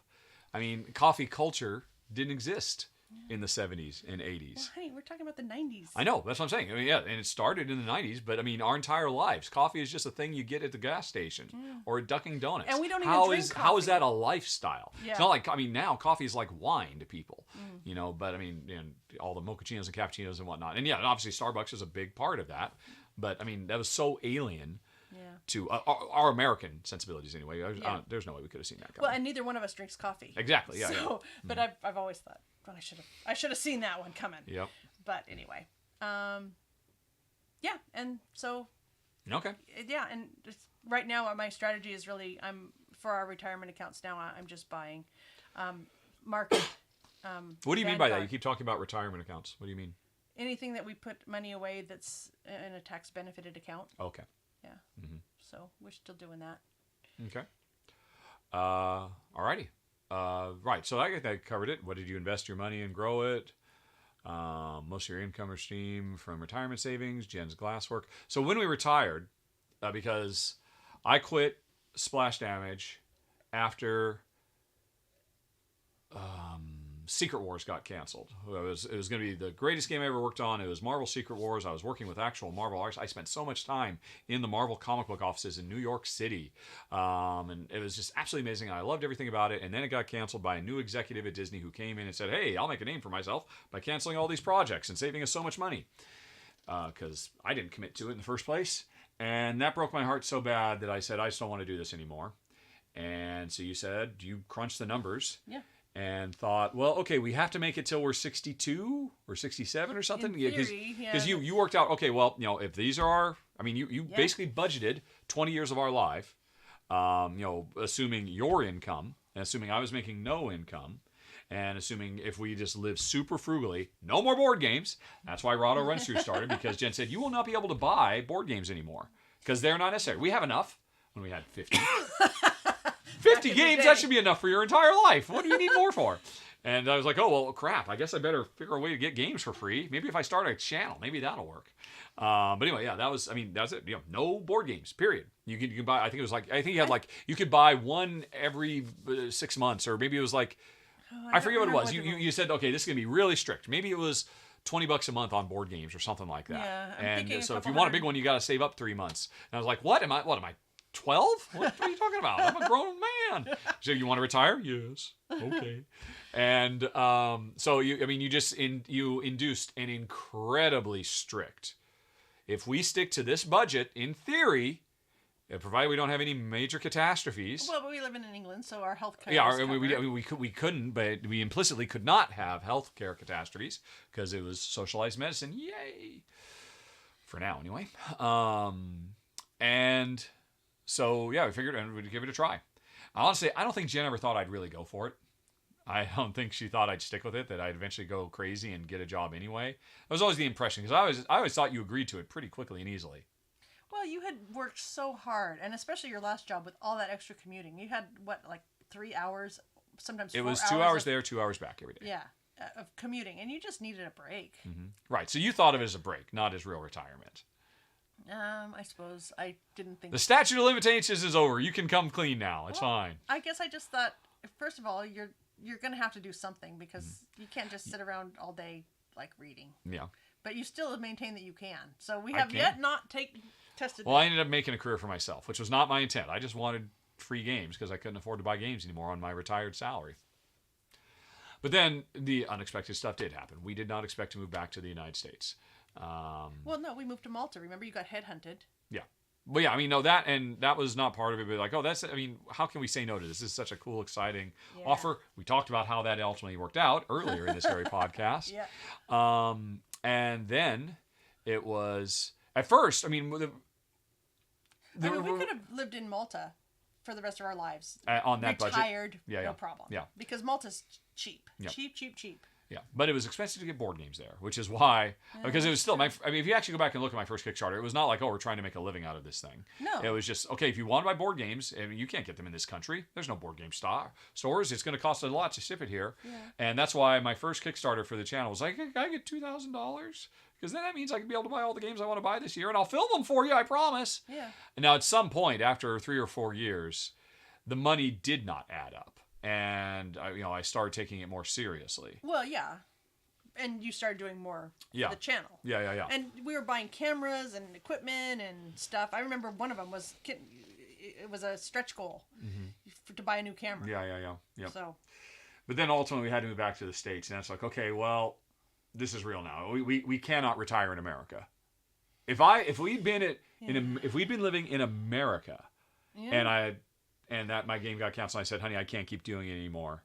Would you crunch the numbers and said, yeah, we can make this happen? I think the answer is no. It would have been impossible. Well, just for healthcare alone, healthcare alone is very scary. But also, I mean, you had wanted to retire pretty early. So every year that you continue working and bringing in money is a year we don't have to live on savings. Mm-hmm. So, the further this goes, the easier the retirement numbers are. Mm-hmm. So, and you want to live to be forever. Yeah. So we've got to be conservative with our. That's you just have to live long enough till UBI becomes a thing, because it will. It's unavoidable. Unavoidable. I hope so. All right. Anyway, I guess that was some general. Matt, if you have more questions, by all means, please write back, because we've been going at this for quite a while, and we still got more questions from Melanie, who says, "How's the trip to Thailand? Specifically, what type of food did you eat while you were there?" So you've already covered that, but she further adds, "Spicy food." You've talked about that. Yeah. In general, are you a spicy food person? I guess that would be the... I thought I was, but I am not. Do you remember what was it that you got? It wasn't anything like that had 3 peppers on the menu or anything. Mm-hmm. It was just, one of them was Tom Yuk soup. Tom Yuk soup? Yeah. And I've had that here in America, and I love it. It's delicious. Holy cow, over there. So I asked the waitress, because they had 2 different ones of the soups, and I said, which one do you like better? And she goes, oh, I like that one. I said, okay, well, I'll have that one. Holy cow. Holy cow. It was the day that I had the purple tea. Oh, yeah. So I had 2 of those to help get it all down, because they had a cream tea kind of a thing. Oh, okay. Oh, delicious tea. But, yeah, I needed So was it delicious still? It was still good, but, I mean, you couldn't, eyes you were just couldn't taste it. My nose was streaming. It was Did everybody notice at the table? Yeah, they were all kind of just... And the guy I was sitting next to goes, you got through that really well. Was he a local, or? No, he was the husband of one of the other glass artists. Yeah. Did anybody ask, I have a taste? No one asked for a Nobody taste. else made a mistake like that? And I'm sort of down at the end of the table. Most of the conversation's going on with the sort of 6 people on the other end, and I'm just getting through my soup. I didn't realize at the time how cheap everything was, or else I would have just said, I would have sent it back and ordered something else. But I spent, I think, $300 in 2 weeks on transport, doodahs and knickknacks, gifts, to bring home. All of my food out, lunches out, or dinners out when we weren't doing stuff as a group, whatever. I mean, it was $300 for 2 weeks, considering how much I did. And my massages, 3 amazing massages, for $300 for 2 weeks. Yep. It's so cheap to live there.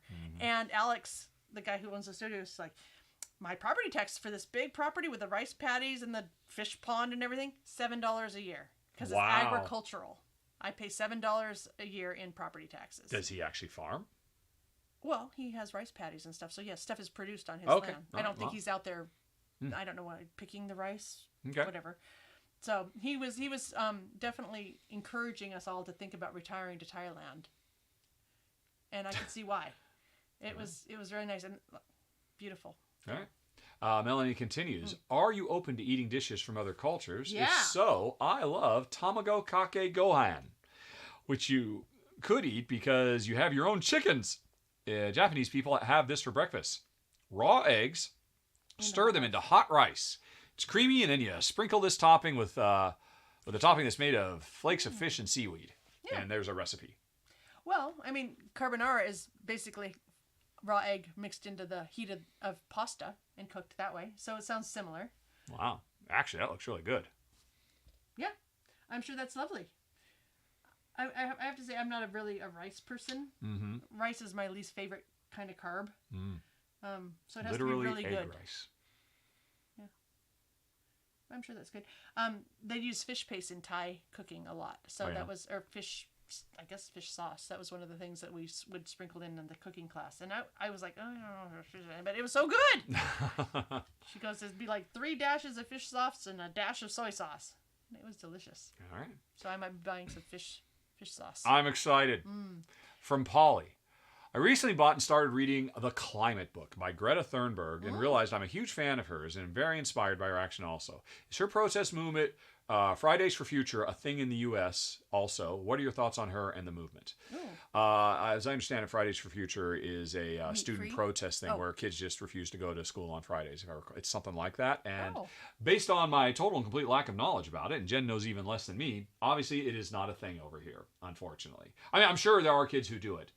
But I don't think there is, in American culture, we don't have a lightning brand like Greta. And honestly, I don't think Greta could have ever gotten traction if she had grown up in America with the same mindset.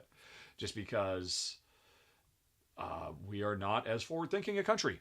We are simply the fact of the matter. And and she is absolutely amazing. She is amazing. You can't look at her and not have some small modicum of hope for the future, quite frankly. On a lighter note, we're visiting Seattle in a few days, in March. All right, there's still time. It's going to be our second visit. Do we have recommendations? Restaurants, museums, pop culture stuff, game stores, escape rooms, or sites in general? Well, you got to go to Dick's and have a Dick's He Deluxe. said plant-based restaurants, unfortunately. Well, maybe something plant-based. All right. Not all of them. Well, Dick's is a burger joint that's been around Seattle for 100 years or so. Quite a while, yeah. Maybe that long. But anyway, that's a cool place to go. They're sprinkled about various places in Seattle, so you'll probably be able to hit one if you want to. No, I can't imagine they've introduced Impossible Burgers though. But even if you just go, their fries and shakes are fantastic. Yeah. Best. They slice the potatoes themselves, and they're just potatoes done in I forget what kind of grease with salt, and oh my god, they're just amazing. Is it lard? Is it still lard? Is that why it's so much better than anything else? I wouldn't be surprised. I don't know, but they're delicious. Yep. But I don't know. Can you think of anything else otherwise? No, I used to know Ethiopian restaurants, but it's been so long since we've been there. Yeah. We should. Obviously, the Pike Street Market is amazing. Go there. Game stores. I mean, the main one I would say, of course, would be Blue Highway Games. Yep. Because that's what got us started. I've told that story many times. Going into Blue Highway Games, looking for Travel Scrabble, and they said, no, we won't sell that to you. Here. And they gave us Pandemic instead, and it changed the course of our lives. But no, I mean, geez. If you had asked me highlights for Seattle in 1993, I suppose I probably could have mentioned a few things here or there. But, I mean, man, it's a shame that WotC thing in the university, that was so cool. Yeah. The Wizards of the Coast place, that went out of business long ago. Oh, did it? Yep. So, I mean, I'm sorry, Polly. We cannot help you other than say TripAdvisor, and you'll find what you want. Shonk says, with Fable 2, how did you approach the good-evil aspect of the game? I never got deep into Fable 2.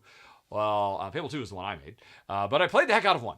I enjoyed the visual aspect of the alignment, but I never super enjoyed the option to get there. Knights of the Old Republic had lots of story options, but they went to extremes, and it was basically you are a normal person or a mercing sociopath.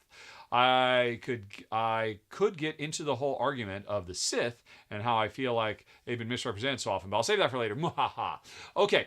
Well, I did not work on Fable 1 other than I worked a bit on the interface and controls for the PC version of Fable 1. I was actually hired by Lionhead to work on a console version of the movies.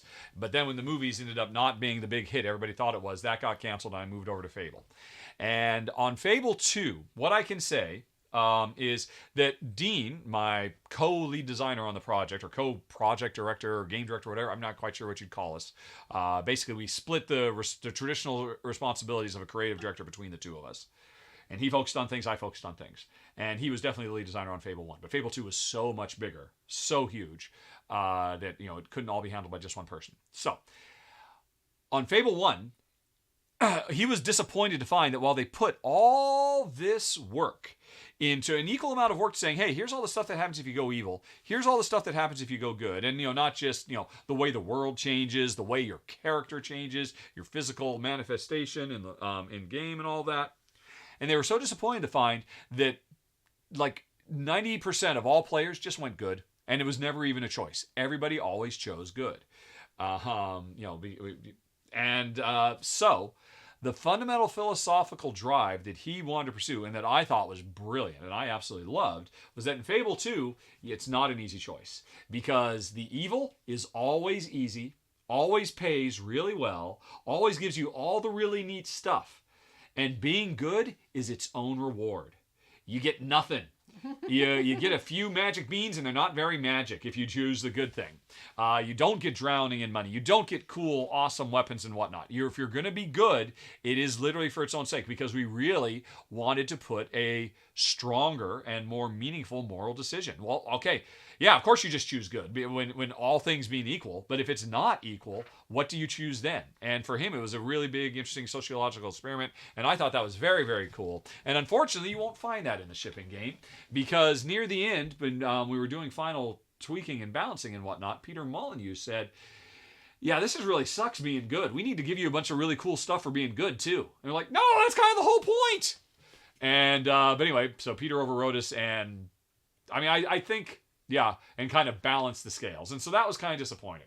There were a lot of disappointing things about working on Fable 2. A lot of things that I could go on about at great length.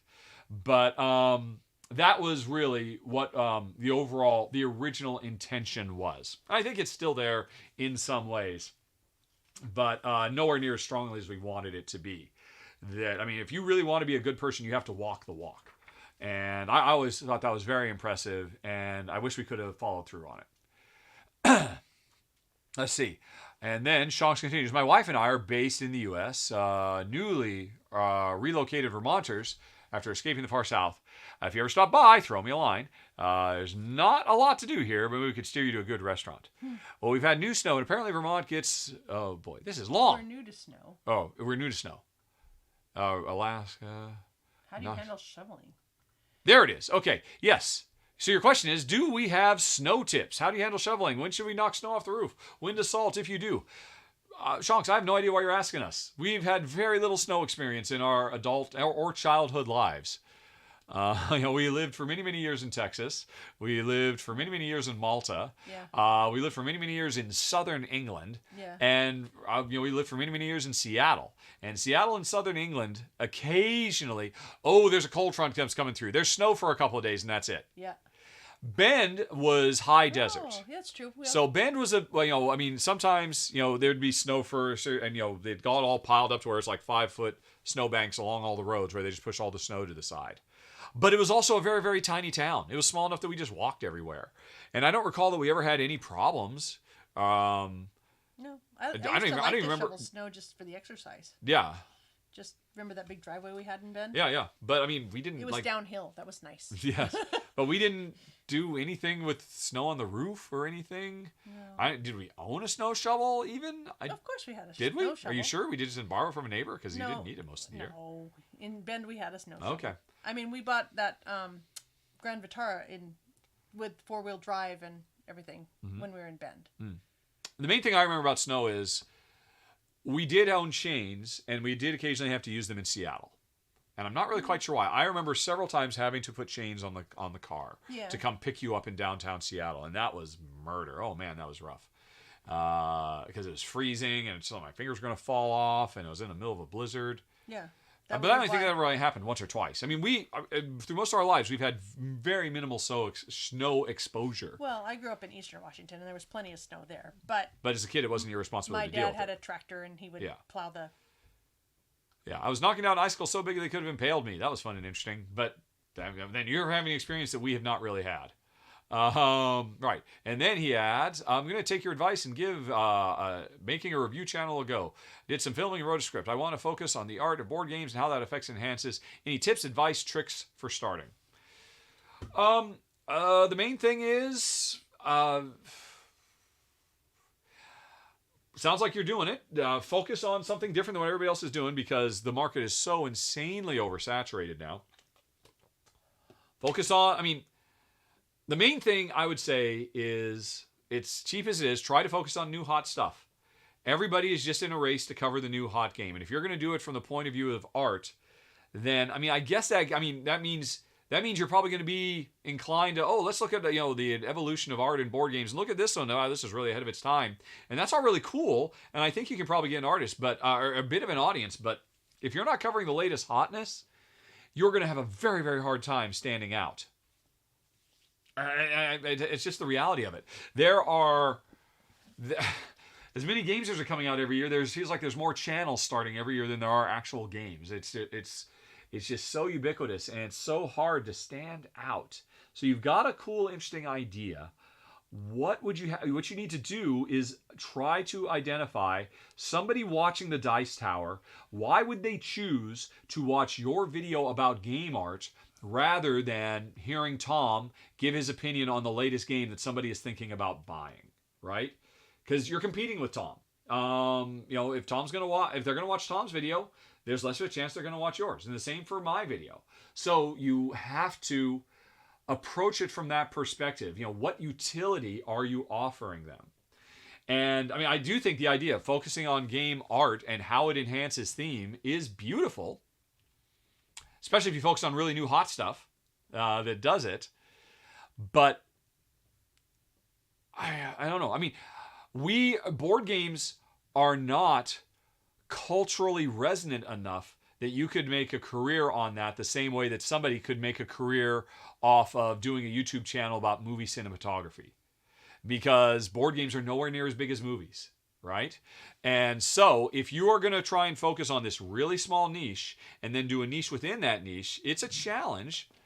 Now, so I guess my number one bit of advice would be, don't go in expecting to get thousands of views on your videos. Be happy if you get dozens and hundreds. Be happy. Imagine, if you will, hey, I put up a video and 50 people watched it. Visualize those 50 people in a room. That will help you say, wow, that was a really big deal. And you won't have to feel bad that, oh, but I didn't get 500 views or 5,000 views or 50,000 views. 50 people is a lot of people. And so go into it, for your own, as a hobby.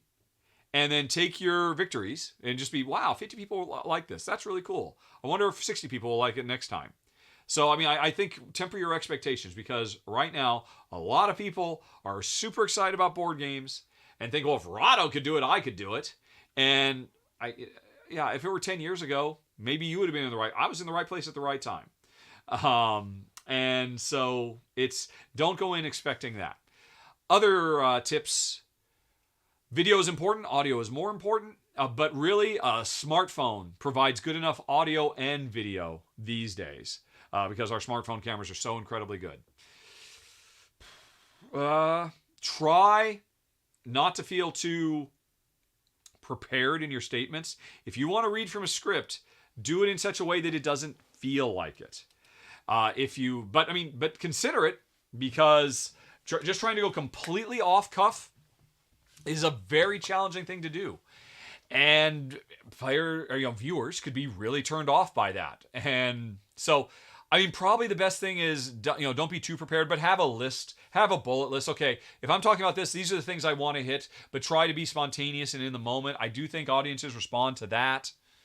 So I don't know. Those are a few things. Can you think of anything, honey? You don't do this, so probably not. No, not really. Yep. Sorry, I'm not giving you more, Shonks, but that was something. And hey, Honey Pie, yeah. Shonks says for the Gen section, apparently, you hit the nail on the head with handmade mugs. Do you remember what that means at all? You must have sent a picture of mugs last time. Well, I'm thinking it was Shonks who was asking, when we ended up talking a lot about, it was the same question to you. What kind of tips can you have for crafting? Did you say handmade mugs? I'm sorry. Well, anyway, sorry, Shonks, we answer a lot of questions every month. So if this was a continuation of that, let's continue with this. She bought plain mugs and made mug toppers that look like whipped cream toppings with decorations. Oh. I don't know if she intends to decorate the mugs or not. I think they're just so that she can measure and see if people want a mug with it. Oh. She said it was a thing on Etsy. So this must have been because I remember we talked a lot about, you probably gave a lot more good advice about how to, craft on Etsy than I did on trying to make a channel there. She also makes wreaths, currently Christmas, fall, and Halloween wreaths. She just brought cricket, or pronounced cricut, or cricket, I have no idea. I think pronounced cricket, but I don't know for Christmas, so she can start crafting more and make some cool designs. Ooh. And so, honey, prepare for 50,000 pictures. Okay, I'm ready. Of Shonks' wife's. So if you have any thoughts, I'm sure she would very much appreciate it. Okay. And Shonks, I will certainly give you feedback. If you make a first video, send it to me. Send it to questions@rahdo.com. I'll take a look at it, and we'll give you some feedback. But anyway, so there you go. Oh, that makes more sense now that I see a visual of it. Yes, for folks who are listening, we are looking at a coffee mug that looks like it's been completely covered with a mountain of whipped cream, the same way they put whipped cream on top of ice cream or milkshakes or something like that. And then a little Merry Christmas wreath on top and little Christmas trees sprinkled in amongst the whipped cream. Except I assume it is not whipped cream. It is just something that is designed to look like a big mountain of whipped cream. Yeah. And why would you have this? I guess you put this to keep your coffee warm so the heat doesn't get out? I'm not sure. Because you don't drink from it, obviously. No. I don't see a way to drink out of it. And I'm There's not no sure straw. what the stuff is. So if you've got hot steam going up, is it like, getting into the plastic or whatever that material is? I don't know. I do not know. Apparently it's a thing on Etsy. Okay. Cool. I mean, they're neat looking. Because here's a Halloween one. Oh. Same idea, folks, but... It looks like expandable foam, like you would use for foam insulation that comes out of... You can... it expands. I don't know. It's not that yellow color of expanding foam. I thought he had 3 pictures. Actually, it's interesting, Shonks. You sent an email with like 10 Google image links. Google image links destroys Microsoft Outlook. I had to crash my machine and restart to get these. So I might have missed a couple of pictures as I was trying to get them out of the Google links. But, I mean, these are very cool. Yeah, they're super cool. Yeah. But again, I mean, are they just for fun? Are they just as decorations? I don't know. But apparently they're a thing on Etsy. So I hope you do big. Oh, and then a nice looking, very colorful purple and green wreath. And then a Christmas wreath, very much so. That looks nice. Yeah, that's very nice. Thankful. Oh, thankful. So Thanksgiving wreath. Nice. I like pumpkins. These are lovely. We would hang these on our door. General autumn fall colors one. Another Christmas theme one. That looks very nice. Apologies for people listening. You guys have to come look at the video. Oh, that's fun. Oh, that is the coolest one. This Halloween one. It's a pumpkin wreath, but it's pumpkin shaped instead of round. Yep. Oh, that is really cool. Let's see. And then this one, I guess, would be another. Yeah. Oh, is this like the Wicked Witch of the West? Because her legs are sticking out. Yeah. Yep. And then Frankenstein thing. I assume that's inspiration for something else. And inspiration for a topper on cupcakes, perhaps? I guess so, yeah. I don't know. Congratulations, Kelly. Keep up the good work. Yeah, wow. I love it when people make stuff in an arty. It's just awesome. Yep. And folks, we've gotten to the end now. It's time for Jen's words of wisdom. And first of all, Ben said, I thought you might enjoy this sentiment from an article in The Atlantic by Arthur C. Brooks. Enjoyment and pleasure are terms often used interchangeably, but they're not the same thing. Pleasure happens to you. Enjoyment is something you create through your own effort. Ah, good distinction. All right. And now we have dueling words of wisdom because Jen has one that she sent me while she was in Thailand. And she can read that one. Oh, gosh. Yeah, I just thought this was really interesting. And I guess maybe it's because I was in a different culture and, just comparing things back and forth. But this is by Donna Ashworth, who has written a book called I Wish I Knew. And so this poem is called The Worst Thing. The worst thing you can be is not fat or ugly or stupid. The worst thing you can be is not different or awkward or too much.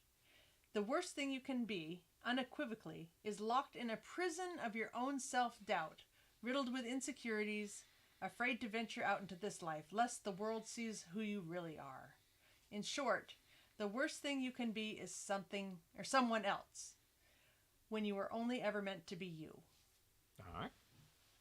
It's a nice tie-in with the, what do we get from our moms? Yeah. Yeah, that's very cool. Yep. Okay. And then dogs.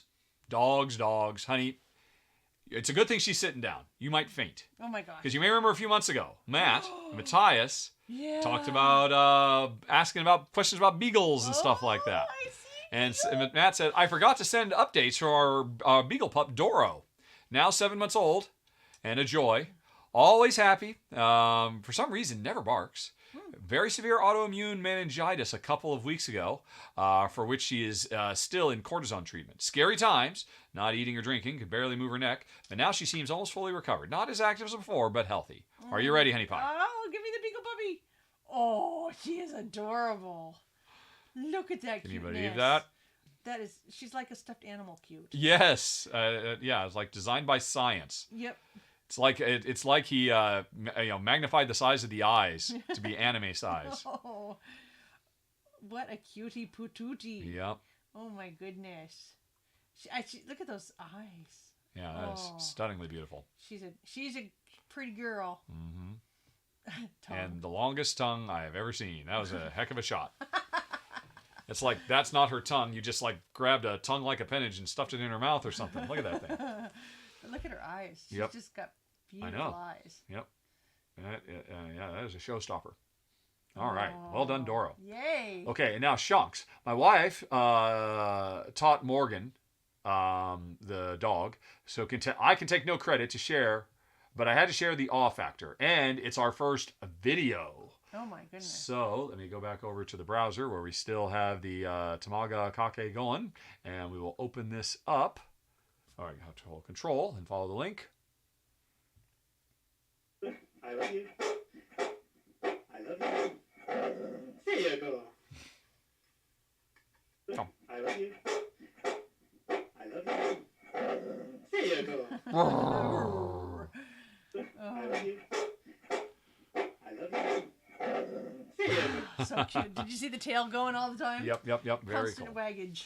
All right, so that is it for dogs. And then spoilers, back to Jack. Have we seen Severance? Folks, you want spoiler thoughts. So if you don't want to know about actually, I would strongly suggest, if you get a chance to watch Severance, please watch it knowing nothing. It's too bad everybody says, oh, this doesn't spoil anything that's not in the trailers. This show is so good not knowing anything. I'm so glad neither of us had any idea what we were seeing from the very first frame of that show. But anyway, so goodbye, talk to you later, so long, bye-bye, but we'll just talk a little bit spoilers about Severance. Did we like it? Spoiler-filled thoughts. Assume Jen has not and will not watch, but just in case she had, be interested to hear her thoughts. So, back over to that. And that is it. We have talked about it before, and really, I don't think I have much to say, whether it be spoiler-wise or not. I was very impressed by the love story between two men. I thought that was just handled so wonderfully, and it was just so normal. And it was just no big deal. Yeah, I mean, hey, they fell in love, in this really weird, awkward circumstance, and nobody said, "Oh my God, two guys, what's going on with that?" And it wasn't a subplot. It was just natural. Yeah. That two people should happen to meet and fall in love, and I thought that was a particularly wonderful thing. We enjoyed the show all the way through. I shouldn't speak for Jen, but the final episode, which it's now been half a year. Even longer since we watched it, so I'm kind of getting a little thin on the details, but I remember the velocity after they finally find out what's going on. They finally get out. They find out that their friend was actually working for the enemy, and they were going to try to get to her, but she was still her original identity and not her. And so she was undercover. Everything about that entire race, the entire hour, was just incredibly nonstop. Edge of your seat.